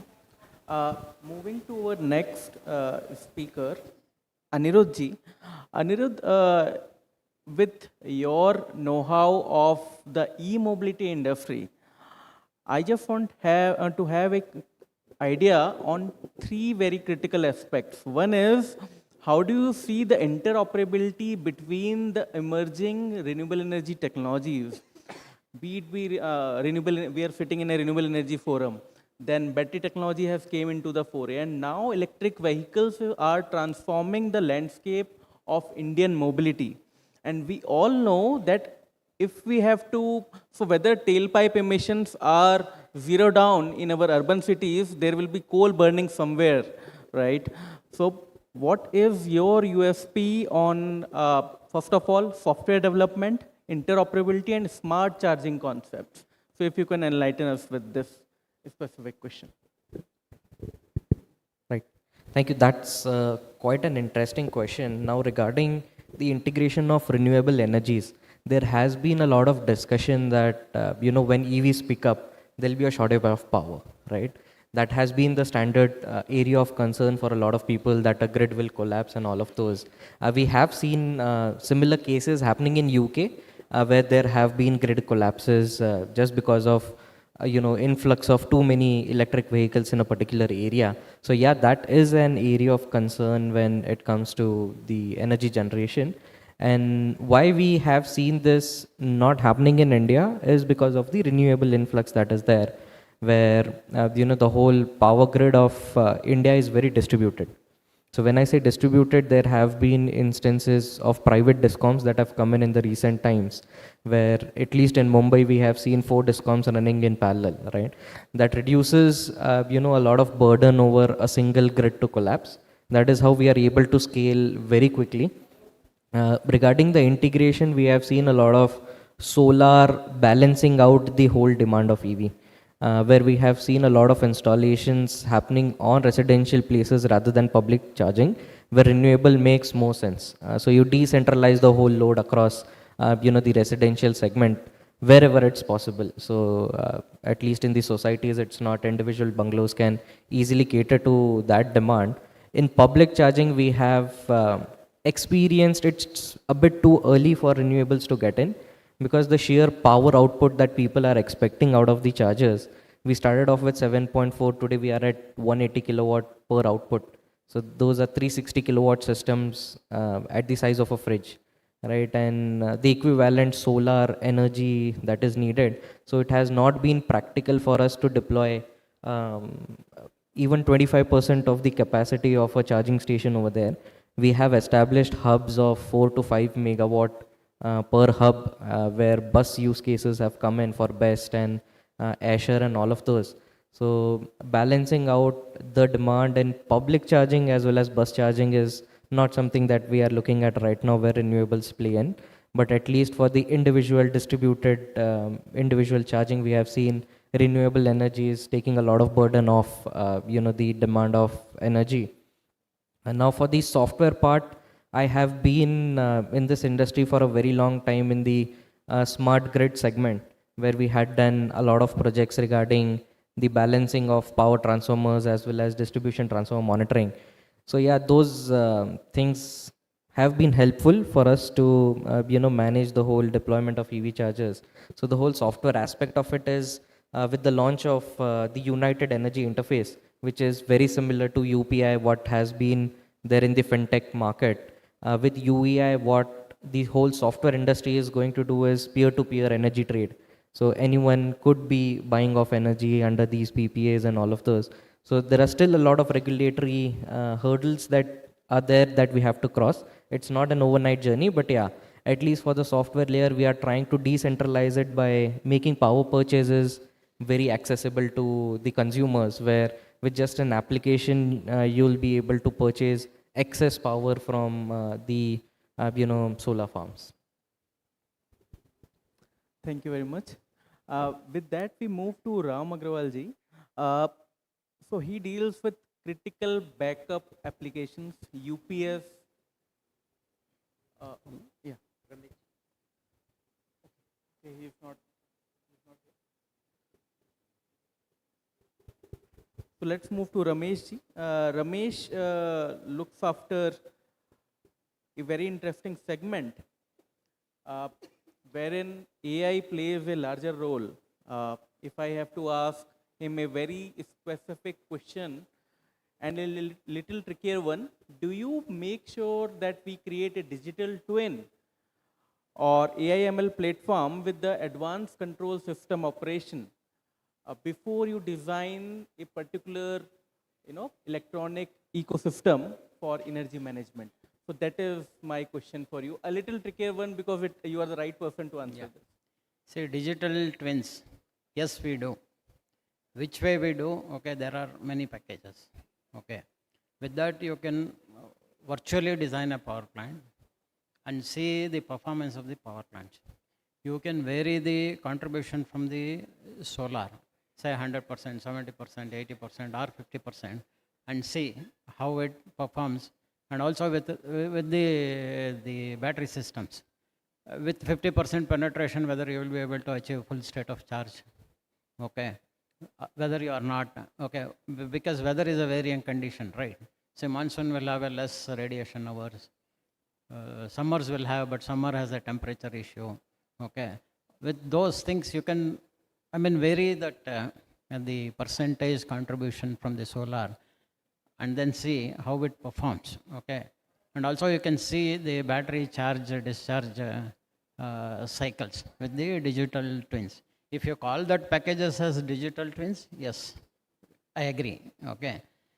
It's the terminology which we give, but certainly yes, it is, we use and it helps, okay.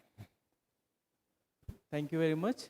So the next speaker with us is Naresh ji. He represents Inaugural. They have developed a very unique project which is Asia's biggest flexibility of DISCOM based project. 20 megawatt, 40 megawatt hour BSF Rajdhani GAP project. Can you walk us through this project, because this is the lamppost for most of the utilities to replicate this success in India? And if you can enlighten us that what all challenges that you face. And of course, Ampere, your partner, is also here who helped you develop this. So can you help us understand your journey with this project? And I also know that you have also recently got a Maharashtra project as well. And we are in this forum, so you can help us with these projects and details so that we can have a larger understanding for the audience. Yeah, sure, Chetan. So those who are really interested in battery energy storage system, for them, I will recommend one very good reference point, and that reference point is, please refer to the RFP documents of BRPL.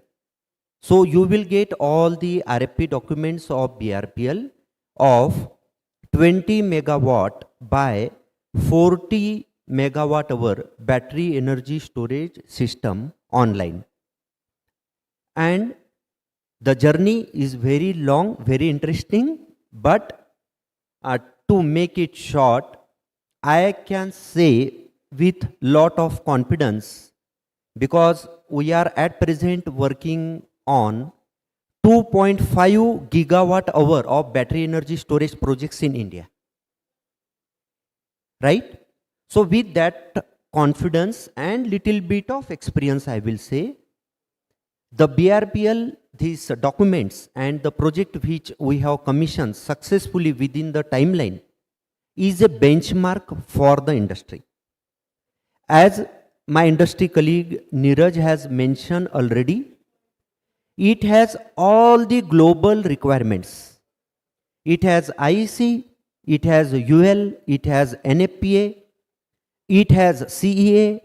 You check and you will get everything in that document. And we have complied with all the requirements. One important thing to share with you, the use case of that project. Right? The use case is energy shift application and if needed ancillary services too.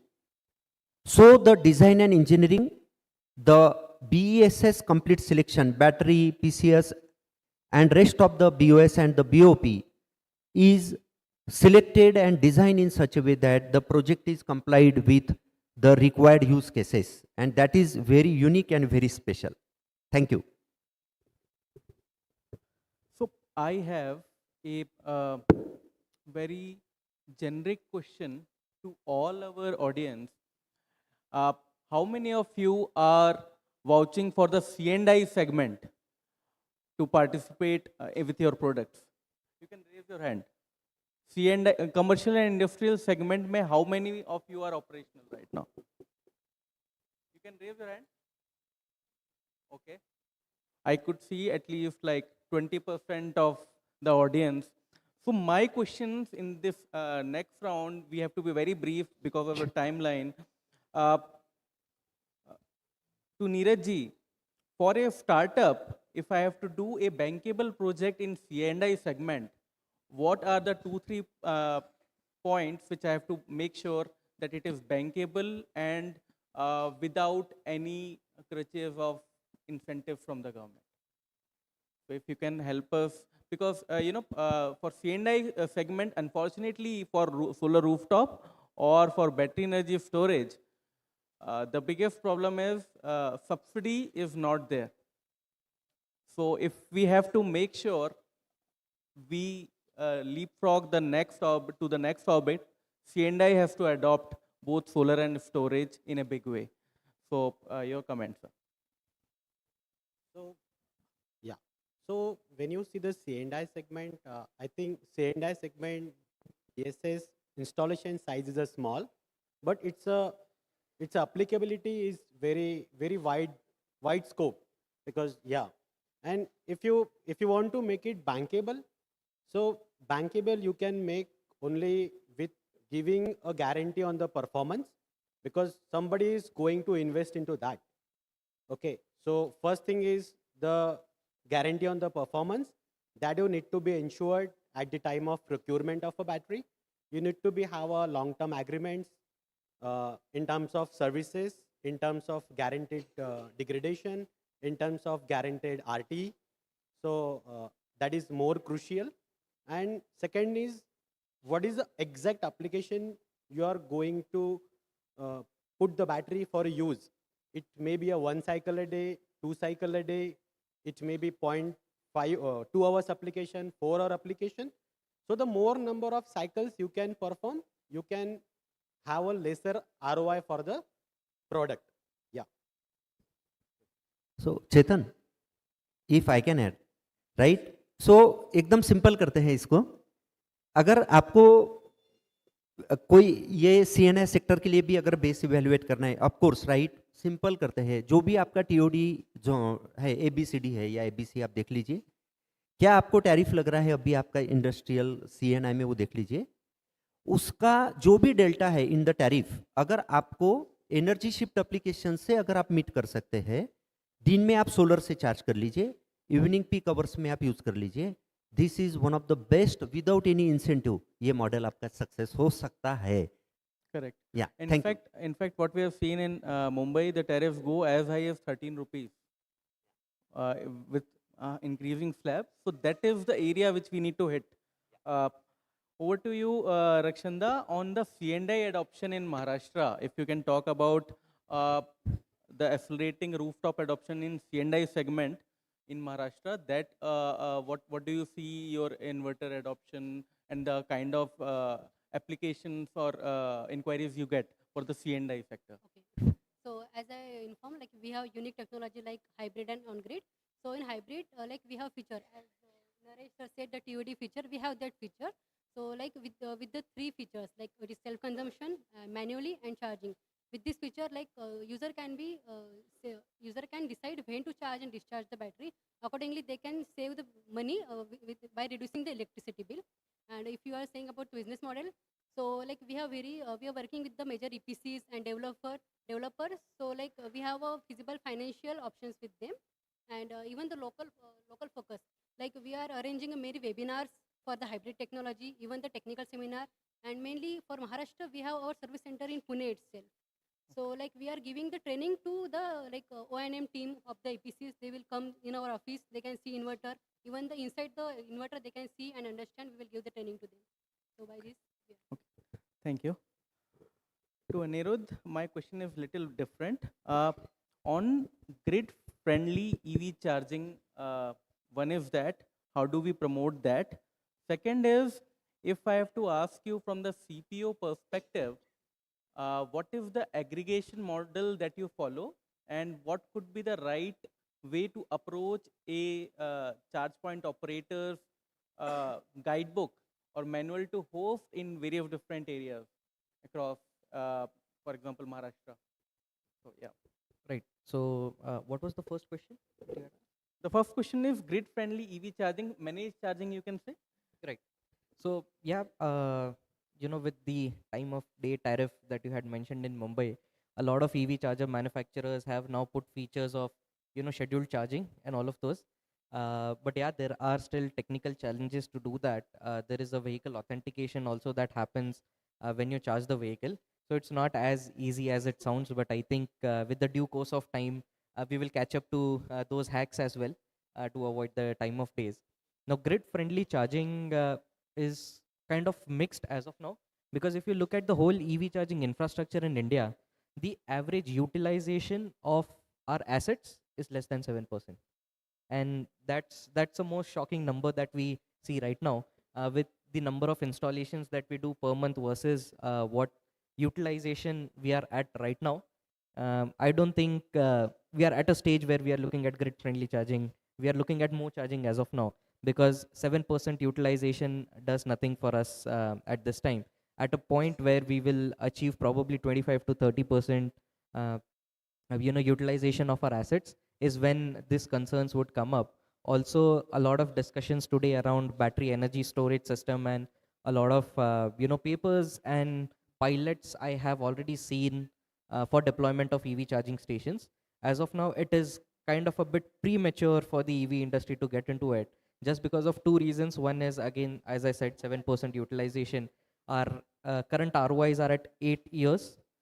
With BESS coming in, we are looking at 16 to 20 years of ROI, plus the rapid charge. So in charging, when we go higher, it's for the commercial vehicles. When we go into 360 kilowatt, when we go into 180 kilowatt, the only reason to do that is more power output in less time, right? When we bring in BESS, we have a limitation of the cycles that we can run with BESS.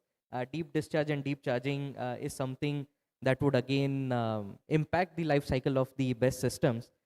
Here we are looking at a faster rate of exchange of power, whether it is from the vehicle to the grid or from grid to this one, and bringing batteries in between. We have seen So with the recent times, swapping has also picked up a lot. There are still trials. It's not even 5 years old as of now. If I would say as a commercial use case, we are deploying about 300 swapping stations in Pune now. With that, we are looking at a pace of understanding of how batteries would impact, battery swapping itself. Because I'll tell you something, with normal charging, there is at least 8 hours of, a cooling down period for the vehicles. With swapping, we are rapidly discharging our batteries and rapidly charging them. With the industry trends, everyone wants fast charging, but yeah, it doesn't always help us get into fast charging network. So grid friendly is something that we were looking at 2 years down the line when the utilization is more than 30. Interesting. Rameshji, over to you. We have to be very brief. I just got a notice from the event management team.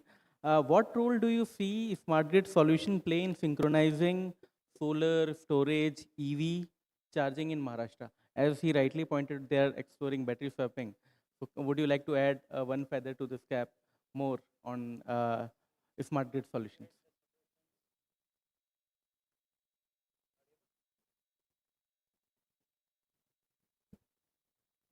Check. I'm so sorry to disturb, but we have last 5 minutes left. I'm so sorry. We are winding up. Yes, Only thank you. last 2 questions. See, smart grid solutions definitely help. And mainly it helps in doing the mix and match. Okay, where the energy is available, where to divert, where the demand. That is the main function which it has to do. It is going to help, but I think it's a long way to go. That's my answer. Okay. So last question to Nareji. Global perspectives and trends which India should adopt, and learnings which you see we can bring into the Indian diaspora, because we see a lot of challenges, lot of sanctions being laid over the time on the battery industry as well. Technology we need to develop locally, and especially with the EMS software development which came recently, it is very evident that government is thinking of Atmanirbhar battery energy storage and value chain as well. So your comments on this, and especially on the global trends. Sure. So short में करता हूँ, right? For example, if we have to be really successful, so performance, safety, reliability, and testing should be our target. We should have the best global level of testing facilities available over here, and those should be complied with the global certifications, right? So testing is very, very important, I will say. And if we are okay with IC, UL, NFPA, and BIS standards, and the products are complied with all those, I think we are going as per the global trends. Thank you so much. Yeah. Thank you very much. Thank you for patient listening. And in fact, this gives us lots of energy. Still, you are energized with energizing us with your claps. So thank you very much. Over to the event management team. We are winding up the session.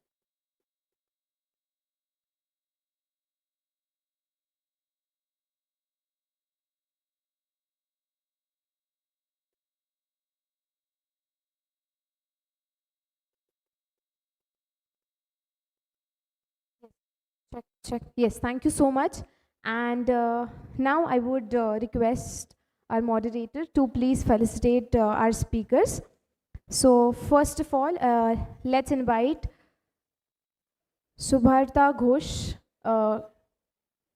Okay. Next up, let's invite Neeraj Agrawal to please come forward. Let's felicitate him. Can we have a huge round of applause, everyone?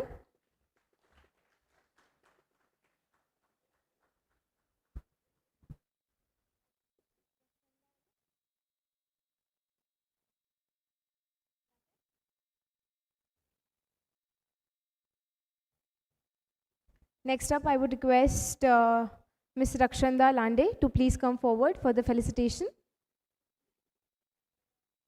Can we have a huge round of applause, ladies and gentlemen?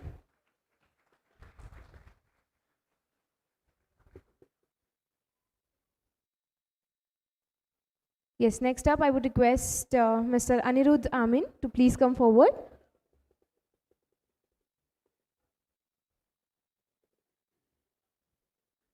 Yes, can we have a huge round of applause, everyone?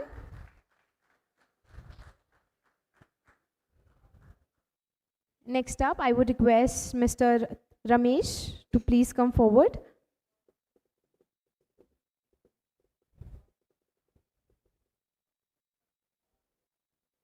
Yes, a huge round of applause. Thank you. And I would request Mr. Naresh Chandak to please come forward.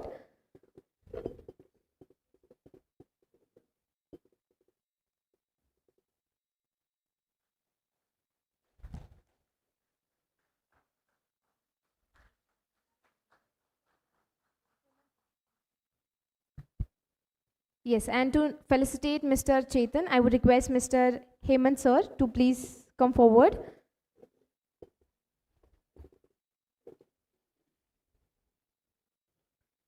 Yes, can we have a huge round of applause, ladies and gentlemen?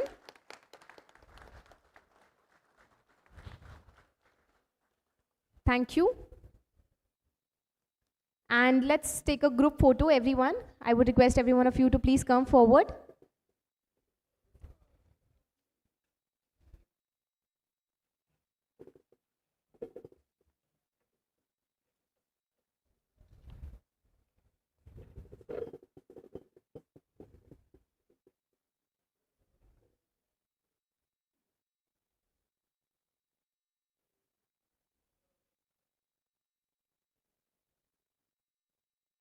Yes, thank you so much. I would request all of you to please take your seats.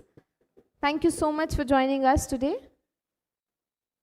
Also, ladies and gentlemen, after this, we have awards coming. So I would request every one of you to please settle in.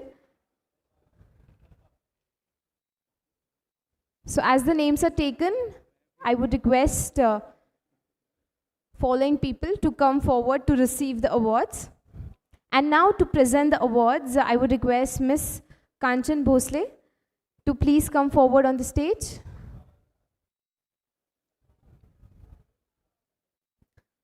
So once again, ladies and gentlemen, welcome to REconnect Summit Awards 2025, Pune. And now let the celebration of excellence begin. So the following names are starting as, so the first award is in the category of Reliable Solar Panel Brand in India, and it goes to Icon Solar and Power Technologies Private Limited. Can we have a huge round of applause for them?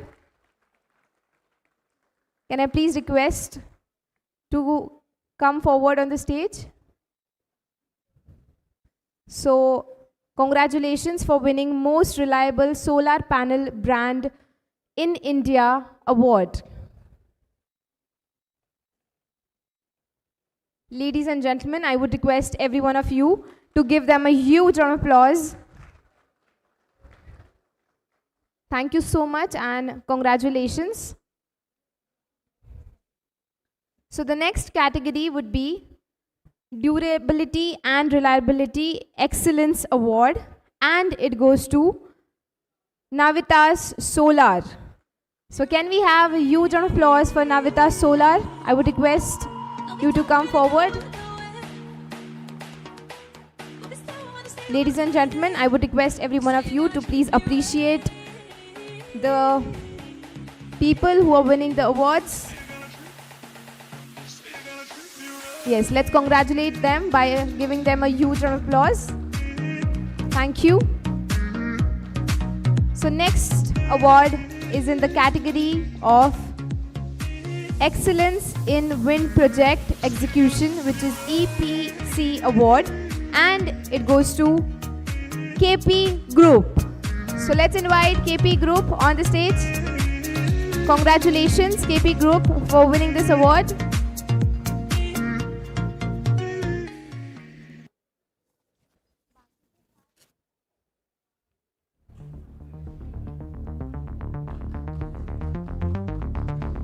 Yes, congratulations. Thank you so much. Next category is for Technical Advancement in Solar Module Efficiency Award, and it goes to Gautam Solar. Can we have a huge round of applause? Yes, congratulations, Gautam Solar.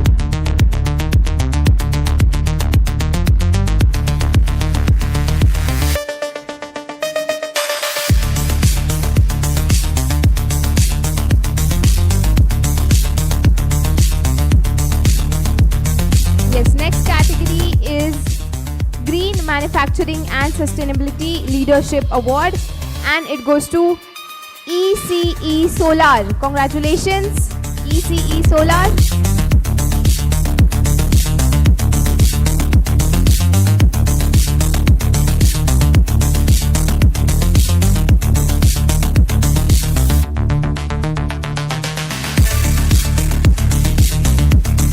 Yes, the next category is Future Ready Solar Module Award. And the Future Ready Solar Module Award goes to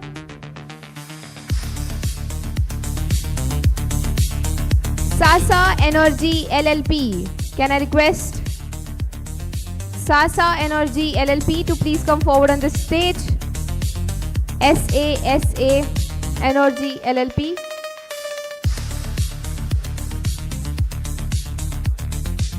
Yes, congratulations. Moving ahead with our next category. So the next category is AI Driven Solar Manufacturing Innovation Award, and it goes to Future Solar. Can we have a huge round of applause, everyone?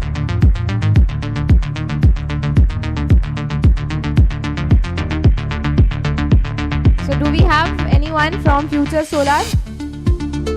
Okay, moving ahead.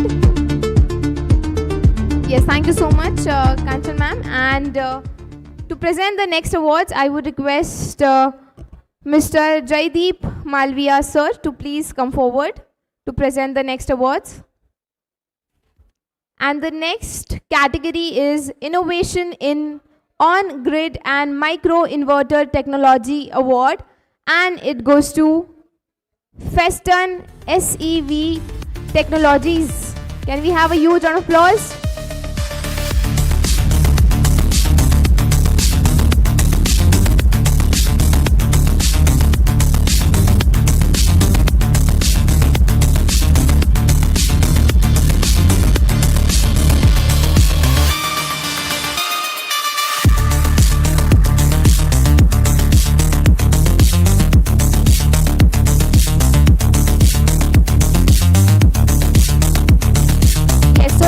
Category is Top Innovation and Performance in BESS Award, and it goes to Palm Systems and Services Private Limited.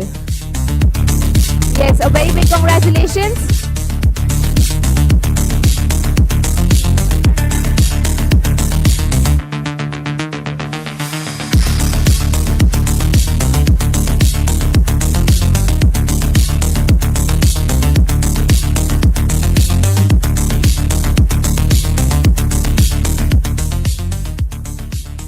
Yes, next category is Fastest Growing Solar Module Manufacturer Award, and it goes to Atmanirbhar Solar Private Limited. Yes, Atmanirbhar Solar Private Limited. Do we have someone to collect the award?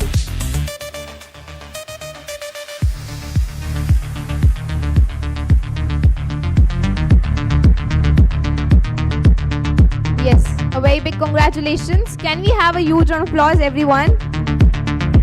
Thank you.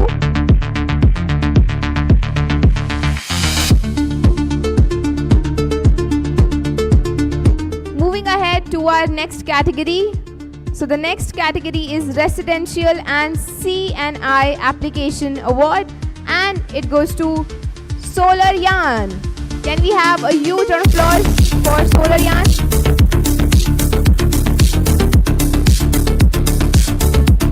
Yes, do we have someone to collect the award? Okay, moving ahead to our next award, which is Maharashtra's Trusted Solar Brand of the Year. and it goes to E2O Energy Private Limited. Congratulations.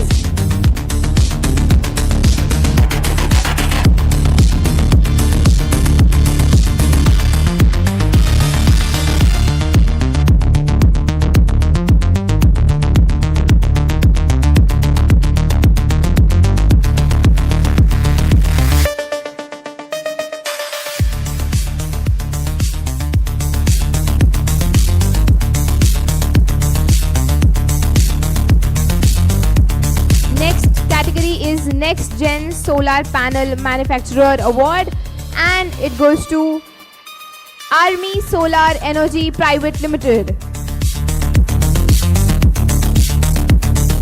Yes, I would request. Yes, congratulations.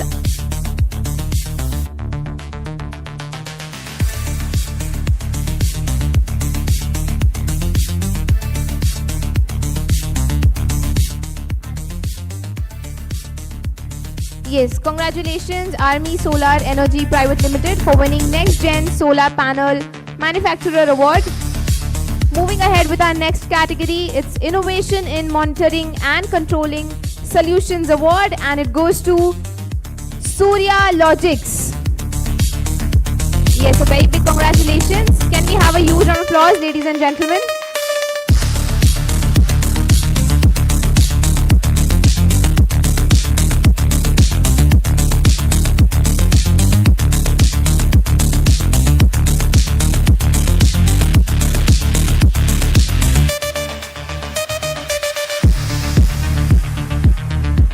Yes, once again, I would like to repeat. So, AI Driven Solar Manufacturing Innovation Award goes to Future Solar. Do we have someone from here? I would request you to please collect the award. Yes, congratulations.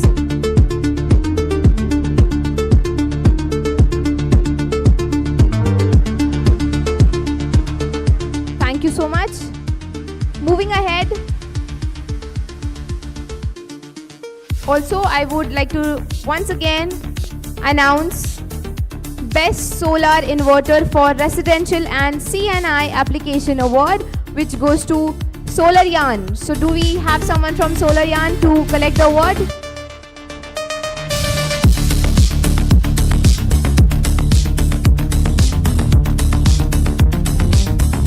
Yes, congratulations.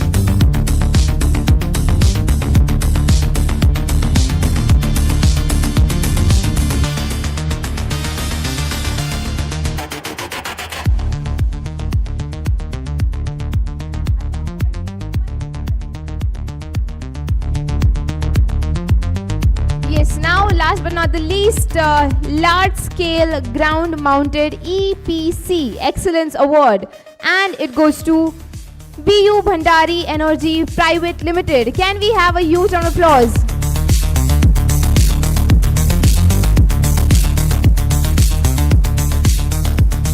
Yes, thank you so much.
Yes, thank you so much. And now, closing and word of thanks. We extend a very deepest gratitude to all our speakers, delegates, and participants for joining us today. And a very special acknowledgement for the sponsors and partners for making this entire summit possible. So, co-sponsor N-Icon, gold partners ECE Solar and Navitas Solar, silver partners Day, Anand E, Beams, Future Solar and Festin, chair branding partners Gautam Solar, lanyard partner Atmanirbhar Solar, energy storage partner POM Power, high efficiency solar module partner Army Solar, module innovation partner Standard Skytop, OEM solar module partner Cosmic Solar, on-site branding partners Solaryan, Solitech Solar, KP Group, Srinath Enterprises, Gronosol, VSol, Sasa Energy, supporting partner Deccan Chamber of Commerce, Industries and Agriculture, industry association partners the Maharashtra Solar Manufacturers Association, also association partners Pan India Solar Sector Association. With this, thank you so much everyone for your support and collaboration, being the backbone of this event of Maharashtra's renewable energy journey. Once again, a very big thank you for being the part of REconnect Summit 2025 Pune edition. Together, we are not just setting targets, but building a sustainable tomorrow. Thank you so much. This is Anchor Vaishnavi signing off. Thank you. Thank you. Also, request, we need to take a group picture. So whoever is present here, I would request every one of you to join me on the stage. We will have a quick group picture.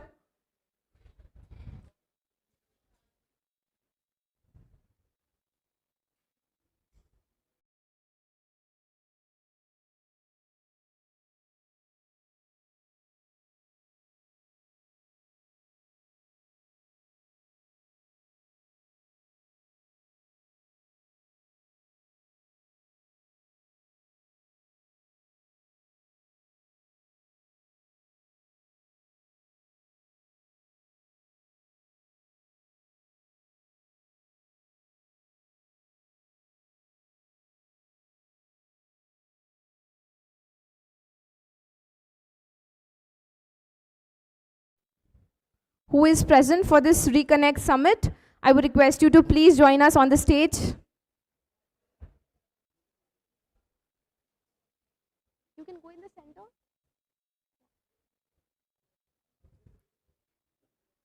We can do half if the place is not enough. थोड़े पीछे जा सकते हैं, ladies, if possible. हाँ, you can sit on chairs, half people, बाकी सब पीछे खड़े रह सकते हैं. Anyhow. आप बोल दो.